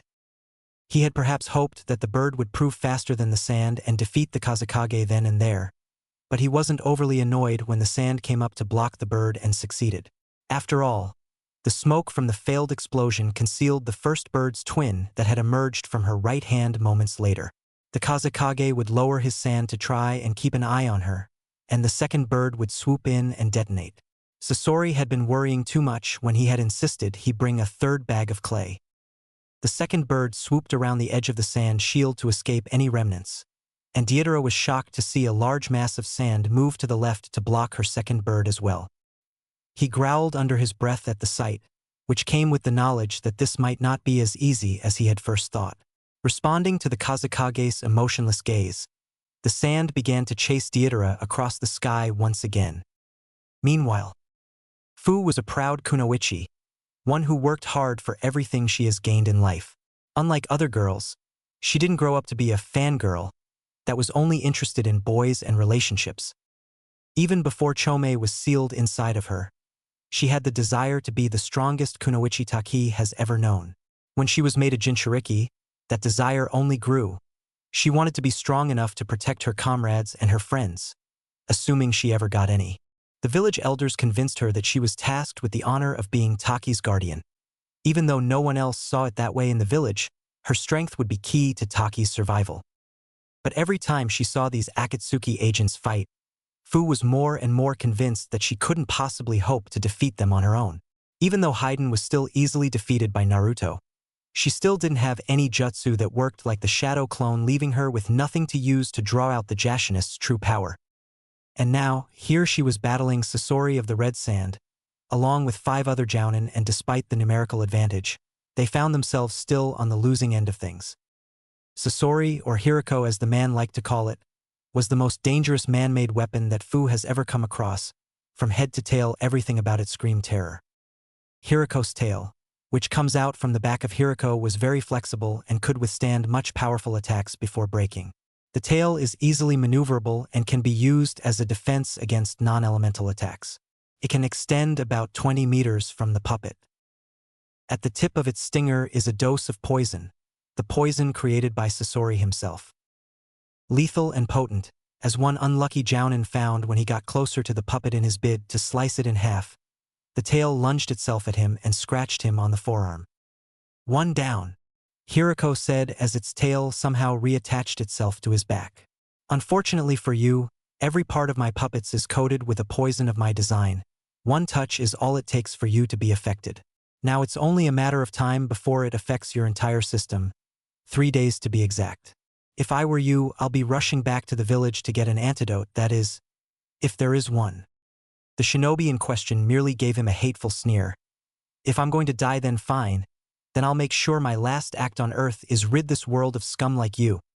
"Laughable," Hirako responded as its mouth opened, releasing countless senbon after senbon. Fu took to the sky trying by all and any means to dodge, but the senbon were just too much and some could have definitely impaled her were it not for one of the jounin, a middle-aged bald man, who took out a war fan like Tamari's and released a wind jutsu that pushed the senbon away. "Impressive," Hirako said, his face giving nothing away. "Though I wonder, how long can you hold out?" The puppet's mouth still opened.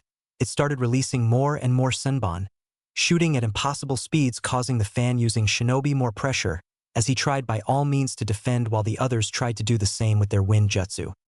Before anything else could be done, the poisoned man appeared behind Sasori and quickly grabbed hold its tail, refusing to let go even as it separated itself and made him a human pincushion. With the head busy shooting senbon and the tail caught, Fu took the advantage and immediately flew to where she assumed the heart of Hirako to be located, intent on striking a killer blow. Though once again, she was reminded why he was an S-rank shinobi when Hirako's left arm detached itself and flew at her, turning into a rocket and started shooting out bars. The bars then open up and sent on more senbon at the dark-skinned Jinchuriki. The little needle-like weapons would have surely skewed her if not for the poisoned shinobi to suddenly shunshin in front of her with Hirako's tail still lodged in him. The man ended up taking the fall for her as the senbon impaled him all over his body. He grunted as he fell to the ground, blood leaking all over. "Why would you do that?" Fu asked, stepping closer to the man. "I'm not even from your village." I know, but we're still a T-team plus we don't have a C chance of beating him without you. Isn't that what camaraderie is about?" The man responded. From the moment he was poisoned, he decided to make himself the decoy, the one to take Sasori's attacks, as it wasn't going to make any difference since he was bound to die anyway. But you didn't have to sacrifice yourself like that for me." Despite knowing his rather gruesome fate, the man managed to give Fu a small smile. "No, I did it because I wanted to," he said in his labored breath. "What a fool," Hirako stated as it stopped firing senbon, looking at Fu directly. "He deludes himself into thinking he's made some heroic move, but what he doesn't understand is that your death is inevitable."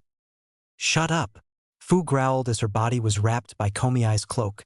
She flew faster than ever at the puppet, yet he once again opened his mouth and started shooting out more senbon. This time, instead of dodging the poisonous weapons, the senbon failed to penetrate her biju's cloak, giving her an opportunity to reach Hirako and landing a powerful hit on its chest. "Bug bite," she said as she hit Hirako with what appeared to be a glancing blow but was actually a piercing bite that completely obliterated the puppet. She stood for a few more seconds to see if it would move. When it didn't, she and the rest of Suna jounin breathed a sigh of relief. She looked back at the man who had taken a hit for her and smiled when he gave her a thumbs up. "Well, that was quite interesting." All eyes widened when a young redhead boy appeared before them wearing an Akatsuki cloak. "I never expected you to defeat Hirako. Then again, you are a Jinchuriki, so that should not be so surprising." Fu couldn't believe it. All this time they have been getting their asses kicked, and just when they thought they had finally won, it turns out that it wasn't even the real one. She tried to speak, but her voice failed her, so she settled for gaping astonishingly along with the others. "Why so quiet? Did you really think that you have defeated me so easily?" Sasori asked with a small smile. When he didn't receive an answer, he took out a scroll, summoned another puppet. One that somehow managed to double the jounin's fear and terror. One of them could be seen shaking. his eyes wide as saucers as he stared upon someone he had only read in history books, someone who was known all over the Land of Wind as the strongest Kazekage in history.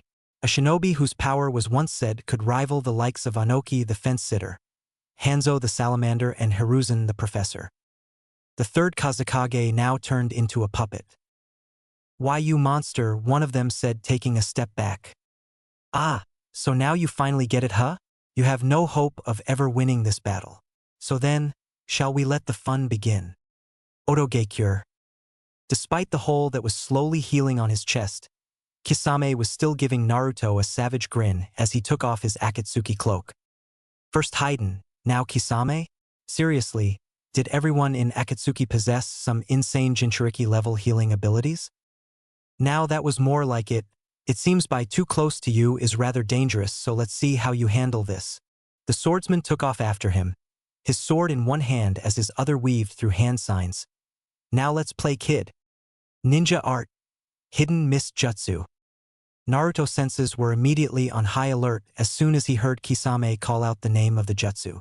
He had already seen the effects of the jutsu from Zabuza and knew just how dangerous the supplementary jutsu could be if used right.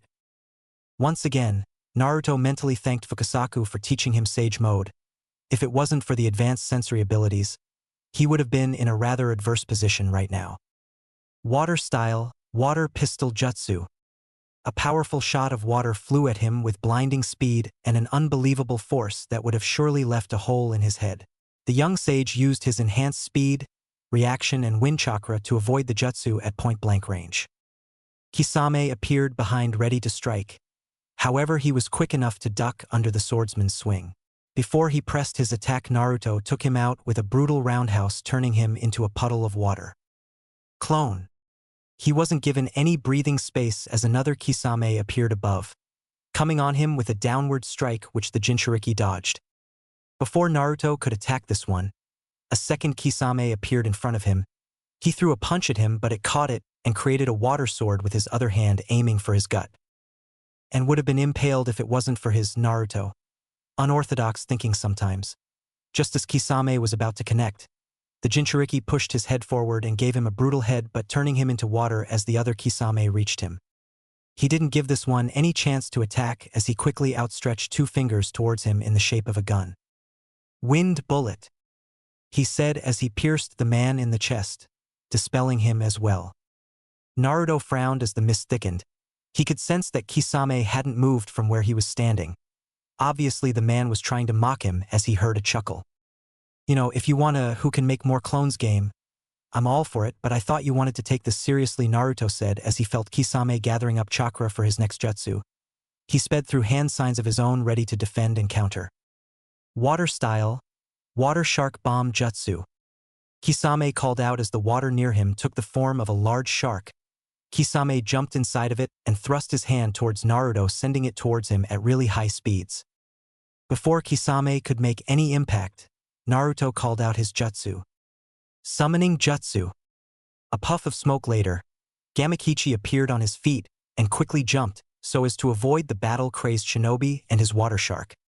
"Yo bro, what's up? I need fire now." "Sure thing." As both Sage and Summon were pulled back down by the force of gravity, they sped through hand signs ready to roast the shark man. Sage art, toad oil. Sage art, wind style, devastating windstorm. Sage art, fire style, flame bullet. The resulting jutsu was a big firestorm that came down on Kisame fast with the intent to roast. Water style, wall of water. A large stream of water was created, forming a protective wall preventing the fire to reach Kisame. The jutsu clashed, but due to the fire's added fuel, it overpowered the water and went straight for the Akatsuki agent. Kisame in turn used the shark he was in to swim fast in order to avoid the fire, and soon realized that was what Naruto had planned as he appeared in front of him and gave him a brutal uppercut, sending him flying to the air. The blonde followed that up by creating a Raisin Shuriken and followed Kisame in the air, ready to finish him, but the bluish man somehow recovered quickly and summoned another big shark, this one even bigger than the last. Water style, super shark bomb. Kisame thrust his hands forward towards Naruto, and the shark obeyed, speeding towards faster than he would have anticipated, but since he already had jutsu in hand, Naruto decided to hurl the Raisin Shuriken at the shark instead. As the jutsu clashed, it looked like the shark was trying to absorb the chakra from the highly powered wind jutsu, but whether it was because of the sage chakra infused with it or the Raisin Shuriken was just that powerful, the result was the shark being completely destroyed but still gave enough time for Kisame to shunshin himself out of trouble. You know, despite what Itachi-san said about you, I do admit to having still underestimated you, kid. But no more, Kisame said truthfully as he threw Samahata up in the sky and created another jutsu. Water style. Great exploding water colliding wave. The swordsman spit out a great volume of water, covering the entire area with crushing unavoidable waves, thereby swallowing up both Gamakichi and Naruto. The water then formed into a giant dome, trapping all three inside of it. Naruto, I have a bad feeling about this, the toad said as it swam closer to the young sage. Me too. I should have summoned Gamabunta instead, the blonde thought begrudgingly. The chief toad would have been better suited to deal with this kind of thing. You're faster than me and a little bit unpredictable as well. I admit it. But there is one thing you should know about me, the criminal said as it merged with its sword, turning into what could only be described as some crossover between a merman and a shark. The stronger my opponent is, the stronger I will be as well. Due to my overwhelming chakra reserves, perfect water control, and everlasting stamina, I have been given the name, the tailless tailed beast. You could even say that I am the Zero Tails, and you've just entered my domain, kid. Meanwhile, the two clashed, Jiraiya bringing a kunai coated with earth against Itachi's well-placed fire-coated kunai that kept his arm braced. The way Itachi used his second arm to support his other at the wrist gave him enough space to quickly rattle off hand seals before Jiraiya could overpower his one limb. Fire release, great fireball jutsu. Jiraiya was able to leap away, keeping himself just out of the way of the expanding blaze. One of his arms burned, but it was preferable to his entire body being immolated. The Sannin quickly prepared a jutsu of his own as he flew back through the air, Earth-style, Earth Dragon Jutsu. The two contrasting jutsu cancelled each other out, but Jiraiya wasn't done though as he called out his second jutsu, Earth Dragon Bullet Jutsu. He then touched the ground, immediately creating a mud source. A dragon-like head emerged from the mud and started shooting out mud balls at Itachi. The Uchiha dodged, but then Jiraiya poured more chakra into his jutsu and combined it with a fire jutsu, making the mud balls fast and searing hot. Itachi managed to dodge a few of them, but they were too fast and too many, so eventually one managed to hit him on the chest. But once again the renegade broke apart into a flock of crows. Man, I'm really starting to hate birds, Jiraiya thought, irritated, as he disrupted his chakra once again, breaking the sensory genjutsu cast on him by Itachi. Due to him avoiding staring Itachi in the eyes, the Uchiha was restricted to executing only simple, subtle genjutsu. Jiraiya took off running toward the Uchiha, and Itachi shifted his left foot back to engage him in a taijutsu duel. The two began exchanging blows and parries and blocks and little feints and dodges. The Uchiha suddenly drew out some shuriken and threw them straight at the older man, who skillfully dodged and ducked, but Itachi took advantage and caught Jiraiya with a flying knee to the sternum that sent him flying.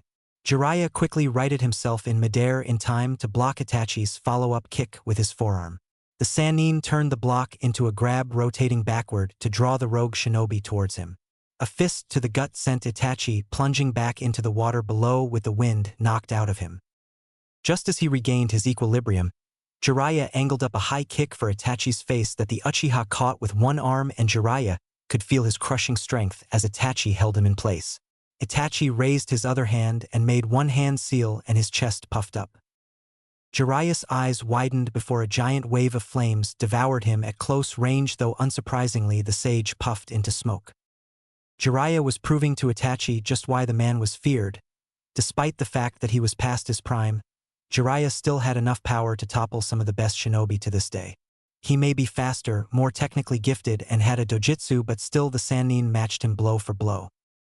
Left, right, underground? Itachi wondered, his senses on high alert, but once again Jiraiya surprised him when he appeared. Behind you, Jiraiya said, holding a swirling ball of chakra. Itachi's eyes widened. Rasengan. Jiraiya dug the Rasengan into Itachi's back. His success lasted only a second.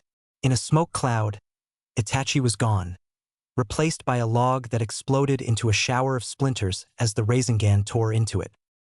Itachi reappeared a few meters away as Jiraiya began running through a couple of hand seals. Itachi did the same, matching Jiraiya sign for sign. The two men locked their hands on the last hand seal and simultaneously shouted, "Fire style! Great fireball jutsu!" Both inhaled deeply, and their chests puffed up. The two expelled two massive streams of flames that clashed with a deafening roar. The clearing lit up from the light of the flames as the two techniques battled against each other. Itachi's fireball grew larger as he funneled more chakra into it. He played straight into Jiraiya's plan.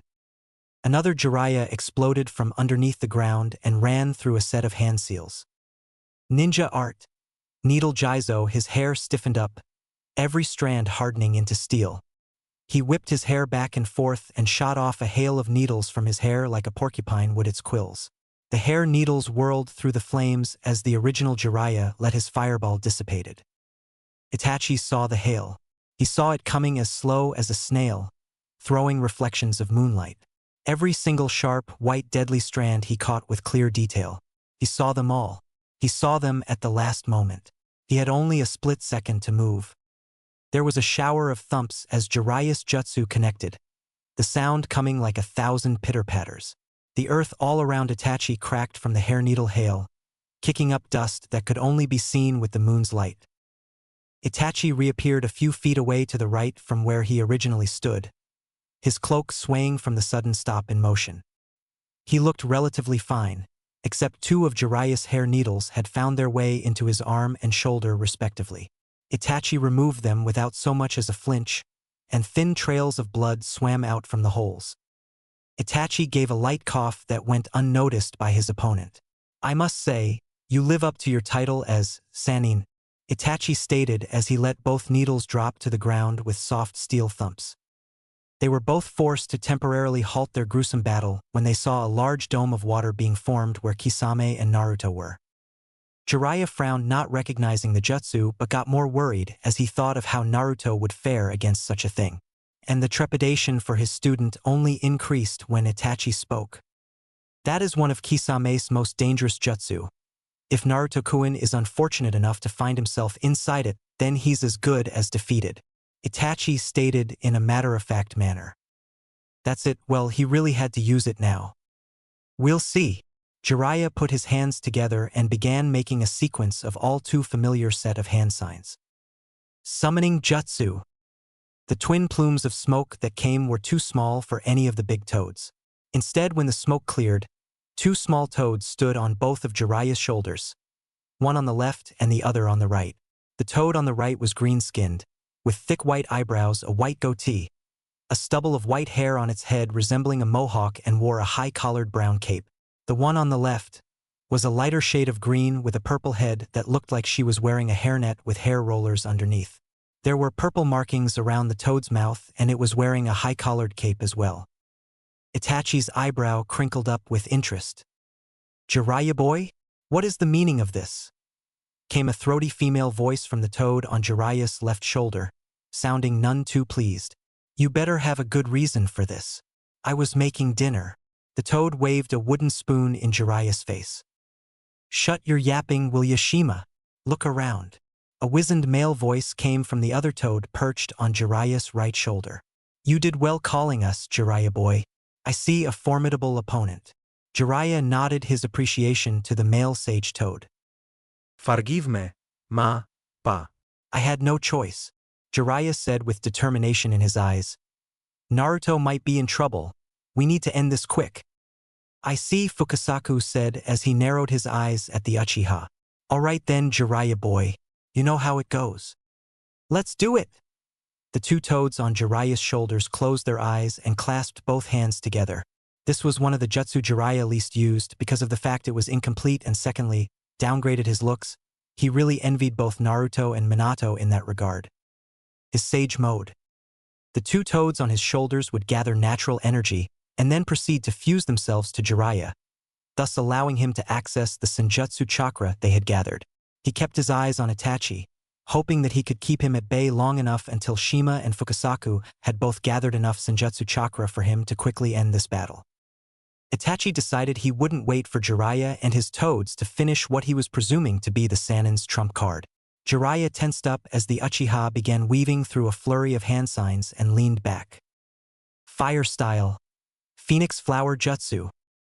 Jiraiya knew if the flower flames were to hit him, they would cause harm to Fukasaku and Shima as well, thus rendering all their efforts useless.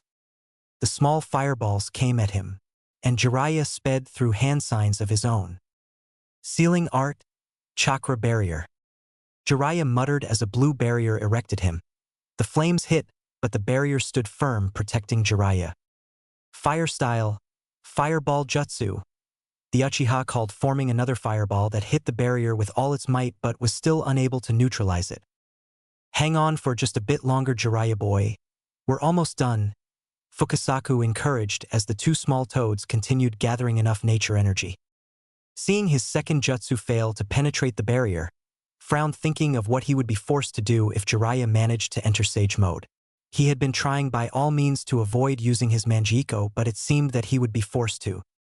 I see.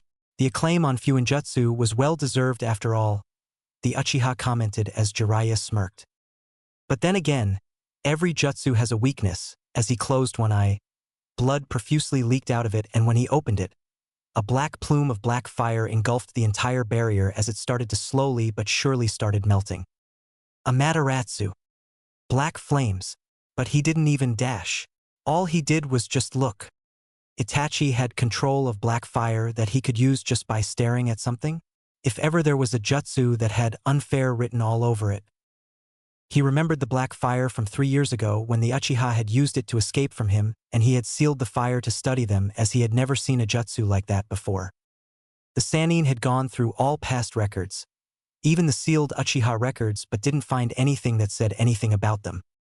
All Jiraiya knew was that it could burn anything it touched, and now apparently could be executed with just a look.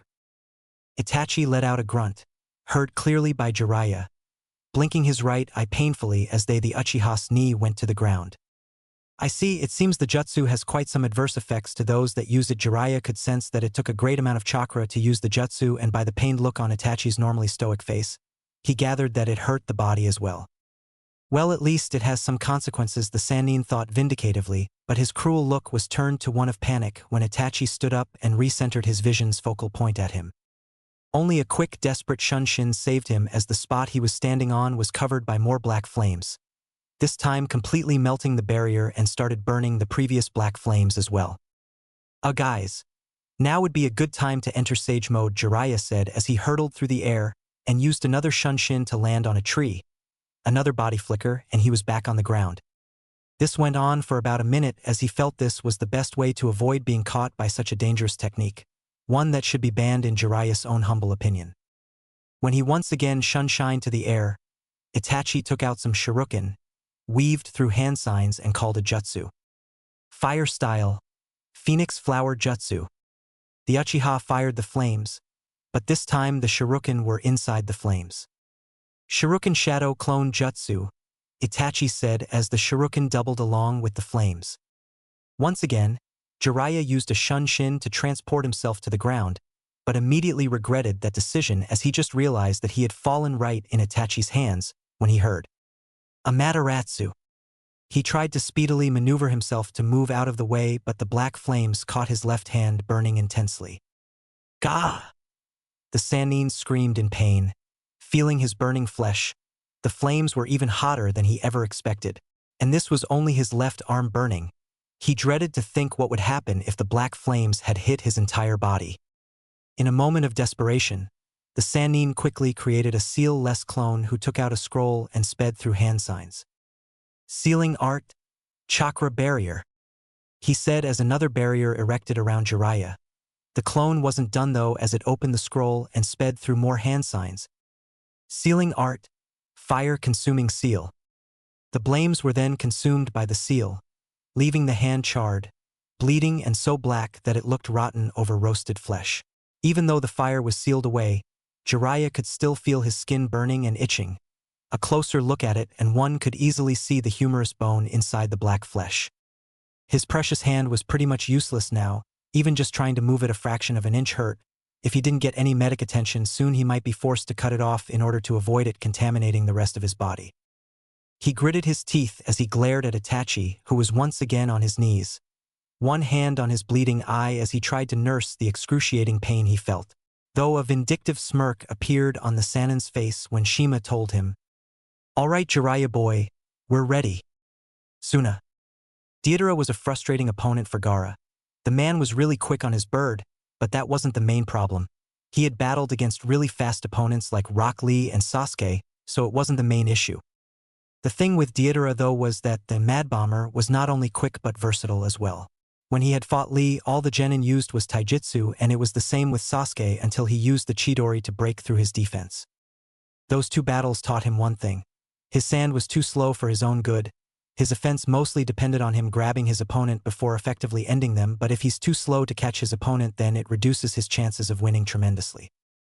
So over the past 3 years, the Suna Kage had been training hard to improve on his weaknesses, and he's proud of what he has accomplished until now. Using less sand from his gourd made his sand much quicker, but that seemed to play right into Deidara's hands, as he was easily able to evade his attacks with a grin on his face. The XIWA shinobi flew away from his sand in fast speeds, zigzagging and changing directions randomly as he completely avoided entrapment. If this battle was on the ground, it would have been over by now, but as it turned, Deidara could fly, fast as hell. A different strategy then. Gaara had also learned from his battle with Naruto that while giving in to the Shikaku made him stronger, he sacrificed control and much of the things that made him formidable to begin with.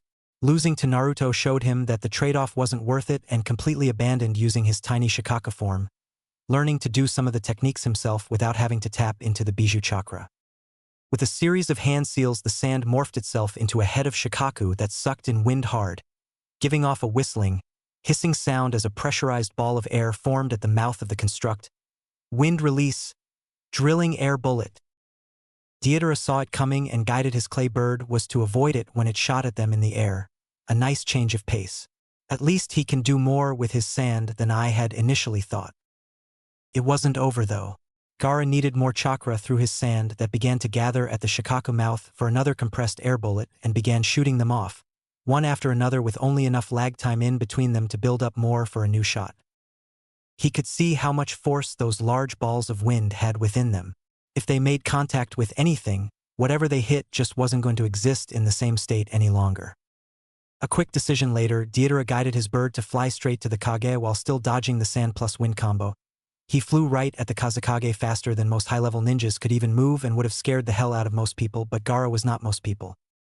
Gaara's sand formed a thick half-dome right in front of his body as Deidara jumped off of his bird as it crushed into the sand wall, going off in an explosion, catching Gaara in it. Deidara was almost worried that the explosion was too much for the Jinchuriki to take, but then narrowed his eyes when the redhead then proceeded to crumble into sand, revealing to be a sand clone. "I have you now," Gaara commented, appearing behind the art lover who had created another clay bird when he jumped off the first one. "Well," Deidara thought as he turned Gaara's way and saw a horrifying amount of sand rising up from the ground like waterfalls. Only this one, the sand was rising up instead of going down. It just kept coming. When had he put together the time to even do such a thing? "You're quite skilled. That's to be expected from a Kage." Of course, when he'd been firing off shots with the Shikaku's head, Deidara had been flying around to avoid them for over a minute. But was that really enough time to gather up enough sand to make this big jutsu? Good lord, there wasn't any way around that. "I can make so much more. As much as I need," Gaara said as he stood elevated off of the ground by a sand platform while he started manipulating the rest underneath him Deidara's way with multiple hand seals that started and ended with him clapping his hands. "This is why I am known as Sabaku no Gaara in Sunagakure, Gaara of the sand. Quicksand waterfall flow." And with that, Gaara sent every bit of it forward. Deidara was not going to avoid anything like this. There was no way. Even looking at him from where he was standing, Gaara knew as much. He did his best to fly away, but it caught up to him and engulfed him entirely, covering over him and burying him entirely. "Now die for me, sand waterfall imperial funeral." Dropping down from his platform, Gaara slammed his hands onto the ground and let out a shockwave that sent ripples all throughout a good part of the desert. And that was that. But then why couldn't he feel a body down there as his sifted through the sand to confirm his kill? The one-tailed Jinchuriki's eyes widened when the real Deidara's head emerged from the ground, some distance away from him. He jumped onto a crane and flew upwards, giving him a savage grin. "You're not the only one who can make clones, yeah," the blonde man said, making one hand sign before shouting out. "But now you're standing on my landmines, Katsu." Boom! The resulting explosion went directly beneath Gaara's feet, kicking up a lot of smoke and sand in the process. When the smoke cleared, it revealed Gaara inside a semi-closed ball of sand, effectively protecting him from the underground explosion. Though when Gaara brought his eyes back to Deidara, he was surprised to see the mad bomber grinning instead of showing frustration that his jutsu had just failed. "You have a very good defense," yeah, the blonde praised. "But you've just made a big mistake," he said, making an all-too-familiar hand sign. Gaara wondered what that meant, but immediately understood as small clay creatures emerged from the sandball protecting him. He wasn't given any time to escape before they all exploded right in his face. Boom! When the smoke cleared, it showed a pissed Kazekage with half of his face and left hands taking the form of Shikaku. He growled loudly in pain and anger, and it doubled when he saw Sasori killing his people with what he could only assume to be a puppet of Suna's past Kage. And he moved to help his fellow Jinchuriki, causing Deidara to chase after him, now reversing their earlier role of cat and mouse. Meanwhile, Sasori decided not to waste any time and made the Kazekage fly forward, his wooden limbs crackling in the air. One of the jounin launched an exploding note at the flying puppet with a short fuse forward, but the Kazekage puppet glided to the right easily and extended his arm forward. Joints and incisions in his arm popped open, revealing several series on intricate seals on flaps of his arms. The seals glowed for a moment before bursting forth with hundreds of hands. Fu used her bijou-enhanced speed as she, along with the remaining 4 jounin, tried to stay as far away from the puppet as possible. They run, ducked, dodged, and tried with all their might to avoid being caught by the extending limbs. Their job got even harder when the puppet's arms disconnected from the elbows and started shooting out hundreds upon hundreds of senbon. Fu called upon Komiai's wings, still in chakra cloak state, and flew high, completely avoiding all of the senbon, but her comrades weren't able to avoid as 3 of the jounin were made into a human pincushion, leaving only the fan-wielding shinobi, who used his wind techniques to deflect them and used the fan itself for protection. "For down. 1 more to go," Sasori said, finding himself impressed that Suna shinobi would last long against him and even force him to use the Kazekage. He thought of releasing his poison mist but decided against it as it wouldn't do much in such an open space. Seeing more of her teammates dies like that, Fu let a feral growl as she let more of the Komiai's chakra up to 3's tail's worth. The puppet responded by letting out iron sand from its mouth that began to shape spikes in the air. Iron rods shot forward at her as Fu darted forward. An iron rod shot down right at her chest, only to be batted away like a fly by one of her flailing red chakra tails. Iron rose out of the ground, causing Fu to leap and launch an arm forward with a roar.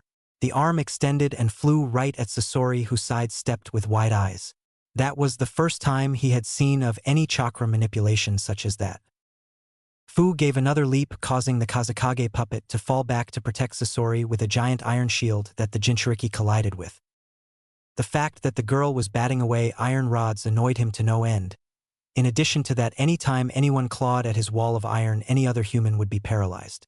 However, this damn girl could claw, scratch, dry hump the wall for all she cared and would not be affected by the poisons of the wall made of his iron sand. Being a Jinchuriki was just an unfair advantage.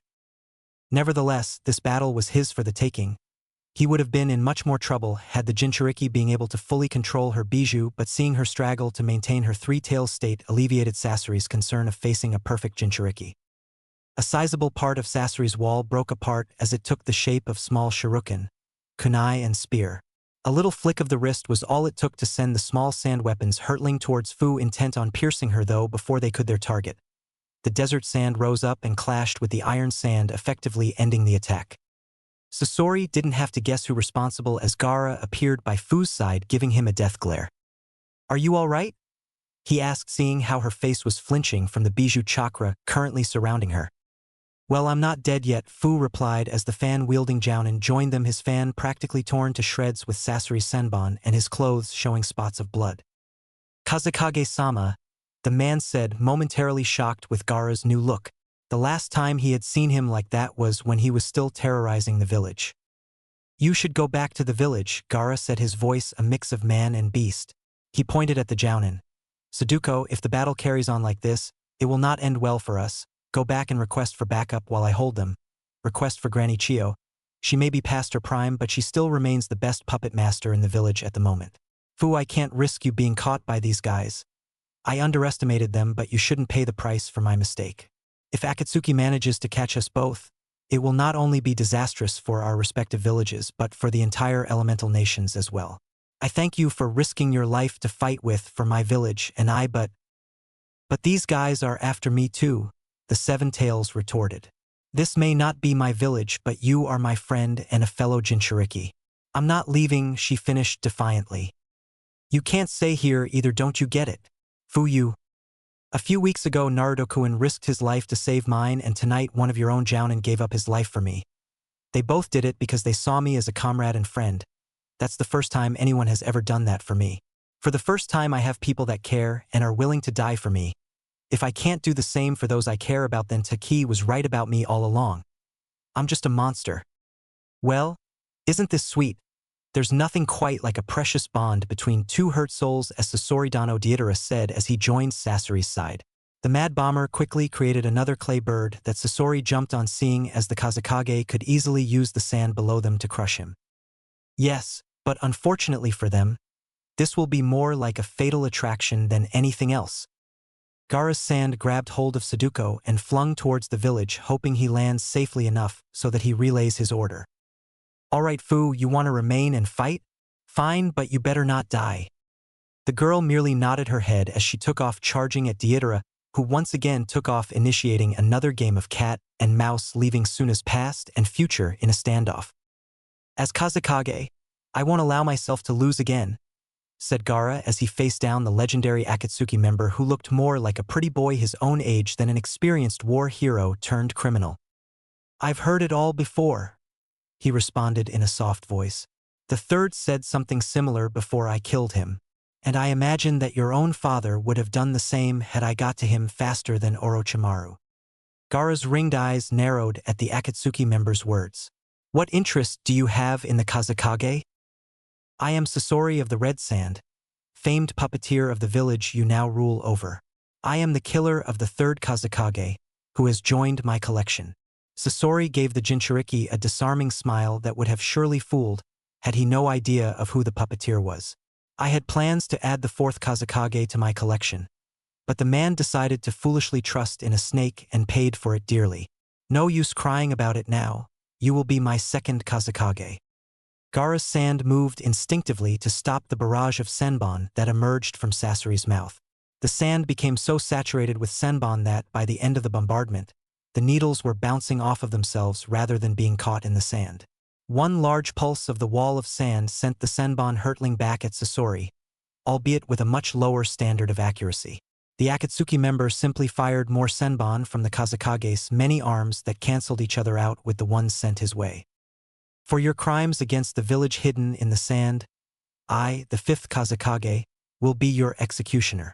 With that said, Gaara's sand shot forward in a massive wave as the Kazekage rose his arms as if beckoning it forth. Sasori was many things, but puppeteers were not very mobile as a general rule of thumb, and there was no way he could simply avoid the enormous wave of sand even if he had placed more effort into the art of dodging. He had to remember to thank Deidara for providing him with a bird that he used to escape the young Kage. The man might be annoying with his blasphemous views on art, but he would still admit that the Mad Bomber's techniques were really useful. The tsunami of sand formed a large hand around Sasori, trying to grab the puppeteer, but once again, Deidara's creation proved to be the difference between life and death. Seeing as pursuing the Akatsuki member wasn't achieving anything, Gaara called off his sand. A good portion of his agitated sand whirled around him protectively.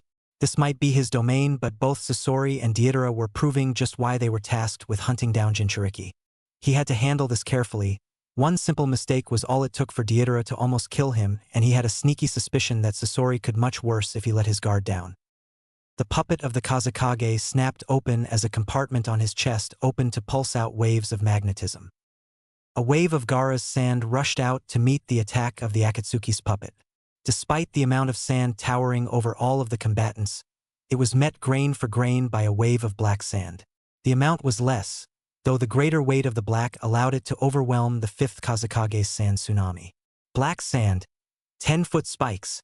Gaara's sand reacted instinctively to the attack from above, and while it didn't stop the massive shapes made of iron sand, his ultimate defense did slow the third Kazekage's attack long enough for Gaara to jump out of the way.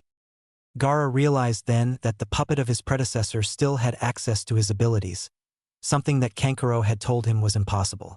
Sasori brought his hand up in a unique seal to launch his next attack, determined not to give his latest target a moment's peace. Thousand-hand manipulation force.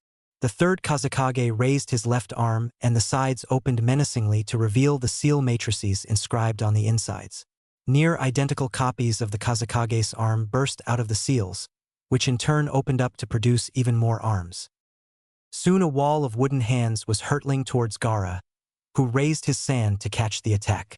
The hands wove around the sand, or attempted to anyway, as a blue-veined hand reached out and grabbed a hold of the arms. That didn't stop one of the hands from retracting into the arm to make an opening for a deadly purple mist to rain down on the Kazekage. His sand reacted immediately, but the poison was already around Gaara, who was holding his breath and sensing the world through his sand rather than risk opening his eyes. Not wanting to open his mouth and utter the name of the technique, Gaara simply sent his sand into a frenzied sandstorm to scour the poison from the air. Cables shot out of the massive hands as it flew through the air and wrapped themselves around his shield of sand. The third Kazekage popped off his arm at the elbow, detaching the mass of wooden hands. Sasori's hands snapped together in another unique seal that did nothing but command his puppet. Black sand, treasure drop. Gaara looked up at the massive sphere of black sand that began to fall on top of him. Gaara's sand formed a thick dome over him, as he was currently held in place by his own sand, which refused to move to keep the cables from tightening around him. The black dust weighed down on the sand dome, which held up admirably under the pressure. Gaara used the room around himself and the time his defenses bought to grind the floor beneath him to sand and escape. Still obscured from Sasori, Gaara sensed his sand cave in under the weight and velocity of the golden sphere and crush where he had been. Bursting from the ground in a flurry of sand, Gaara enveloped the Kazekage puppet in a coffin of sand. Crushing them did little to actually kill them, but it did freeze up all the joints of the puppets, turning them into useless hunks of wood, flesh, and metal. Sasori sighed heavily as his puppet failed to respond. "I suppose this is what I get for letting my guard down." "Give up now, Sasori," said Gaara, glaring at his village's pioneering puppeteer. He had no plans of sparing the murdering puppeteer, but if he stood still, Gaara would have a much easier time killing him. "You're all out of puppets, and I've beaten your most powerful. There are actually two puppets I adore more, though they're more sentimental than combat-oriented," said Sasori as he slowly unbuttoned his Akatsuki cloak, not turning to face the Kazekage who was glaring at his back. "And the Kazekage wasn't my best work. I don't make puppets, I make art. Art is eternal, and guess what? So am I." Sasori wheeled around, and concentrated jets of water shot out of his palms. Gaara's sand was barely fast enough to get between him and the attack, and his ultimate defense began to sag under its own weight as it took on water. The water gave up after a moment, and Gaara got a good look at the monster, for there was no more mistaking Sasori as human before him. Sasori had looked unnaturally young, and now it made sense. He stood on a thick cable that emerged from where his stomach was supposed to be as blade-like wings fanned out behind him. The lines where his joints held him together were all too apparent without the Akatsuki cloak covering him up. Small gray tubes in his palms still dripped water, and Gaara could see two compartments in his chest, one adorned with the kanji for scorpion painted on in red. "So you see now?" asked Sasori mockingly. "Art is eternal beauty, and my greatest masterpiece is me. Otogekure. Earth style. Mud swamp." A sudden shout rang out through the entire clearing and the ground around Itachi broke down. becoming a virtual swamp of mud. Itachi's began sinking into it, the mud solidifying, and Jiraiya, now sporting a large nose and warts, came running in full speed, a ball of blue chakra swirling within his palm. He leapt up and thrust his now webbed hand forth. Rasengan! Jiraiya thrust his jutsu as he descended towards the Uchiha. When it threatened to connect at last, the Uchiha burst into a flock of crows and reappeared behind Jiraiya. Itachi threw a right-footed kick that Jiraiya blocked on the turn with his Rasengan-wielding hand, causing the technique to dissipate. Jiraiya aimed a fist with his left hand at Itachi's jaw that the black-haired young man dodged. Jiraiya smirked. Then it happened. An invisible force hit Itachi square in the jaw at the same time that Jiraiya's fist missed him by a few inches. Itachi was tossed backflipping before his body hit the ground, but Jiraiya was on him again with a roundhouse kick aimed to separate his head from the rest of his body. The former Umbu dodged again but was once again hit with the invisible force, sending him flying. Jiraiya watched Itachi stand up and grip his jaw reflectively, narrowed eyes confused. The Uchiha looked at Jiraiya, or rather at the cloak of green chakra that surrounded him and the toads on his shoulders. Was this what Senjutsu was capable of? Itachi made the conclusion that this new chakra allowed Jiraiya some ability to physically extend the reach of his blows. What hit him hadn't been Jiraiya, it must have been his chakra. Just like Naruto earlier in the fight. This certainly changed things. He had hoped to finish this useless battle as fast as possible, but Jiraiya was proving too much to handle. From the very beginning, the sage had not looked Itachi in the eye, thereby making it impossible to use Tsukuyomi on him.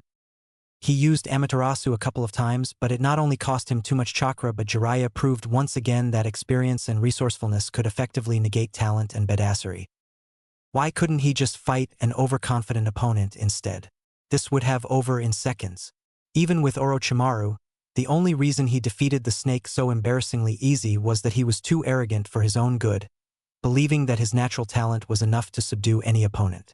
Isn't that the main reason he decided to invade the Hidden Leaf despite knowing that he had no chance of winning? But unlike the snake Sannin, Jiraiya was different. Instead of showing arrogance and showing off, the toad Sannin was weary of his opponent, almost to the point of giving them respect. A wide range of jutsu in his arsenal, but still choose to draw his opponent into a false sense of security by using the same ones until he saw the right moment to switch styles. This man used his battle experience, losses, failures, and victories better than anyone Itachi has ever met. He was giving Itachi a true battle, and if this continued, he may be forced to call upon his trump card, and he really wanted to avoid that. He could feel his chakra was at roughly 30%, and he knew that Jiraiya wouldn't be defeated by any easy means. He never thought he would ever consider summoning Susanoo for any battle other than his last against his brother, but now that hope was drastically fading. Man, this battle was taking it out of him, and the fact that it achieved nothing for him only made him hate it more. If it wasn't for the fact that he was sure that Madara was keeping an eye on him, he would have mostly likely left this scene. Itachi almost frowned, disapproving at the people reading this with a frown on their face, thinking he was some demigod who could one-shot any opponent he could ever face. He wondered if there was ever a time he had used Shirsue's eye on them to give them those beliefs. For only a fraction of a second, the Uchiha's eyes glanced towards them, speaking in a whisper only they could hear. "I cannot defeat Madara," he said, hoping that settled a lifelong senseless debate. "Give it up, Itachi," Jiraiya stated. "There's no need to continue fighting." Of course, there was no need for fighting. There was never any need for fighting. He wanted to scream that out loud, but instead spoke in monotone voice that made Jiraiya feel like slapping himself. "Unfortunately, there is. You're a rather persistent thorn to Akatsuki, so you need to eliminate it. Naruto is also needed to further Akatsuki's goals." "For what? Why do you need the Jinchuriki so much? Why hunt them down? What is Akatsuki trying to achieve?" The Sannin asked a flurry of questions, hoping to finally get something about the elusive criminal organization. "I'm not at liberty to answer any of those questions, Jiraiya-sama," Itachi replied with a small frown as he realized that he too had no idea just what the Akatsuki were really planning. Pain and Madara had once spoken of peace, but they never really explained what they meant by it. "I see," the Sannin sighed. "I guess you leave me no choice then." Jiraiya appeared in front of Itachi, aimed for a punch in the gut. The Uchiha chose to wisely avoid him completely. The Uchiha leapt into the air and Jiraiya followed with a Rasengan in hand. In only a fraction of a minute, the Uchiha broke apart into a flock of crows and appeared behind Jiraiya, sticking a fire-coated kunai in his back. When it connected, Itachi frowned, realizing that it was only a clone, as Jiraiya wouldn't be caught that easily. He was proved right when Jiraiya appeared a good distance above him, holding another Rasengan in his hand, and the blue Rasengan became pitch black with a fiery aura around it. Jiraiya's hand was clearly burning up just from being near such powerful chakra. "Take this, Hellfire Rasengan." Jiraiya wanted to drive the destructive jutsu into the Uchiha, sending him back to the ground with it, resulting in a pillar of fire that stretched into the sky, incinerating everything in a half-mile radius, resulting in the instant death of Itachi. A form of poetic justice for what he did to his arm. And that would have happened if not for a large, orange outline of chakra forming around Itachi. Within it, a transparent skeleton began to form around him, and then muscle, and a humanoid being with glowing yellow eyes and an intimidating face. The Hellfire Rasengan was Jiraiya's strongest jutsu, his coup de grace, a jutsu he would always rely on to get the job done when all else failed. And words failed to come out from his mouth as he just saw it completely fail against the Uchiha as it hit an ethereal round shield wielded by the Susanu's left arm. Jiraiya, along with the two toads on his shoulders, couldn't hide their shock seeing how the Sanin's jutsu didn't even crack the shield. Not a single scratch. What kind of monster were they fighting? Such a terrifying opponent. Shima spoke, voicing everyone's thoughts. Yeah, nos chit grani. Damn, this was Hanzo all over again. The Sannin unconsciously took a step back, his expression conveying something he had never thought he would ever experience since his battle with Hanzo. Defeat. For the first time in a very long time, the resonating feeling of hopelessness was creeping in. His best attack had just failed miserably, and it seemed like his opponent was still pulling jutsu out of his ass. He found out about the Tsukuyami from Kakashi and how Itachi is able to cast it, and had done well in completely avoiding the genjutsu being cast on him, and he was fast enough to avoid being hit by the black flames again. But now this? He thought Amaterasu was unfair. But this? He wanted to scream out, "Come on, Kishimoto! Seriously?" In frustration, because honestly, how the hell could anyone ever hope to win against this? Jiraiya's heart sank deeper when he realized that Itachi was just a pawn to the Akatsuki. If this man with such incredible power was just another soldier in an organization, then how much more powerful was the man leading them? Ever since he had found out about the criminal organization, Jiraiya had spent most of his time investigating them, trying to find out who they were, what their purpose was, how many they were, and how they would affect the elemental nations. He used most of his resources into uncovering the mysterious organization. And now, he had gotten a very good idea about them. Akatsuki were some really bad motherfuckers. Whatever they were planning, they had a very good chance of succeeding unless something drastic changed. Now more than ever, Jiraiya wished the elemental nations weren't so focused on murdering one another and saw the real enemy that was knocking on their door. He shuddered to think just how much more powerful they would be if they got the bijou they were after. Just having the power of the one-tailed Shikaku in their corner was already a frightening prospect. How worse would it be if they got the nine tails? The nine tails? Naruto. These monsters were targeting his godson, his very last student. No way in hell he would allow that. He had failed in a lot of things throughout his life, but he will not fail to protect his godson. He would mostly likely end up dying in the process, but at least he would have done one thing right. For Naruto, he had to keep on fighting. Jiraiya's conviction and determination double when Itachi suddenly fell to his knees, most of his Susanoo dispersing, leaving only the skeleton body of chakra surrounding him, the shield disappearing as well. The Uchiha coughed up massive amounts of blood, clutching to his head as he breathed hard. That's it, this was his chance. It was a now or never situation. Sage Art. Big Ball Rasengan Barrage. Meanwhile, Naruto was in awe at how much chakra Kisame had. He has never met anyone with even half of what the shark-loving shinobi had. He too had massive chakra reserves, but he always figured that was because of the seal constantly siphoning chakra from the Kyuubi and because he was an Uzumaki, but even then, he would still bet that Kisame had more chakra than him in his base form. The fact that he could create this large dome of water and not show any chakra exhaustion just reinforced his thought. His eyes went to Gamakichi, who was a good distance away from him but still safe. Now then, let us begin, shall we? Kisame said, drawing blood and weaving through hand signs. Summoning jutsu, he called, calling forth another shark that sped after Gamakichi, who took out his blade ready to defend himself. Naruto was about to swim closer to his toad summon but halted when Kisame swam at him faster than what should have been possible for any human. Then again, this man wasn't exactly human. Once again, the blonde had to be thankful to Fukasaku for teaching him senjutsu, which greatly increased his speed, and in hindsight his swimming speed. The blonde swam the opposite direction, trying with all his might to avoid the barreling shark man. He achieved little success as the rogue shinobi still caught up to him, but then still used his superior reaction speed to duck or dodge when Kisame was about to bulldoze him. Naruto spared a second to see how his summon was faring and was relieved when he saw Gamakichi defending himself, swinging his ninjato, as well as he could, considering that this was in water, at the attacking shark summon. The shark did get a few hits in, but all in all the toad was defending itself well. He was about to go help him, but Kisame once again proved a pain in the ass when he sped through more hand signs. Oh no, you don't. Your battle is with me, boy. Water style. 5 hungry sharks.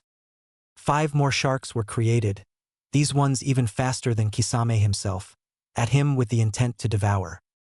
Sealing art. Impregnable ice wall. Naruto called out, clapping his hands once. Immediately a glass-like orange barrier was erected all around him. The barrier wasn't big or imposing in any way, but it covered Naruto's body quite well, and despite the vulnerable appearance it had, it was actually stronger than steel. He had Haku to thank for giving an idea for this jutsu. The ferocious water sharks came at him with blinding speed but bounced off the barrier upon impact. That didn't seem to deter them, though, as they continued their assault on the barrier, but it still held firm, not showing even a single crack. One by one, all the tried to break through without any success. Itachi-san was right, Kisame said, using a single hand sign to command his sharks to halt their attack. You've become quite the formidable foe. Not many people can last this long against me inside this jutsu. But the shark man took his eyes to Gamakichi, who was still struggling against his shark summon, giving the toad a predatory grin. The same can't be said for your toad friend, he said as he, along with his 5 sharks, suddenly swam after the toad. Shit. Naruto was forced to dispel the barrier and took off to help his friend. He soon realized that he had just played into Kisame's hands as the criminal shinobi made an abrupt U-turn, coming back after him. Shadow Clone Jutsu. He created countless doppelgangers, but the jutsu was made irrelevant when Kisame created many water clones as well, canceling the Shadow Clone Jutsu perfectly. After the smoke of dispelled clones had cleared, the 5 sharks came at him again and once again. He thankful for Sage Mode as he landed a brutal punch on the one that reached him first. When the second one reached, he created a Rasengan, nailing it in the mouth, and executed an awkward, considering this was inside a large dome of water, roundhouse kick to the 3rd shark. 2 hand signs later and Naruto defeated the 4th and 5th shark with a simultaneous wind bullet piercing their skulls. Kisame took advantage of the blonde's distraction that his sharks had afforded him by quickly bulldozing over Naruto. He came so fast even with his superior sensing abilities and enhanced reaction. The blonde couldn't do much to prevent it. The former hidden mist shinobi harshly pressed the attack as he went through him again, sending him backwards. Again and again, the Sharkman bulldozed over Naruto, targeting the head and chest, causing some blood to leak out of the blonde. Not only was the Akatsuki member seriously hurting Naruto, but he was stealing his chakra every time he made contact with him. How pitiful! So this is what the great sage can do. Naruto heard the unmistakable voice of the Kyuubi as he was getting run over by Kisame. Shut up! He mentally growled back at the legendary chakra construct. I could always give you some of my chakra, you know. Go ahead. Let's show him just how powerful we can be. I said shut up. Using all his anger, frustration, and annoyance to counter with a devastating uppercut to Kisame, sending the man back with so much force that it temporarily disoriented him. A quick look at Gamakichi later, Naruto confirmed that the toad had just managed to defeat the shark summon with boiling oil jutsu. That actually gave him an idea, something so obvious that he felt stupid for not utilizing it earlier. The blonde smoothly weaved through hand signs and executed his jutsu before Kisame had a chance to come at him again. Wind style. Freezing winds. Sage art. Boiling oil. He said, adding so much wind to the water to the point where it was turning to ice. The blonde then added plenty of scalding oil from Mt. Mayaboku in the icy waters. The oil was so thick and plenty that it stuck to the Kisame, Gamakichi and Naruto himself, burning them a bit, but he still paid it no mind. He looked at his toad summon, who nodded, understanding what he wanted to do. Naruto stood on top of Gamakichi, and both summon and summoner expertly weaved through hand signs as an oil-covered Kisame resumed his charge. Fire style. Toad flame bullet. Reverse summoning. Just as soon as Gamakichi released the huge grand fireball, Naruto was quick to reverse summon them back to the land of the toads, leaving Kisame to suffer the results of boiling oil and ice alone. Gah! Kisame now hated fire more than anything else. This would mark the second time that it had screwed him over and cooked him alive. Skin burned heavily, body covered in oil and ice that was surprisingly reacting rather volatile with the flames. It was boiling him so much that he could feel his hard skin melting off him as he quickly dispelled his water jutsu. Kisame crawled across the ground, gritting his teeth in fury as he tried to get back up on his feet shakily. "I'm going to cut your arms and your legs off, brat," he bellowed, pushing himself up. The damage was so much that even Samahata was failing to heal him despite the large amounts of chakra it had absorbed. "You know what? Fuck leaving you alive. I'm gonna cut you up piece by piece, you hear me?" he growled, finally managing to stand up, albeit barely. At this point he was struggling just to stay conscious. Kisame looked up to where Samahata was sensing the blonde.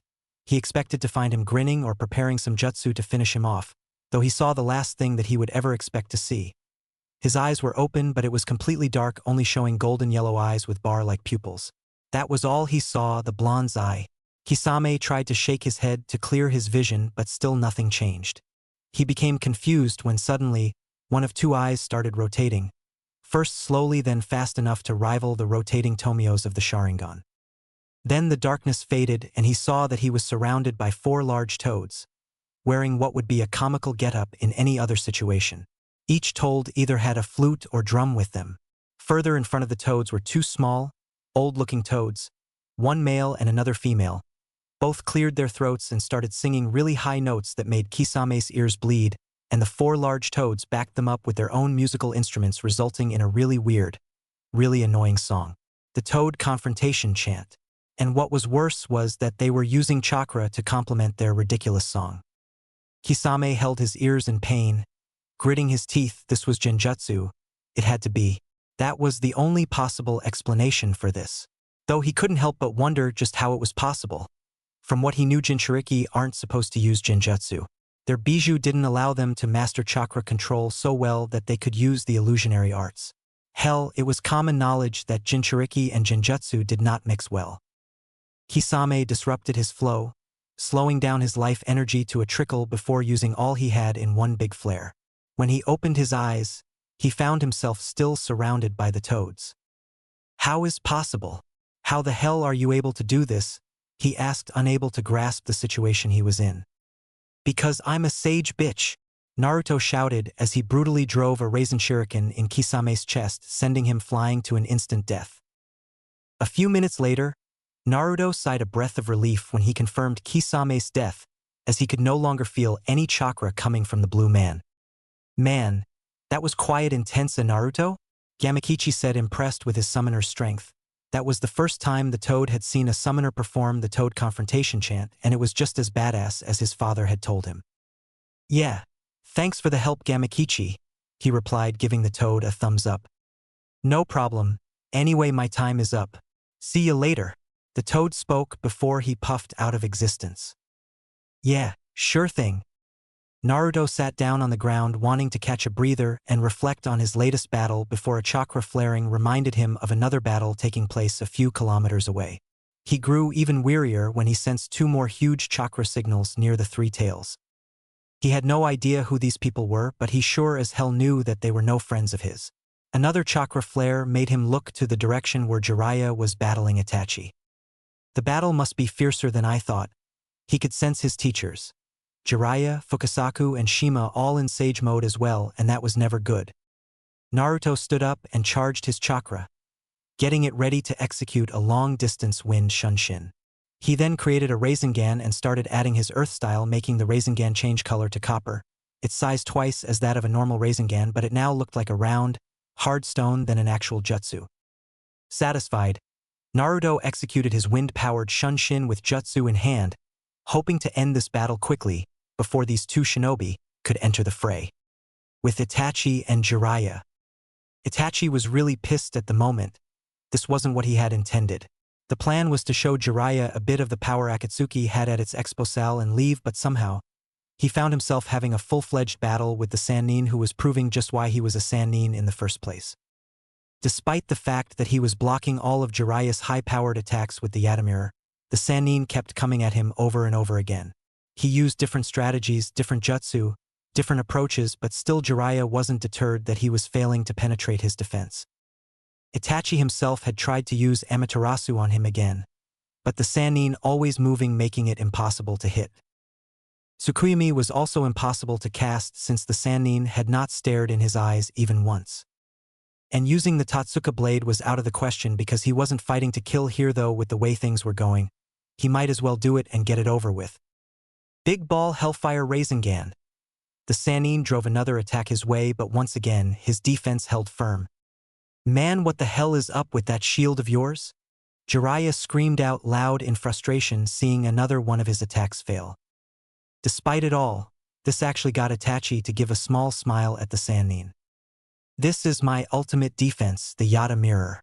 No attack could ever pass through with this by my side." The Uchiha once again fell to knees, cough up blood. His chakra was almost at the point of exhaustion and his body was aching as well. Most of his Susanoo, including the Yata mirror, had dispelled as well, leaving only the skeleton protecting him. He tried to get back up on shaky legs, but then...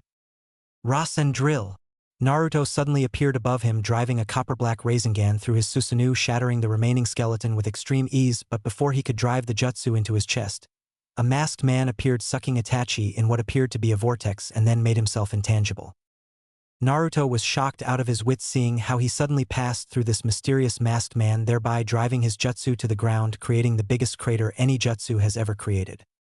The Rasen drill might be small and not flashy, but it was just as destructive as the Rasen Shuriken, because while the Rasen Shuriken severely damaged the body on a cellular level, attacking the chakra circulatory system, the Rasen drill wreaked its way through a target. It had the force of 3 wrecking balls combined into one deadly jutsu that would surely wreck everything in its path.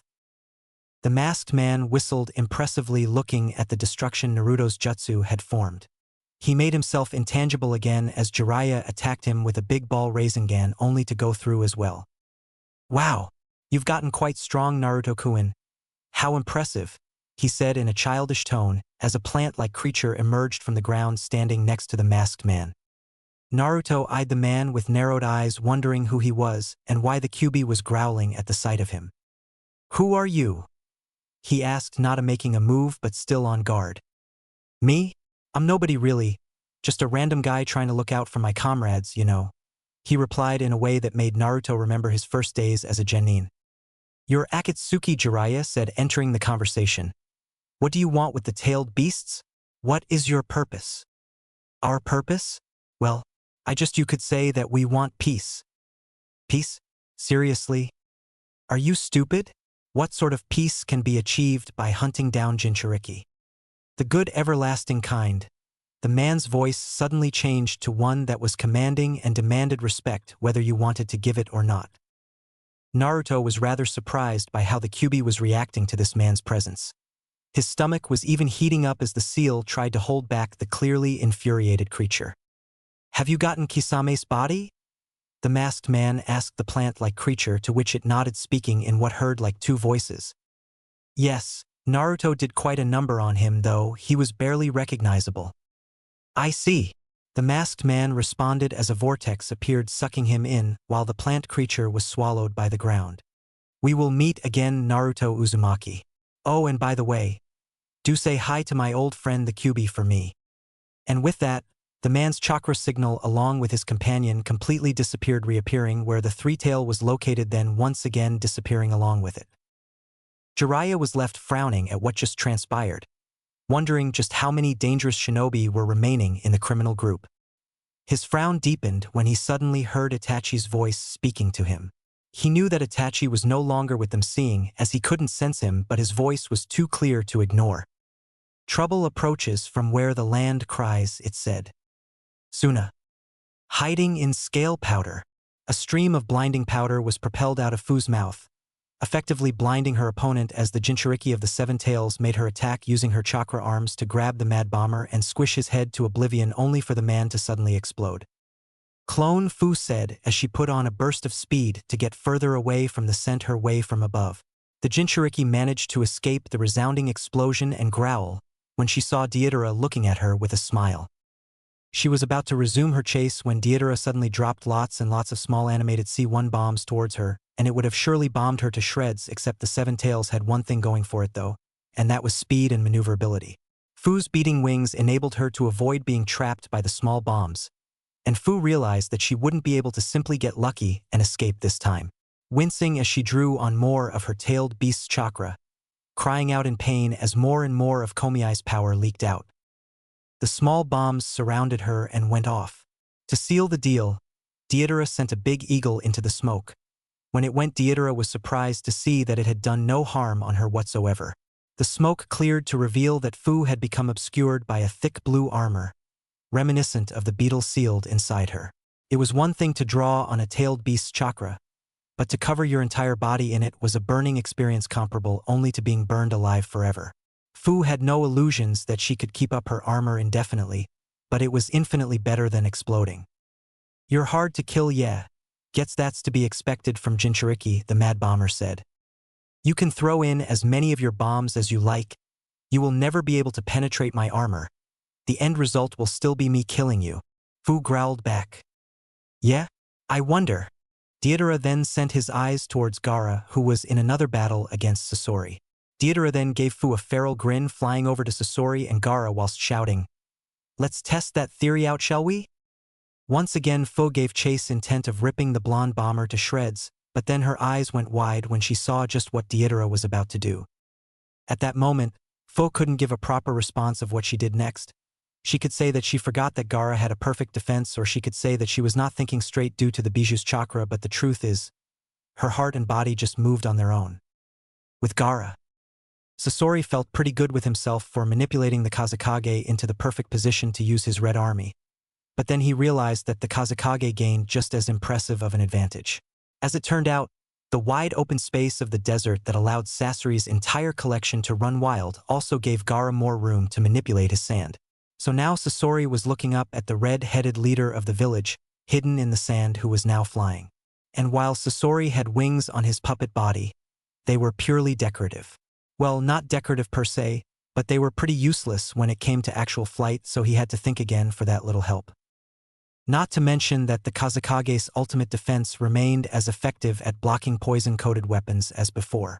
Sasori's water jets were a bit more effective, as getting the sand wet had the added effect of slowing it down, but by this point the Kazekage had more than enough sand standing by that some of it getting wet wasn't a real issue. Turning the sand to glass with his flamethrowers was little more effective, as it rendered the sand unusable, but Sasori had a limited amount of oil to ignite and throw at his enemies, which left him with the brute force tactic of throwing everything but a toilet at his opponents from over 100 directions at once after covering it in poison. Just as the master puppeteer began to think about making a plan B in case his blitzkrieg of puppets failed, the bird that Sasori was on suddenly flew high away from Gaara as one of Deidara's huge C3 bombs dropped above Gaara. Before the half-transformed Kazekage could do anything to defend himself, Fu suddenly appeared above him using her chakra cloak to completely provide cover for him. Boom! The resounding explosion sent ripples through the desert. No doubt the whole of Suna had heard that. When the smoke cleared, Gaara's heart dropped when he saw Deidara's bird carrying a heavily bleeding, unconscious Fu in its mouth. You bastards! He didn't realize it then, but he was summoning his Biju chakra as well, massive amounts of sand reacting to his call as it rose. I'm gonna kill you. Deidara was quick to respond as he dropped another C3 bomb near the Kazekage, this one even bigger than the first. Boom! The blast echoed throughout the desert, creating so much smoke and kicking up sand in its wake. When it cleared, it still showed a visibly unharmed Gaara. Well, he was still half-transformed but still unharmed from the explosion, as a lot of sand had surrounded him completely. Man, I guess the term perfect defense wasn't just a moniker, as Sasoridano Deidara said as looked on at the incensed redhead Kage. So it seems. Sasori paused when he saw a couple of Suna shinobi, including his grandmother, approaching them from far away. It seems we have a few more visitors, he said. What are we going to do, yeah? You can drop one of your bombs on them before they reach here. Can't. I'm kinda out of clay. The mad bomber gave a nervous laugh as his partner glared at him, obviously annoyed with his stupidity. I told you to carry enough clay. Give me a break, yeah. Nobody expected to find two Jinchuriki here. Achin, the blonde said, defending himself. Sigh. Well, the Kazekage has destroyed a lot of my puppets as well. We won't win this fight if we choose to stay. At least we have one, so there is some success here. Let us leave Deidara. As the two criminals started to retreat with foe, more and more sand rose up into the biggest sandstorm ever seen, threatening to swallow them all. Deidara was quick to instruct his two birds to move faster so as to avoid the destructive sand jutsu. You're not going anywhere. Desert sandstorm, Gaara shouted, bring his hands together before pointing them at the two criminals. The sand pushed forward, approaching the retreating Akatsuki members as fast as it could, swallowing up everything in its path. The clay birds did well to avoid being swallowed up the sandstorm, but Deidara was unlucky as he got the whole of his left arm caught by some sand. Sand coffin. Gaara growled, brutally destroying the arm with his sand, though Deidara wasn't deterred much as he continued guiding the birds to fly away from the desert.